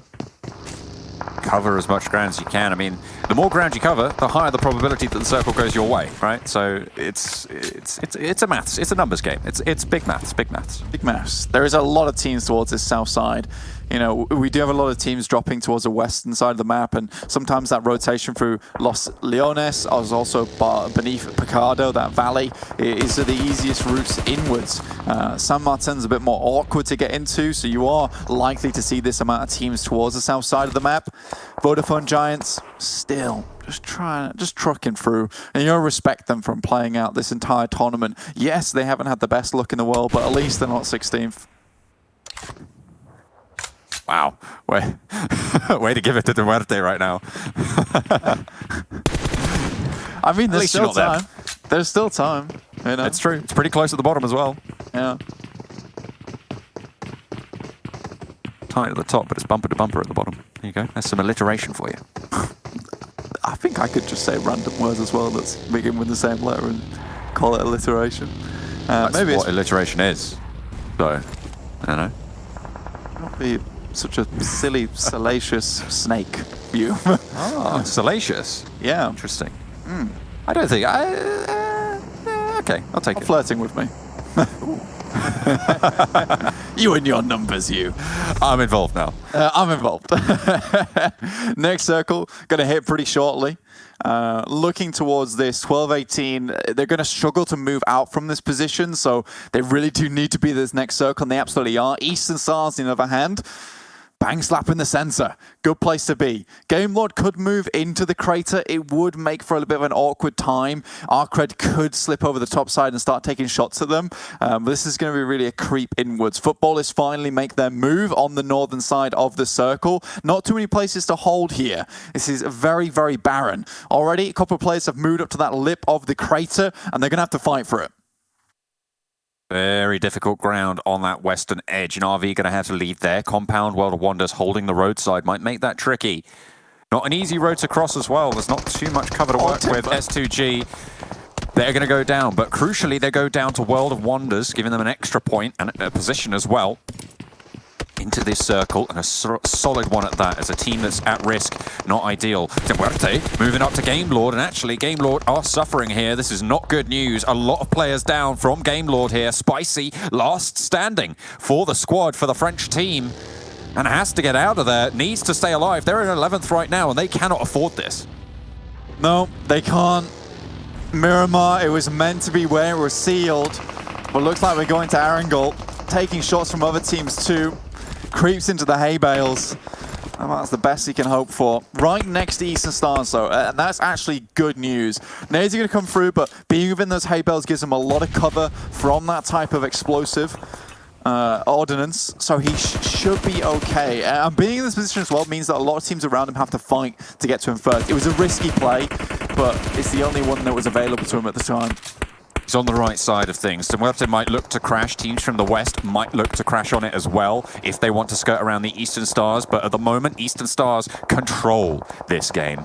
The pacing is theirs. Na'Vi, I think, okay, there was some of them getting flushed. They managed to crash up to the wall here. You can see Tixi last standing. A difficult run, and they've been peppered and punished for it. And Futbolists looking to get more points under their belt here. On that northeast side, World of Wonders is one that they will have to contend with. We know this is a position that I believe Lutz came back into before, and it was just bad news bears all around. It's not a good place to be. Mad Bulls fought over this type of compound before, did not go their way. Currently, they're holding out Fenerbahçe, currently in 9th place. So it will open things up, yeah, if Fenerbahçe go down. Just a little bit. Could be crucial. ARCRED as well, with a couple of kills already on the board, fighting against Nina Power, picking up a few more. You can see that 4 points, 4 players. Just a little bit behind on the western edge. Unicorns of Love in the meantime, by the way. They've just been playing on this southeastern side. They have a lot of space right now. Futbolist and World of Wonders close to each other, but at the moment, Mad Bulls on our screens. Another crucial team there. 222 points, all the twos, all the ducks in a line. But at the moment, they're suffering. Fenerbahçe looking to punish. During this fight, though, it is World of Wonders taking a fair few knocks. Nice Molotov comes through. Mad Bulls looking to take down Fenerbahçe as World of Wonders take huge punishment on the northeast side. They go down, getting eliminated, out in 12th place. As Mad Bulls try to descend the hillside now, only one player left in second place, looking to slip away from them if Unicorns of Love can stay alive, and by all means they should be able to. Rez potentially coming on through there. Nox Machine looking to play spoiler, but the breakout has to come through. Eastern Stars once again with the lion's share of the circle. This is not the circle that really Spicy wanted for Game Lord. It does set his little hay bales up as a very strong position. Nox Machine finds ARCRED. Korka sends one back, but Mad Bulls sends him into pieces. Oh dear, there's no way you're getting away from that either. ARCRED can look to get this res. Mad Bulls can get back up to fighting force with 3. And the Vodafone Giants might even be able to break away from this one. Nox Machine is eliminated. Fenerbahçe still going, still have one player left alive. But it is not looking as good as they might have liked. Already kills continuing to come through as Sebi starts to step up against the Mad Bulls for the Vodafone Giants. Yep. Looking out towards them, takes shots to Agora. He goes down now. Yin Yang remaining, the fastest killer on Miramar. Let's see what he can do in this situation versus Sebi with so many shots coming his way. Vodafone Giants clean them out, and that's Mad Bulls going down. Second place opens up a bit more for Unicorns of Love down towards the southeast. Gonna have a little bit more to do though for themselves if they want to keep up the pace. Sure, they're still in the game, but there's still 9 teams remaining and they've only got 1 kill. ARCRED now under pressure, needing a good game, but in sails the car and boom goes the dynamite. ARCRED lay the trap. The foundations are good and it will take care of business. 3 players still standing for them with not too many kills to go through, and that Supermassive Blaze as well, taking the knock from them. The crash potential. ARCRED sends the bullets through the visor of the helmet. And now the Shack's compromised. Korka around the side, looks for the spray and goes down. 1 more still to go, but they step up and get pushed back. Kesh, the MVP of this tournament so far, doing so well for his team, but in goes the dynamite, and that is going to be... hang on a minute. There was a third party coming through from Kapahala, taking care of ARCRED, going down fairly early. Unicorns of Love continue to ladder up, get those points on board. They are 5 behind in the standings, and they're looking good to take that one down. The crash didn't go well, but they will have to cross the road. Eastern Stars holding off against the Muerte now. God, in the meantime, though, Game Lord is starting to ladder up, and there's no way for Futbolist to cross this open ground without taking shots from Unicorns of Love, as well as the Muerte having to go through Eastern Stars. This could potentially be a 3rd or 4th place for Game Lord, which would be good enough.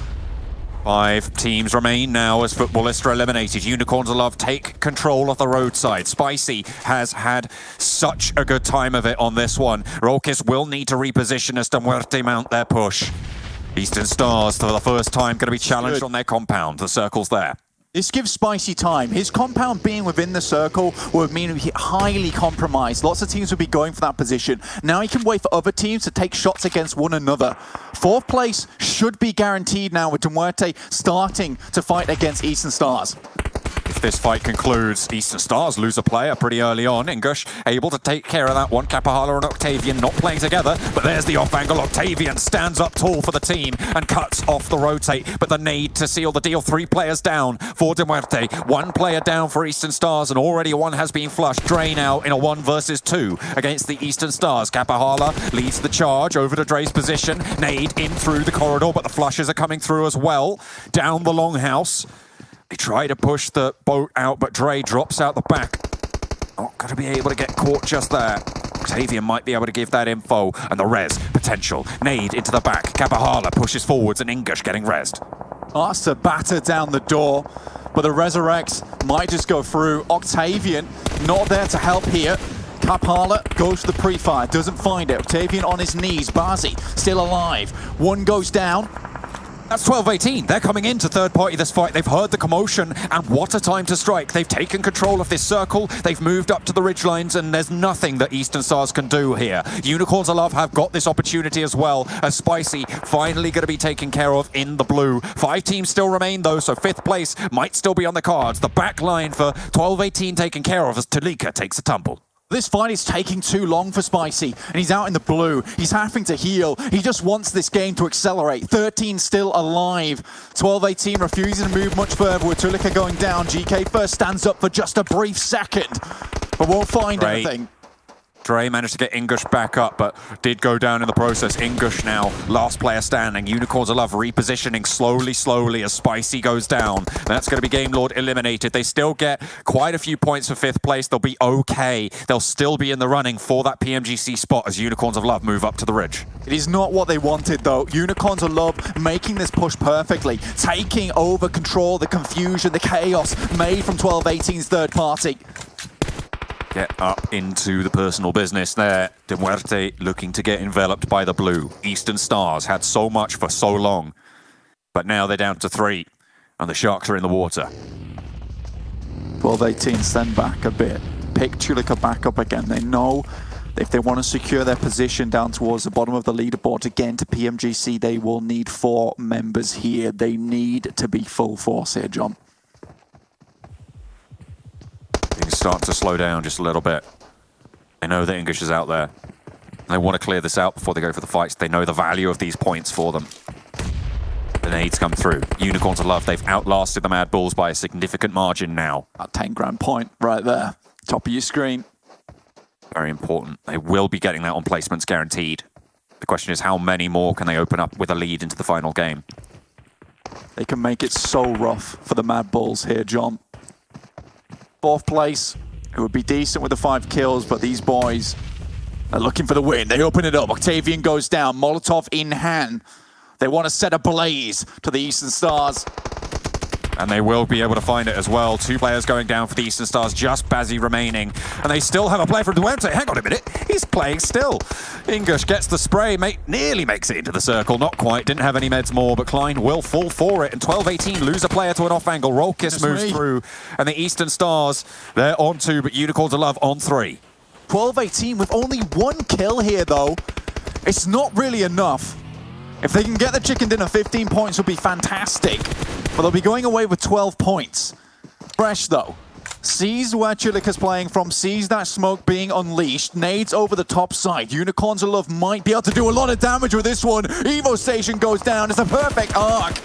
Spray for Tulika, not going to land on the mark there. Unfortunately, doesn't get a trade. Needs to hold strong out in the open field with Unicorns of Love at 4 players. They need an advantage. Res potential for the backlines as Evo Station can be gotten up, but they are playing on the edge of the circle and they will be crunched here, Blank. Forced to play into the hands of the Unicorns of Love. Tulika makes the dash to the smoke. Doesn't go down, but there is no time left. Only Tulika. 1 versus 4. The Unicorns of Love really want this second place. And with this scoreline, I wouldn't be surprised to see if they can challenge for that top spot. But Unicorns of Love claim Miramar with the chicken dinner. 2nd place, looking all the better for them. It's a big game there, John, for them. And like a hydraulic press, they're starting to squeeze points out. And Na'Vi no longer looking all that safe. There is a potential now. This last game will decide it. We said that 40 grand was off the cards, it was off the table, but suddenly it's back on again. Na'Vi's all in. With an early dip from Na'Vi as well. They went down fairly early in that fight, in that round. That will close the gap. It makes it possible, right? There is still a significant gap between these 2 teams, but if the story plays the same way as it just did, it is possible. We are into a situation that I don't think any of us would have imagined towards the start of the day, or certainly after the first day of this tournament, but Na'Vi has their spot threatened. No, this is not what we expected at all. Muerte, look, I said Elysium not in 60, but they had a hell of a run that game. Very, very well done. INGUSH coming away with 814 damage total, but GK first, once again, 6 kills. The bounty hunter from Unicorns of Love, and he'll take his bounty in dollars at the end of this tournament, that's for sure. Absolutely. That's one way to earn your crust, isn't it? By just pumping up those kill numbers, doing so well. The Unicorns of Love, they had a good open spot. And I mean, it plays into the idea of what you said earlier. If you can't get the best spot, get the spot with the most space, right? I feel like that's what the Unicorns of Love were doing during that game. Yeah, open spot down towards the bottom side, and they've played that kind of position before quite frequently. I think it was a decent place to go for. I think taking down Futbolist was a crucial moment there for Unicorns of Love, though. If they hadn't been able to do that, they would not have had the space afforded them to get through. But also, just in the midst of that, I think Unicorns of Love, Rollkiss is doing a great job for them as IGL to make these calls alongside his team. when they hear these fights and they hear the chaos coming through, and they're like, now is our go time. We have to cross open ground. There's no better time to do it whilst this third party's in effect. And instead of fully getting into that fight, they just sit on the sidelines, set themselves up for a win, and then slowly but surely pick off the players afterwards. And I think that's some of Unicorns of Love's real big strengths, is setting themselves up for the win in those final circles. Once they get there, it is really difficult to dismount the horse. But that's not only the only thing that's going on right now. The battle for the top, sure, it's exciting, but qualification spots, to me, almost more important for the future of a lot of these teams right now. And with Game Lord sticking in for as long as they did, they keep themselves in the conversation, but the window is shrinking, right? It's going to be all the harder. Eastern Stars get late into the game with a decent sort of entry there. I mean, I think they only had a minimal number of kills towards the end, but they still did fairly well to get those points on board and might have just secured themselves into the PMGC with that game alone. Yeah, I mean, World of Wonders, 162, sat in 9th, punting Fenerbahçe out of that position. But it's scary now, 158 points. Final game, depending on how Fenerbahçe do, knowing that Erangel is one of their stronger maps, Game Lord, ARCRED, 147, 146 apiece. Like, it's a big game that both these teams need to have, and they need to have it over the top of Fenerbahçe, so they're relying on them doing worse. And then again, you need to get over World of Wonders in 162. It's a difficult ask. It's a difficult ask, John. It definitely is not going to be easy, but ARCRED, I mean, I said I kind of was going to count them out if they didn't have the greatest game here. They didn't. They didn't have the greatest game. And I feel like for Game Lord and ARCRED, their time might just be up here. I'm going to shrink my prediction. I'm going to shrink my prediction from what I had before to 12-18 down to Fenerbahçe. I think there's 3 teams now who are going to be battling for 2 spots. Team 12-18, World of Wonders, and Fenerbahçe. Sure, there are outside chances. Sure, there are long shots still to play for. But I think that outside of those 3, it's going to be very, very hard for anyone, really, to find anything more than that for the PMG's qualification spot. But Unicorns of Love looking good right now, looking set at the top, towards the top of these tables right now. And Na'Vi, their throne might just be taken.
Welcome back, everyone, as we've now finished off 5 rounds today with 1 round left to go to find out who are our teams representing us in the Western Conference of the PUBG Mobile Global Championship. I'm Jace Kaplan, your host here. We still have Sven Cargo and Maxman to my side as well, who are all trying to get their chances, hopefully not while we're here watching the games or while we're actually doing the analysis of a special crate you guys can get in-game, the PMPL crate. If you guys play, you can get your chance to get one of those lovely items, get some items for yourself as well, and maybe you're going to be lucky enough to get some special goodies inside. Speaking of special goodies, let's take a look at the match rankings so we can start to break down the points accumulated for all of these teams. As that 9th place position, it's getting a little bit wider in terms of the gap between 9th and 10th, but it is still possible for quite a few teams to catch up.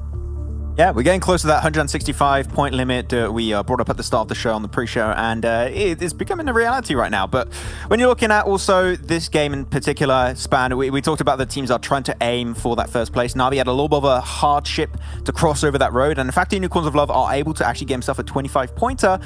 First place is not secured anymore for Na'Vi, and that was the case for a while now, but now it is close to just a few good points. So Unicorns of Love got a game where they needed it the most to see if they can make it first. So yeah, who's going to be first after this last game? I have literally no idea right now.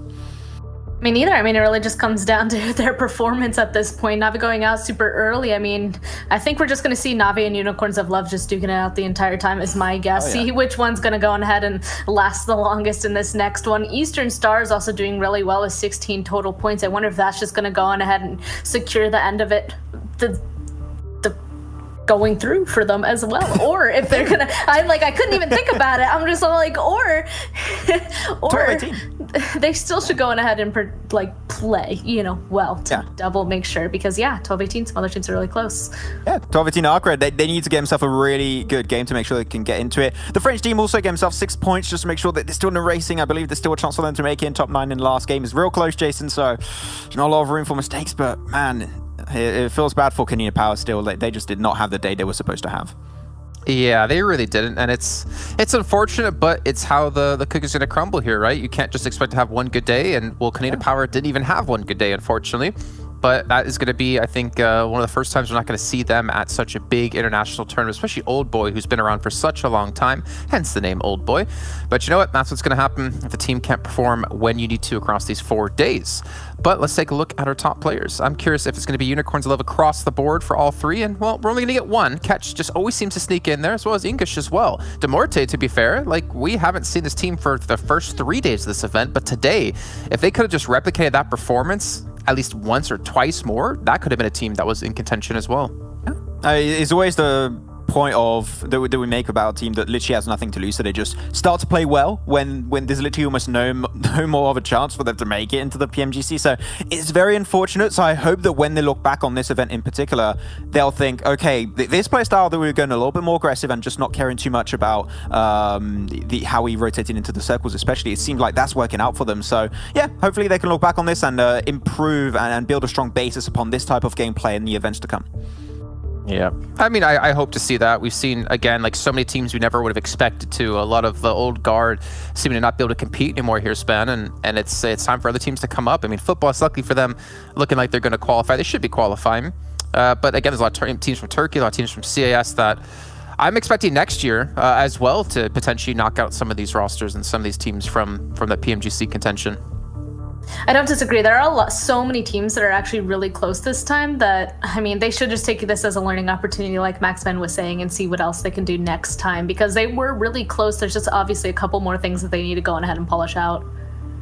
Fenerbahçe, that 0 kills, that hurts big time, because you're looking at it, right, Jason, about that limit around 9th, 10th place. It was Fenerbahçe, it was 12-18, get himself a pretty good game this time around, get himself towards in that 2nd place, but Fenerbahçe fell off a little bit. We're going to look at the other rankings, I believe, Jason, so we're going to see how close it is, but yeah, Fenerbahçe, this might be the game they're not going to make it. Yes, it's me. Okay, I took it earlier because we were trying to help out, but no, it's still yours. You're the best on that.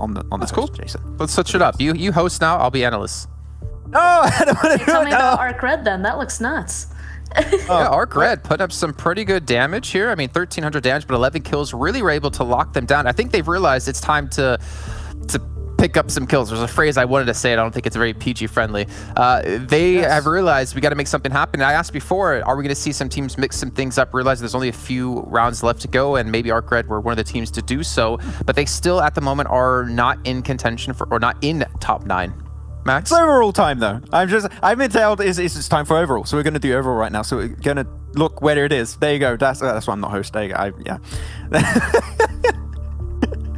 Well, they look, Na'Vi, the first place right now, 257. I don't like when Jason gives you the host role. I do poorly, but yeah, it's close. It's about 20-point difference between Na'Vi and Unicorns of Love right now, so it's down to that last game. If Na'Vi even just get an average one, they still should be able to hold on to it. So it's all on the shoulders of Unicorns of Love to impress and hopefully be first place at the end of this one, because we didn't expect Western Europe to do this well, but Unicorns of Love are holding all of the Western European hope on their shoulders right now, Jason. Yeah, thank you, host, for letting us finally start to break this one down. You can see 168 points for Team 1218. The results in the last match able to help propel them forward. Eastern Stars as well. I think Eastern Stars should be solidified now. I mean, we talked about 155 plus or minus 10 or 165 plus or minus 10. They've passed that gap as well. So Eastern Stars for them, the first time breaking into such a higher echelon of events. I'm curious to see how they can do in PMGC, Span. I don't disagree. I mean, especially this last match when they had that center compound, it was all like, okay, they're going to go in ahead and definitely stay all the way up until the late game, and they ended up getting a lot of kills as well. So not surprised that they're able to secure this one because they just need one more big game, and that last one was their one. So it will be interesting to see what they will do in PMGC. The only thing I will have to say is it's definitely took them a little bit to figure out how to play in this lobby. So for PMGC, like you can't take that long. They'll have to figure it out a little bit faster, because obviously they can do it. They just can't twiddle their thumbs and just wait for it to happen. They got to do it quickly. Yeah, and 1218 currently in 8th place with 168. We'll have to see where the cutoff point currently stands on the second page. It's World of Wonders right now with 162. So a lot of those teams still on that first page towards that 7th, 8th place are not yet secure. But Fenerbahçe, we talked about it, right? That 1 point game, that really hurt them, Jason, on this to try and make it in the top 9. Yeah, it did, but luckily for them, they still have an 11-point gap between them and ARCRED. But if ARCRED can pull off the performance yet again here in our final round like they just had, we could see them knocking Fenerbahçe out of this one. Even Game Lord in there, I mean, only 1 point behind that, so 12 points for them. There's a chance. Span, there's a small chance. Mathematically, it is possible. It's going to be tough, but just imagine a world where Game Lord close out the final round with a chicken dinner. They qualify by 1 point, and Maxman can finally say the name Game Lord again.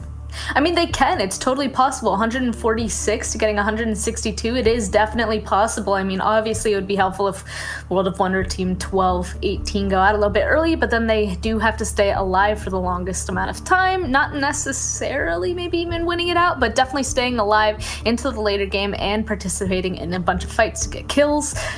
They just have to have an amazing game, but it is possible. Yeah, the stars need to align right now. Oh wait, are we going back to your host now? Are we switching back? Analyst. Okay. I'm so sad to see ARCRED, Muerte like have such a good performance so far. I mean, thinking back to the start of the day, Muerte, they were at last place at 69 points. Now they're at 120. Like, if they were just able to pull off a performance like this earlier in the tournament, I don't know what it is. Maybe it took some extra time for them to warm up and to figure out how they can play around these lobbies. Maybe they finally got comfortable in their own skin with the pressure. But I'm looking forward to them next year because this is a team, unfortunately, that won't make it through. Yeah, I mean, talking about a few of these teams, ARCRED in particular has been very interesting in these last few games. So we're going to have a little bit of a head-to-head with ARCRED with another team. It's going to be the French team to see exactly how these stats actually panned out between these two squads because they are so close to potentially making it in the top 9 right now, Span. And you can see right now in terms of average kills, ARCRED are looking stronger. But on the other side, the French team, that survival time is a little bit lower. That could hurt them to cross the finish line. Yeah, I mean, especially in this last game, we could definitely see that ARCRED was converting all of their damage into kills, basically. So they're definitely able to be effective in that way. And Game Lord, I mean, just not as much. So ARCRED seem to have been figuring out in that way. They're currently in that 11th place spot, as we just saw Game Lord in 12th. I mean, ARCRED, they do have a lot more kill points, while Game Lord has a lot more placement points. So it's kind of like we don't even know. We don't know which teams could potentially go on ahead and take it. Their playstyles are drastically different. It's crazy, right? Yeah, because exactly, ARCRED have 92 kills, Game Lord have 69 kills. ARCRED have 55 placement points, Game Lord have 77. So I don't know what team you'd want to favor in this one. I mean, if the fact that Game Lord was able to get late games so much more often, and they also do have a chicken dinner where ARCRED doesn't, means they're a lot more consistent at being able to just survive. And I don't know right now with the point discrepancy they have, obviously against Fenerbahçe in 10th place with 158 points, and then World of Wonder 162. I would almost want to favor ARCRED here. You need to get kills. You need to do something a little bit drastic because of the point differential, and you also have to hope that World of Wonders goes out early. So you need to keep an eye on the kill feed, and potentially see when they're knocked out, or if you memorize what team is in the lobby. You gotta see them go out and then just go in for it. You gotta go all. You need the stars to align. Hopefully that will be the case. Well, thank you very much, Jason and Span, for the great analysis. Wow, Jason, it's like you did this all your life. So thank you so much, and we'll see you later after this final game for the tournament. There you have it. Ready to have the casters in for just a sec, but don't forget that this tournament is brought to you by Xiaomi. Support your creative expression without limits with Xiaomi's 11 T's cinemagic power. Now it's time to bring in the casters for this final game. John, Blank, how are you guys doing? I don't know how to do this. This is awkward. Take it away, boys. executed. I'm ready to go. I'm making sure that I am on the ball here. I appreciate your hosting. I feel like you did very well. I mean, maybe we should just get rid of Jason. What's the point of him, you know? If you're able to just knock it out of the park like that. Yeah, I mean, honestly, I think Max should do it all at the end of the day. That Xiaomi call out was beautiful. I know he's got the phone, so he's really getting in the nitty gritty. But the nitty gritty is yet to come, John. We are in our final match of the day of the European Championship, where we will crown a winner. And we'll also send 9 teams at this point in time through to PMGC. It's exciting. It's very exciting. And we're finishing here on our angle, playing in the air. And there are players ready to drop. Going all the way across central plane path, fairly fair for everybody. All the way from the western yellows, all the way out to the coast, just east of Yasnaya, north of Lipovka as well. No one going to be left out here, no one left out to dry. And it is everybody's game now to play for. So crucial. A lot of money on the line at the top as well, as Na'Vi and Unicorns of Love stand close to one another. 242, 257, Unicorns of Love and Na'Vi. Like you said, if Na'Vi goes down early here, there's a real chance for Unicorns of Love. We're looking to see where this plane path goes to, though, and where this circle ends up. I think for Game Mode and ARCRED, the guys talked about on the desk a little bit, I'm going to discount ARCRED in this situation. With their track record, if they need to make it in here, they need to have a fat game with a fat amount of kills. The guys can get the kills, but it just doesn't feel like they can get those chicken dinners. I think Game Lord, in a very, very low chance possibility, they can get a big 30-point game. Right? That's with 15 kills on board as well, and that would send them in. But realistically, we are just looking at Fenerbahçe, World of Wonders, and 12-18.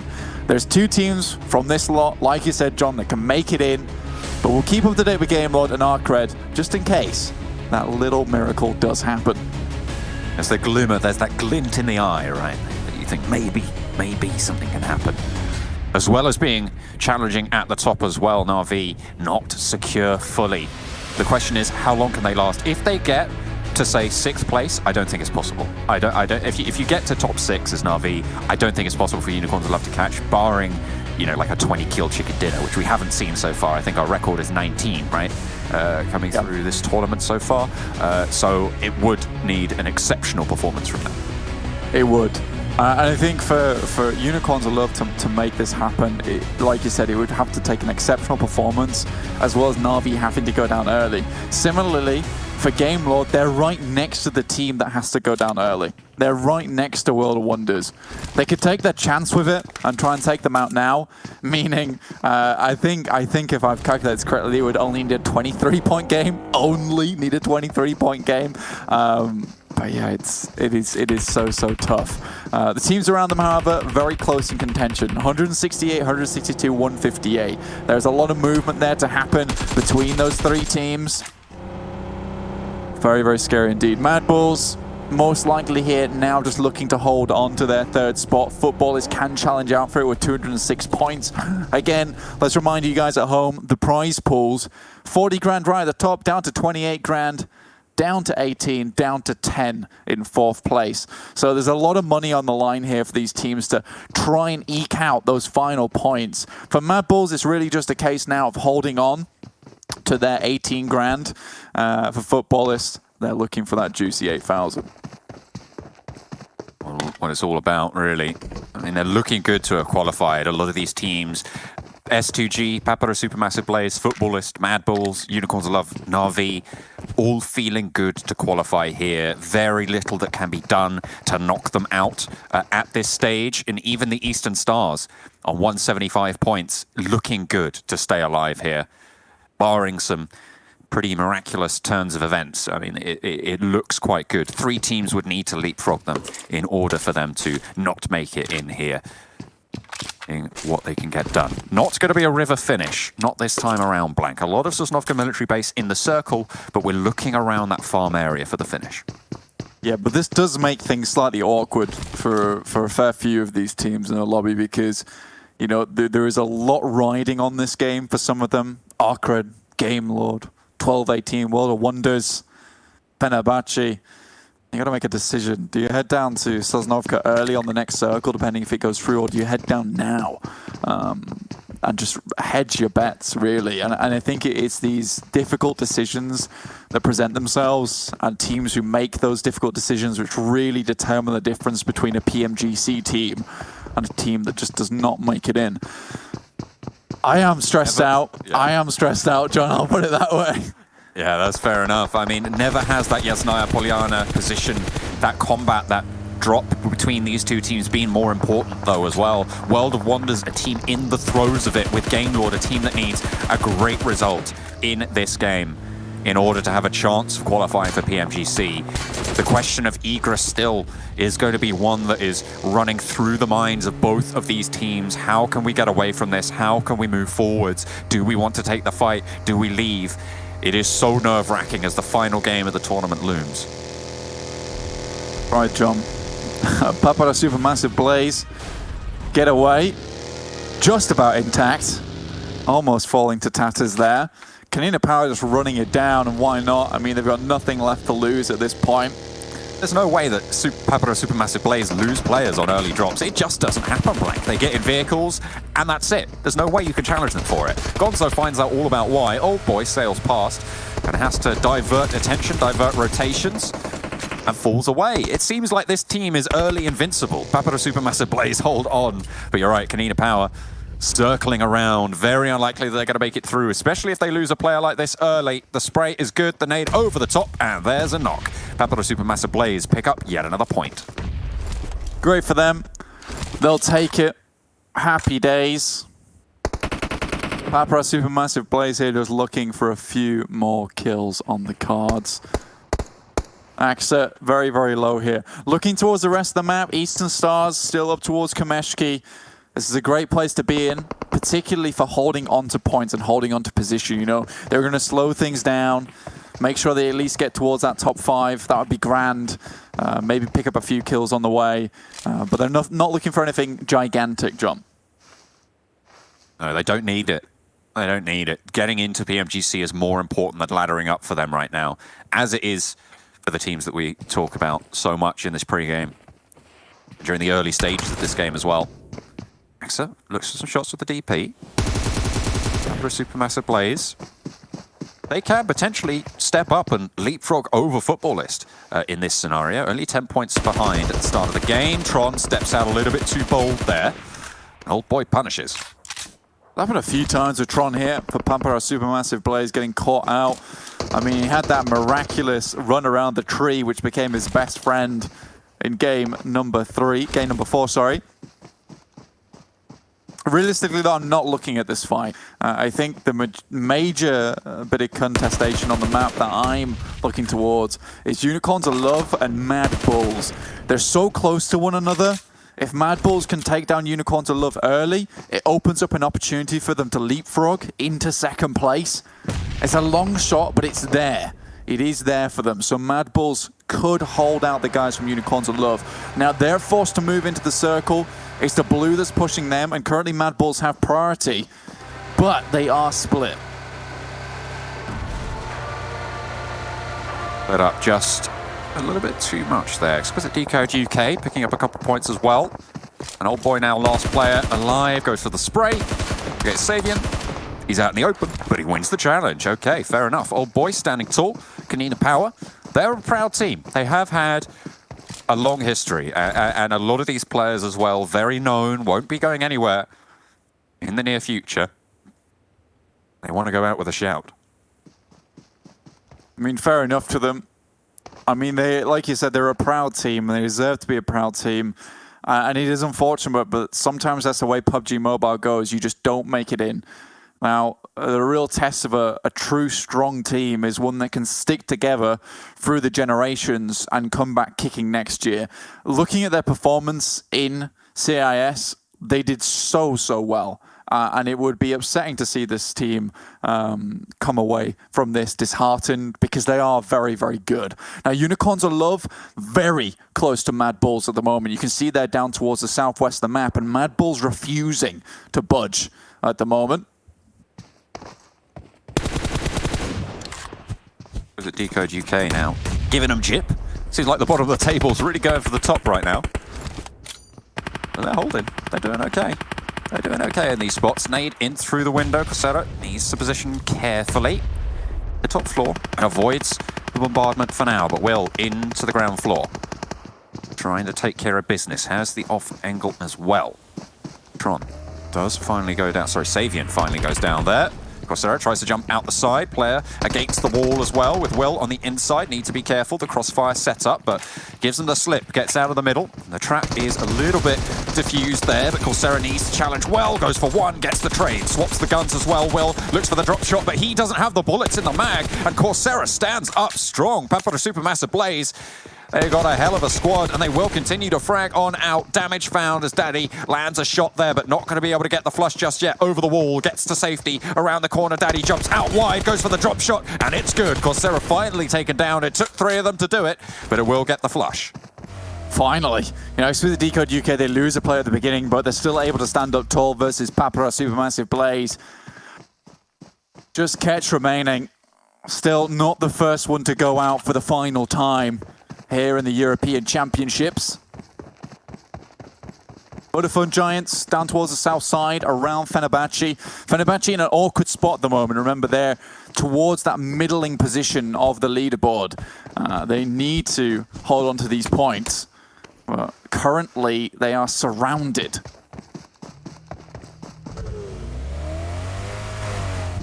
Plenty of forces willing to fight against them. Papara Supermassive Blaze, they have weathered the storm a little bit. Only 3 kills to show for it, but if 2 teams are crashing on your positions, I mean, that's kind of fair enough. I mean, they've managed to survive with a player alive. And they're looking good to stay in this tournament. 2 teams that aren't, though, at the moment, World of Wonders and Gamelord, both having left Yasnaya Polyana in a similar route. Gamelord want to get ahead of this. They do want to get ahead of this. Heading towards the center of the map, and that's fair enough. 12-18, though, moving in on their position towards the top side. Again, though, a fairly decent position from them. There's no real elevation for them. All the Wonders were able to get priority here towards the center of the circle in a very, very nice spot. But a lot of teams trying to make their way in. ARCRED similarly towards the center. But Unicorns of Love haven't had to crash against Mad Bulls as of yet. They're playing it slow, and I like that. They're putting a lot of stock in this game and getting that 40 grand if they can grab it. And if they can get those points on board, Chicken Dinner would be good. Kanina Power full. Exquisite Décode UK, 3 points there. They don't want to finish the tournament on the last spot. They're going to be able to get a couple more points there. And against Kanina Power as well. And I think that might be Kanina Power going down below them. There's a 4-point difference right now between Exquisite Décode UK and Kanina Power. So the kills they're managing to get should be good. Should be good for the time being. Futbolist north side, decent position. Solkay out wide, will return to the rest of the team. World of Wonders out of position now. No longer in the circle with that strong spot. They mount up, looking for a center spot in the circle. Gamelord move a little bit further in, dangerously in this case. But Eastern Stars doing what Eastern Stars do best. They're right on the east. They're moving in through Milta Power. There's no one in front of them, so it's happy days for them. Na'Vi similarly out towards Rozhok. They do not want to go down early. They do not want to open this one up for Unicorns of Love. The opportunity they don't want to give. You're right, that's the last thing that they want. It would be a massive loss. I mean, what is it? It's $12,000, right? If you drop from first to last place here. Sorry, first to second place, I should say. That's $22,000. No, it's $12,000 drop between first and second place. So it's a very, very valuable opportunity to give to the Unicorns of Love. That so happens, but look at this, the hillside, and embroiled in this fight is 12-18 and a Gamelord. 2 teams that are right on the cusp of qualifying or not, depending on the outcomes here. Futbolist, 3 players down as 12-18 try to stay alive, but Gamelord want to crash onto the back as well. 4 players alive for the squad, and Na'Vi are looking at this and thinking Potato Hill seems pretty good right now in this next circle. 12-18 take care of Futbolist. but Game Lord are into play. They want to take down as much as they can and find the shot onto Evo's station. Finds the knock, but not going to get the flush just yet, but it won't be too long before that happens, and Game Lord now take control of Potato Hill. Tulika looks to flank around the side, but not really too much cover to be found. We'll have to worry about Na'Vi, though. These guys, they're kinda like the hunters in the circle, right? You do have to be careful.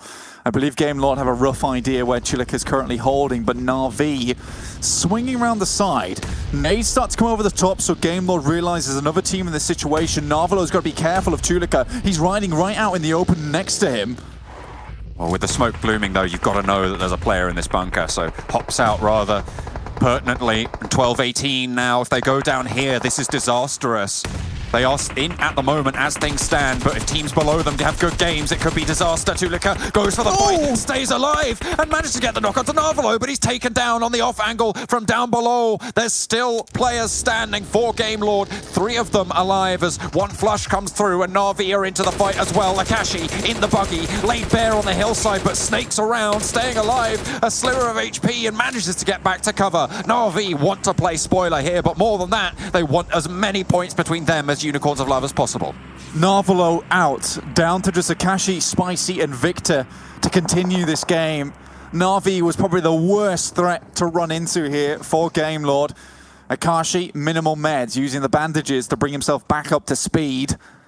But again, they're still in this one. World of Wonders holding strong towards the center of the circle, but Fenerbahçe have a super strong spot towards the west side. Unicorns of Love taking their time as well. About 1,000 meters off to the west, right out of the circle. Not worrying about this one at all. 12-18 and World of Wonders, the teams in the top 9 as things stand. If it was to finish before this game, they would be qualifying. But you've got to worry about Fenerbahçe, as you say, and with 12-18 and World of Wonders being a little, well, 12-18 having gone down to 1 player here, you've got to think that this is the opportunity, this is the time. But if Fenerbahçe stay alive, okay, they managed to hold off against S2G, this is great news, but they are down to 3 after having taken a lot of damage there.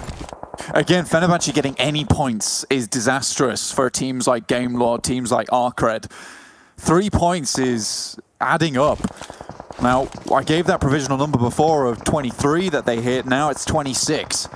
It's so tough for Game Lord. Now down to 3 as well. Like, getting those early kills in the game are going to be even more tough. Most of the time we see dominant wins come through as a 4. So we'll see how far they go. And with this being such a fair circle, no one's really given a chance to kind of cheese their way into a win here on the final match of the European Championships.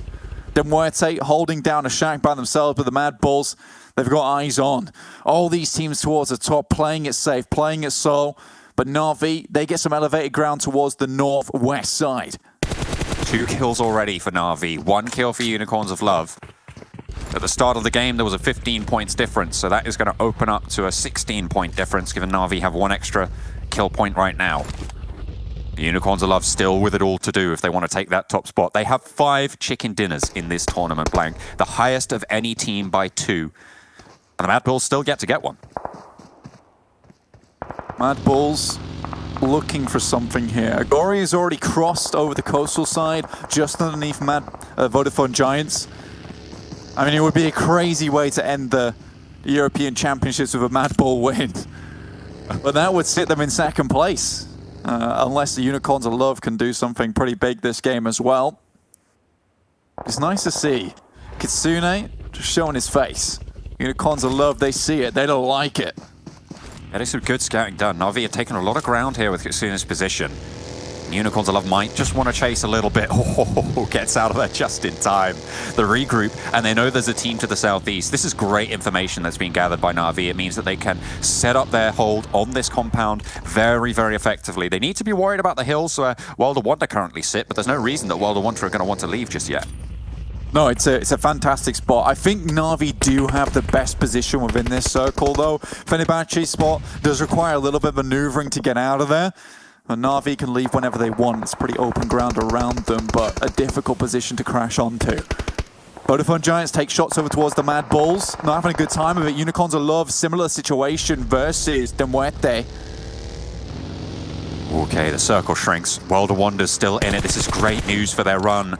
ARCRED, I mean, we was kind of speaking about them as if they counted out. If they hold this position, they can get a lot of kills here. They can leverage it for the southern teams as well to be able to hold this one out, staying alive. And with 12-18 going low, if Fenerbahçe can't hold on to their spot, it could mean that ARCRED have a shot here. But they need a second place or a win. What ARCRED's looking for, it's something they've had difficulty with achieving before. Sometimes it's these moments in the European Championships, in any tournament, that really builds these big moments, builds the confidence, the courage to do what you haven't done before in a tournament. Na'Vi still sitting pretty. No one really taking central position within this circle. It's not fun to be around that area. Muerte get unleashed upon by Fenerbahçe. Oh dear, they just deliver points to Fenerbahçe, and that's It's 7 kills impossible. now found for Fenerbahçe. This is great news for Fenerbahçe though. We're 12-18 on one player alone. 4 players alive for, sorry, only 3 players alive for Fenerbahçe, but they've got 7 kills right now. It is fantastic. Fantastic news for them in terms of their PMGC qualification hopes. They just need the teams around them to start falling, and all will be good. You'd think now, with such notable teams getting the majority of the points in the lobby and World of Wonders having such a strong spot in the circle, the Game Lord's counted out. And it's sad to say, we'll wait to the end. 11 teams remain.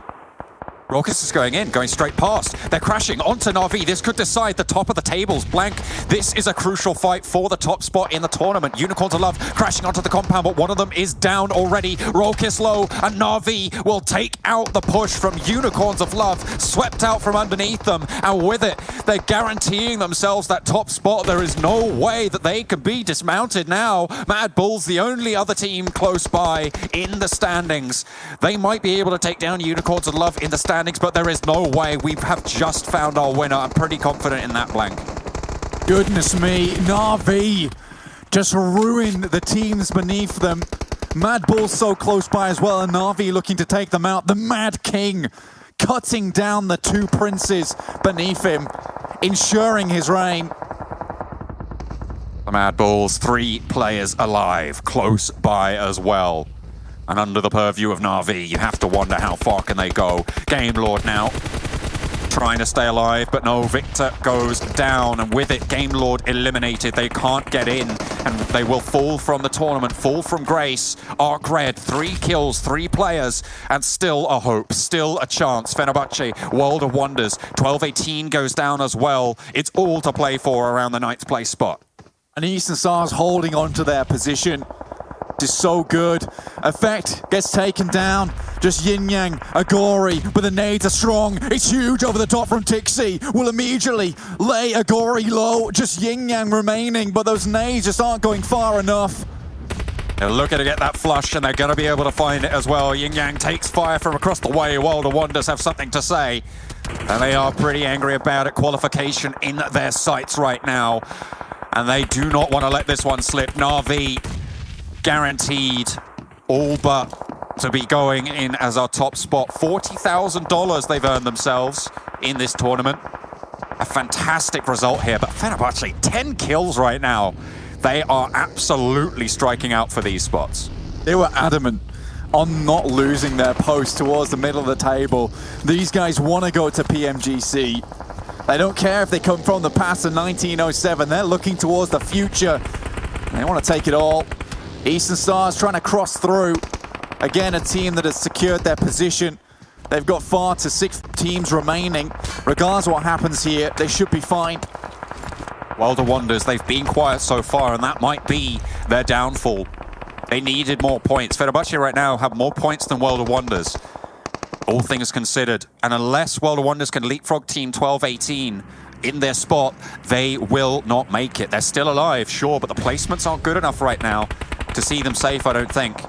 But they've got a 2nd kill on the board, and now it starts to get dangerous. Yin Yang fighting against the inevitable.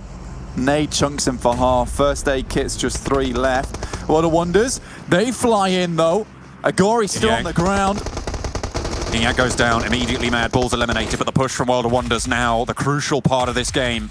The spray from Zessi over the top, and Enjoy has been knocked. They're in this next circle. ARCRED, they needed a miracle, but with two teams, Fenerbahçe and World of Wonder, still in this, I just don't think it's possible for them. Sure, they've got kills. Sure, they're late in the game, but there's two teams ahead of them that will not give up the ghost here. Fenerbahçe looking to move on towards Na'Vi as well, but two of them looking to go low. World of Wonder suffering on this push. And this is where Na'Vi need to prove themselves as the first place in the lobby. Yes, they've grabbed that 40 grand, but can they fend off against two teams? When you back this beast into the wall, though, it starts to bear its fangs. World of Wonders, they have 4 kills here, 4 points, and a guaranteed 8 placements as well. I think they've done it here, Blank. I think they've managed to see themselves safe. The tables start to lock themselves in. Even if they go down here, World of Wonders might have done enough. ARCRED, almost certainly not going to be able to make it here either. They haven't got the kill count to make it happen. Fenerbahçe, they're leading out with 11 kills. And with Na'Vi still in the lobby, you have to wonder how much my God! go. World of Wonders going down, 4 kills, 8 placements. That's 12 points, and they might just have done it there. I'll have to wonder if that's actually going to add up to be more than the placements that 12-18 will have gotten. I have to double check that, but it might not be. Could be right on the wire. We'll have to wait and see. But Na'Vi across the way, looking towards ARCRED to put a stop to their tournament. Fenerbahçe have done enough here. I'm pretty confident in that. You said you were inspired by Eastern Stars earlier in this tournament, but Na'Vi were just as inspired being taken down by it. They just rushed World of Wonder's position, give themselves space that they desperately needed. Now taking shots over towards ARCRED. They want to finish another team. 11 kills already for Na'Vi. What a way to end this game. Already making their way up to the last 3 teams remaining. And Rebellion, he goes out into the open, gets taken down by Meku. Does get a knock in the meantime as well, though, on the backside for ARCRED. Na'Vi on the hillside have 2 players to contend with. What a way to finish the tournament for them if they can close it out here. ARCRED hunkered down, cowering behind their vehicles, have to break out, and they're using the smokes to do it. Trying to make their way across, but Na'Vi have their number. What can you do? Falky down, and just Oka Machine to deal with. Na'Vi have so much confidence here. They're spraying, they're moving out in the open, getting these flashes, purple behind the tree. They're getting zoned away, and everybody falling before the Crown Kings here. Na'Vi looking to control this game. Fenerbahçe eliminated, and just the one player stands between them and victory. They have claimed it, they have earned it. Na'Vi were born to win. They take the top spot with the final chicken dinner. It is too easy for Na'Vi. They will take that 40 grand. It is unreal what we have seen here from this team, this tournament. They look so strong on the first day, almost just planting themselves firmly down on that throne from day one. And the last day, they reprove it. Only one can stand at the top. It is Na'Vi for the European Championship. The first seed, $40,000 going into the PMGC. Natas Vincere.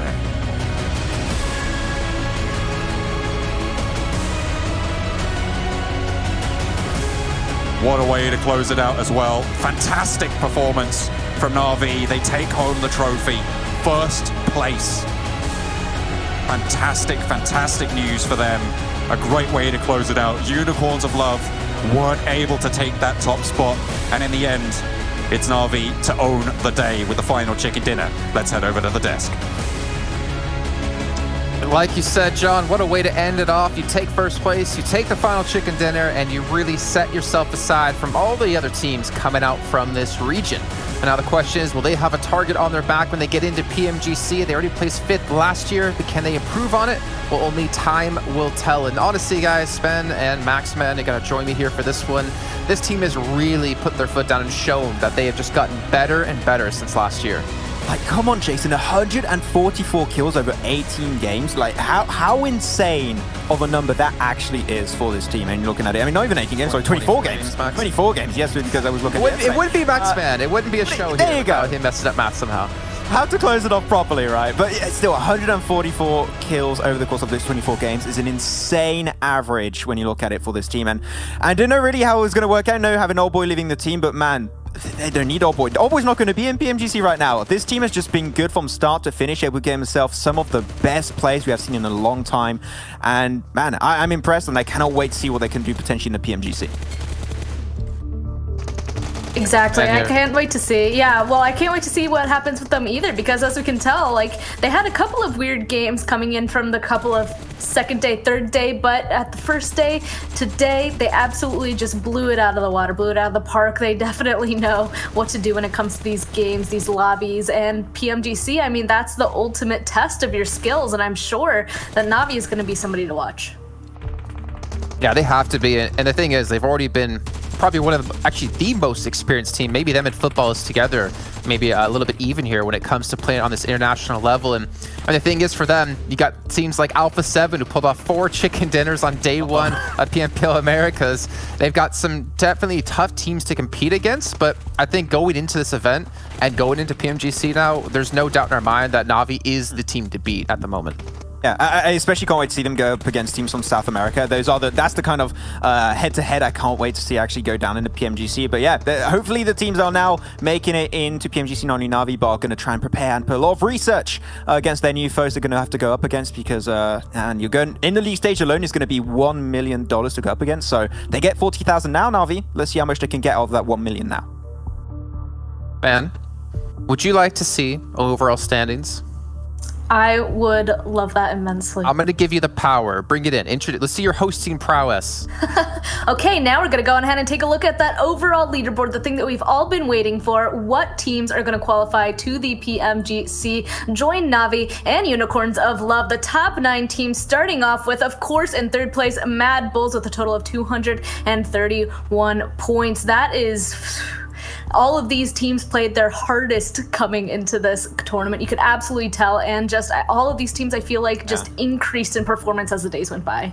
I mean, Mad Bull's just the consistency kings into this one. 0 chicken dinners, and yet getting himself a total of 231 points. Their placement point of 132. Getting so close to Na'Vi. That's currently the record of 144 with those 4 chicken dinners. I mean, Mad Bulls, I think, has been the dark horse of the tournaments, I would call them here, Jason, because you did not know what to expect of this team on this kind of stage, and them doing this well. PMGC is a different kind of beast, but I'm pumped. I'm following this team. I want to see how good they might just perform in the PMGC to come. Disappointed, Max. You call him the dark horse. Why don't you just call him the dark bull at this rate? Come on, Bad Bulls. You know what, like, fair. 0 chicken dinners. Unicorns of Love at 5 above them. Futbolist at 3. They're the only team in top 8 without a chicken dinner. And the placement points are like... Unicorns of Love have 5. They have 0. And they're only 5 points behind them in placements alone. That's insane. That's ridiculous. That just shows how consistent they've been this entire event. And if they can narrow down, locking down chicken dinners for the extra points, this might be like the new contender, like you said, like the dark horse, the dark bull in PMGC. And this is the first time that they're playing at this level. Imagine how good they could be potentially next year if they go through the circuit once again, make it through their PMPL in the CIS region, make it back into PMGC once again. This team, without any time to really perform on this type of level, has already struck gold. So I'm really hyped to see how Mad Bulls can do in the future, hopefully. S2G did drop off a little bit at the end of the day, but I still also can say that this has been a team that's impressed me significantly, especially improving after those first 2 days of play, day 3, day 4, especially that third day was fantastic for them, able to get himself a back-to-back chicken dinner. So hopefully off the back of this, they can look back, see what worked out, what they can continue doing in the PMGC, and potentially fix a few issues along the way. And if they can do so, S2G could be a very big contender to come, right, Span? I don't disagree. Go ahead. Oh, I was going to say I don't disagree. I feel like S2G definitely showed that they're worth being here. A couple of these other teams as well just had some amazing days. And if they're able to figure out what those things are that helped them get to that point, and they started applying that to every single game they play, like, oh my goodness, I don't even know what to expect when I watch them in the next lobby. The last thing I want to point out on this front page, Na'Vi had the 100-100, and you know what? Such gracious guys they are. They end things off at 144-144. Back on the Twitter banner. It's back up there. That's a new screenshot. It's brilliant to see. But I have to ask you guys, this is our top 8 teams, right? But because Na'Vi and Unicorns of Love are in 1st and 2nd place, and they're already qualified for PMGC, it's top 9. Do you guys want to find out who our last team qualified is? I'm down. I like it. Do it. Down? Just like, no. Oh, wait. Hell yeah! There we go. Oh. All right, let's see. Who's our last team to qualify at a PMGC to play for the $6 million on the line, and the finals kicking off next year? It's going to be World of Wonders, 174 points. But look at this, Team 12-18, before that match kicked off, they were qualified, but they fell short by 3 points. 10 yeah, Generally, it's not just me, okay? It's not just me for the end of the show now. But yeah, 12-18, they must feel very sad after this one because World of Wonders very early on had a very strong position. You had World of Wonders, also you had Fenerbahçe, and you also had the side of ARCRED that had a very strong position to be able to noticeably capitalize on getting those kills on teams trying to move into the circle from the edge. And 12-18 unfortunately did not have such a situation, so it could have been down to just a few kills, but World of Wonders were able to strike iron while it was hot towards the end and able to remain in that 9th place. It was close, so you better not be too comfortable entering the PMGC, but World of Wonders definitely were able to make it in good form this entire tournament. That's why we always talk about that every single game very much matters. So leaving it all the way into that last match is always something that I would want to mess with. So unfortunately in that situation, it did not go in their direction. But of course, those top 9s that did go on ahead and qualify for PMGC are going to be quite ecstatic, I assume.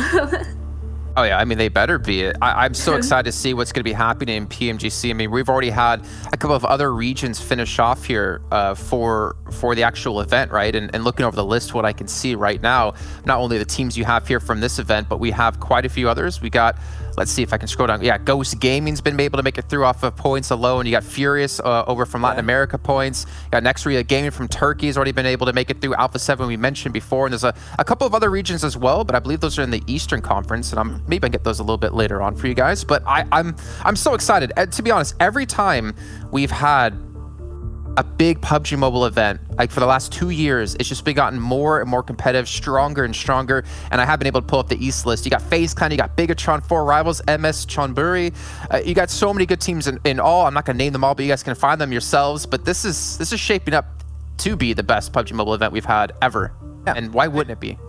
I just want to say before we get rid of this graphic here, every single Turkish team qualified. This is great. We were talking about so much about the different regions, CIS, Turkish, the Western European region, and how we initially think that the CIS region was potentially the best. Every single Turkish team made it to PMGC that went into this tournament. That is so impressive. So Turkish domination in EU right now, it seems like it. Hell yeah. Maybe. Okay. Well, we do have one last prize, one last crown to put on towards the head of a player.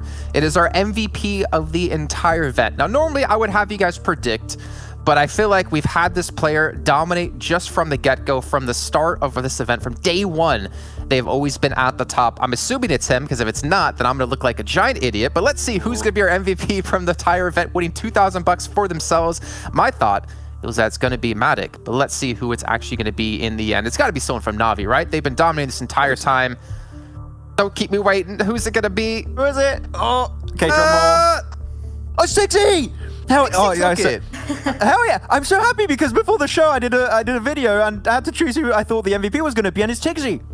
Okay, that's great. I love that. It was so close too towards the end because I believe Matic got 6 kills on that last game, so he was really gunning for that MVP position. But I mean, Span, it is amazing to see Tixi actually being able to be the rabid dog that we saw just seasons ago right now, and as we like to call him from time to time. You send him in a compound 1v4, he'll do it for you. 49 kills over the course of these 24 games. That's nothing less than impressive. You've been hyping him up this entire time. We've been seeing him pop up for a lot of these matches throughout these 4 days, so I'm not quite surprised to see that whatsoever. And a big congratulations to him as MVP. Really well to see. I mean, the thing is, I felt kind of bad that we were always talking about him, but not seeing him be the #1 player for the team. And we've been talking for over a year now about how strong of a player he can be, especially under, I guess, the learnings of Adder, known as Kitsune, from Old Boy from before. I mean, Tixi previously was on Kunina Power a long time ago, and to see his kind of his career progress over these months and these years has been fantastic to see. And I think the only thing missing for him, maybe MVP of PMGC. Oh, I like that. Same reaction from both of you. Oh. It's an interesting point, right? When you're seeing how many potential players could be back-to-back MVP, we had that for Eliseo, for Exquisite Décode UK, making it happen in PMPL Western Europe Season 1 and Season 2 back-to-back. So, I mean, maybe you can make it happen back-to-back, but being MVP of PMGC, that's a pretty big statement to make. I would love to see it happen. So, hell yeah, Tixi, keep on going. This guy is insane. And for MVP, we'll see if it's going to happen. But we got one thing we can say for Na'Vi for sure. It was close as to who was going to be the MVP, but they all performed just so damn well on an individual level. So Tixi just makes MVP barely, but as a whole, we can say the entire team of Na'Vi is MVP. There you go. It did wholesome, win it. It does take a good moment. Yeah. All right, well, I mean, that does round out our entire show. We've had 4 days of action here, but we've had months and months of action leading up to this point. But I want to give you two a quick little chance to say goodbye here. So, Spen Cargo, let's start with you. First of all, it's been a pleasure having you on the show for the first time with us, but I want you to give a proper goodbye. Awesome. Yeah, I've enjoyed being here so much. Loved watching all these teams compete to the best of their abilities, and I hope to see them again the next time. I really enjoyed this. Thank you guys so much, and congratulations to everybody once again. GG's. X-Men. It was good.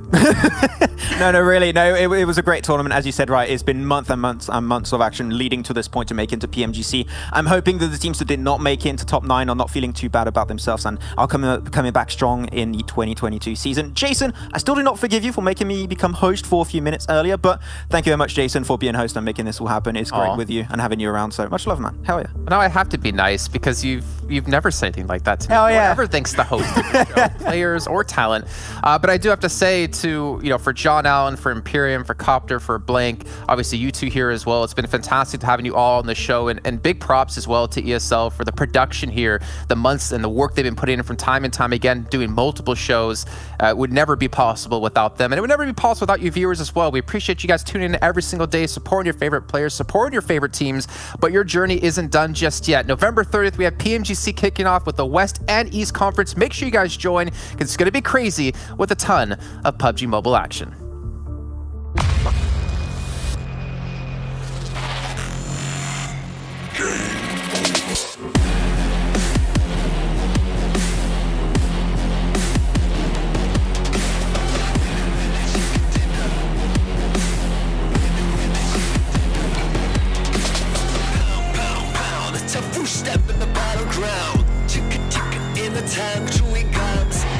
When the circle's down in the final round, when you hear them screaming so hard, you better run, you better hide in the sun, hold it like Mo and Dick. When you hear that's a trumpet, heartbeat sounding so deep. We wanna win, wanna win, wanna win. We wanna be the masters in the game. We wanna win when they see us. Game over, game over. We wanna win, wanna win, wanna win. No matter how hard, yeah, this not a dream. We wanna win, not a team. It's game over, game over.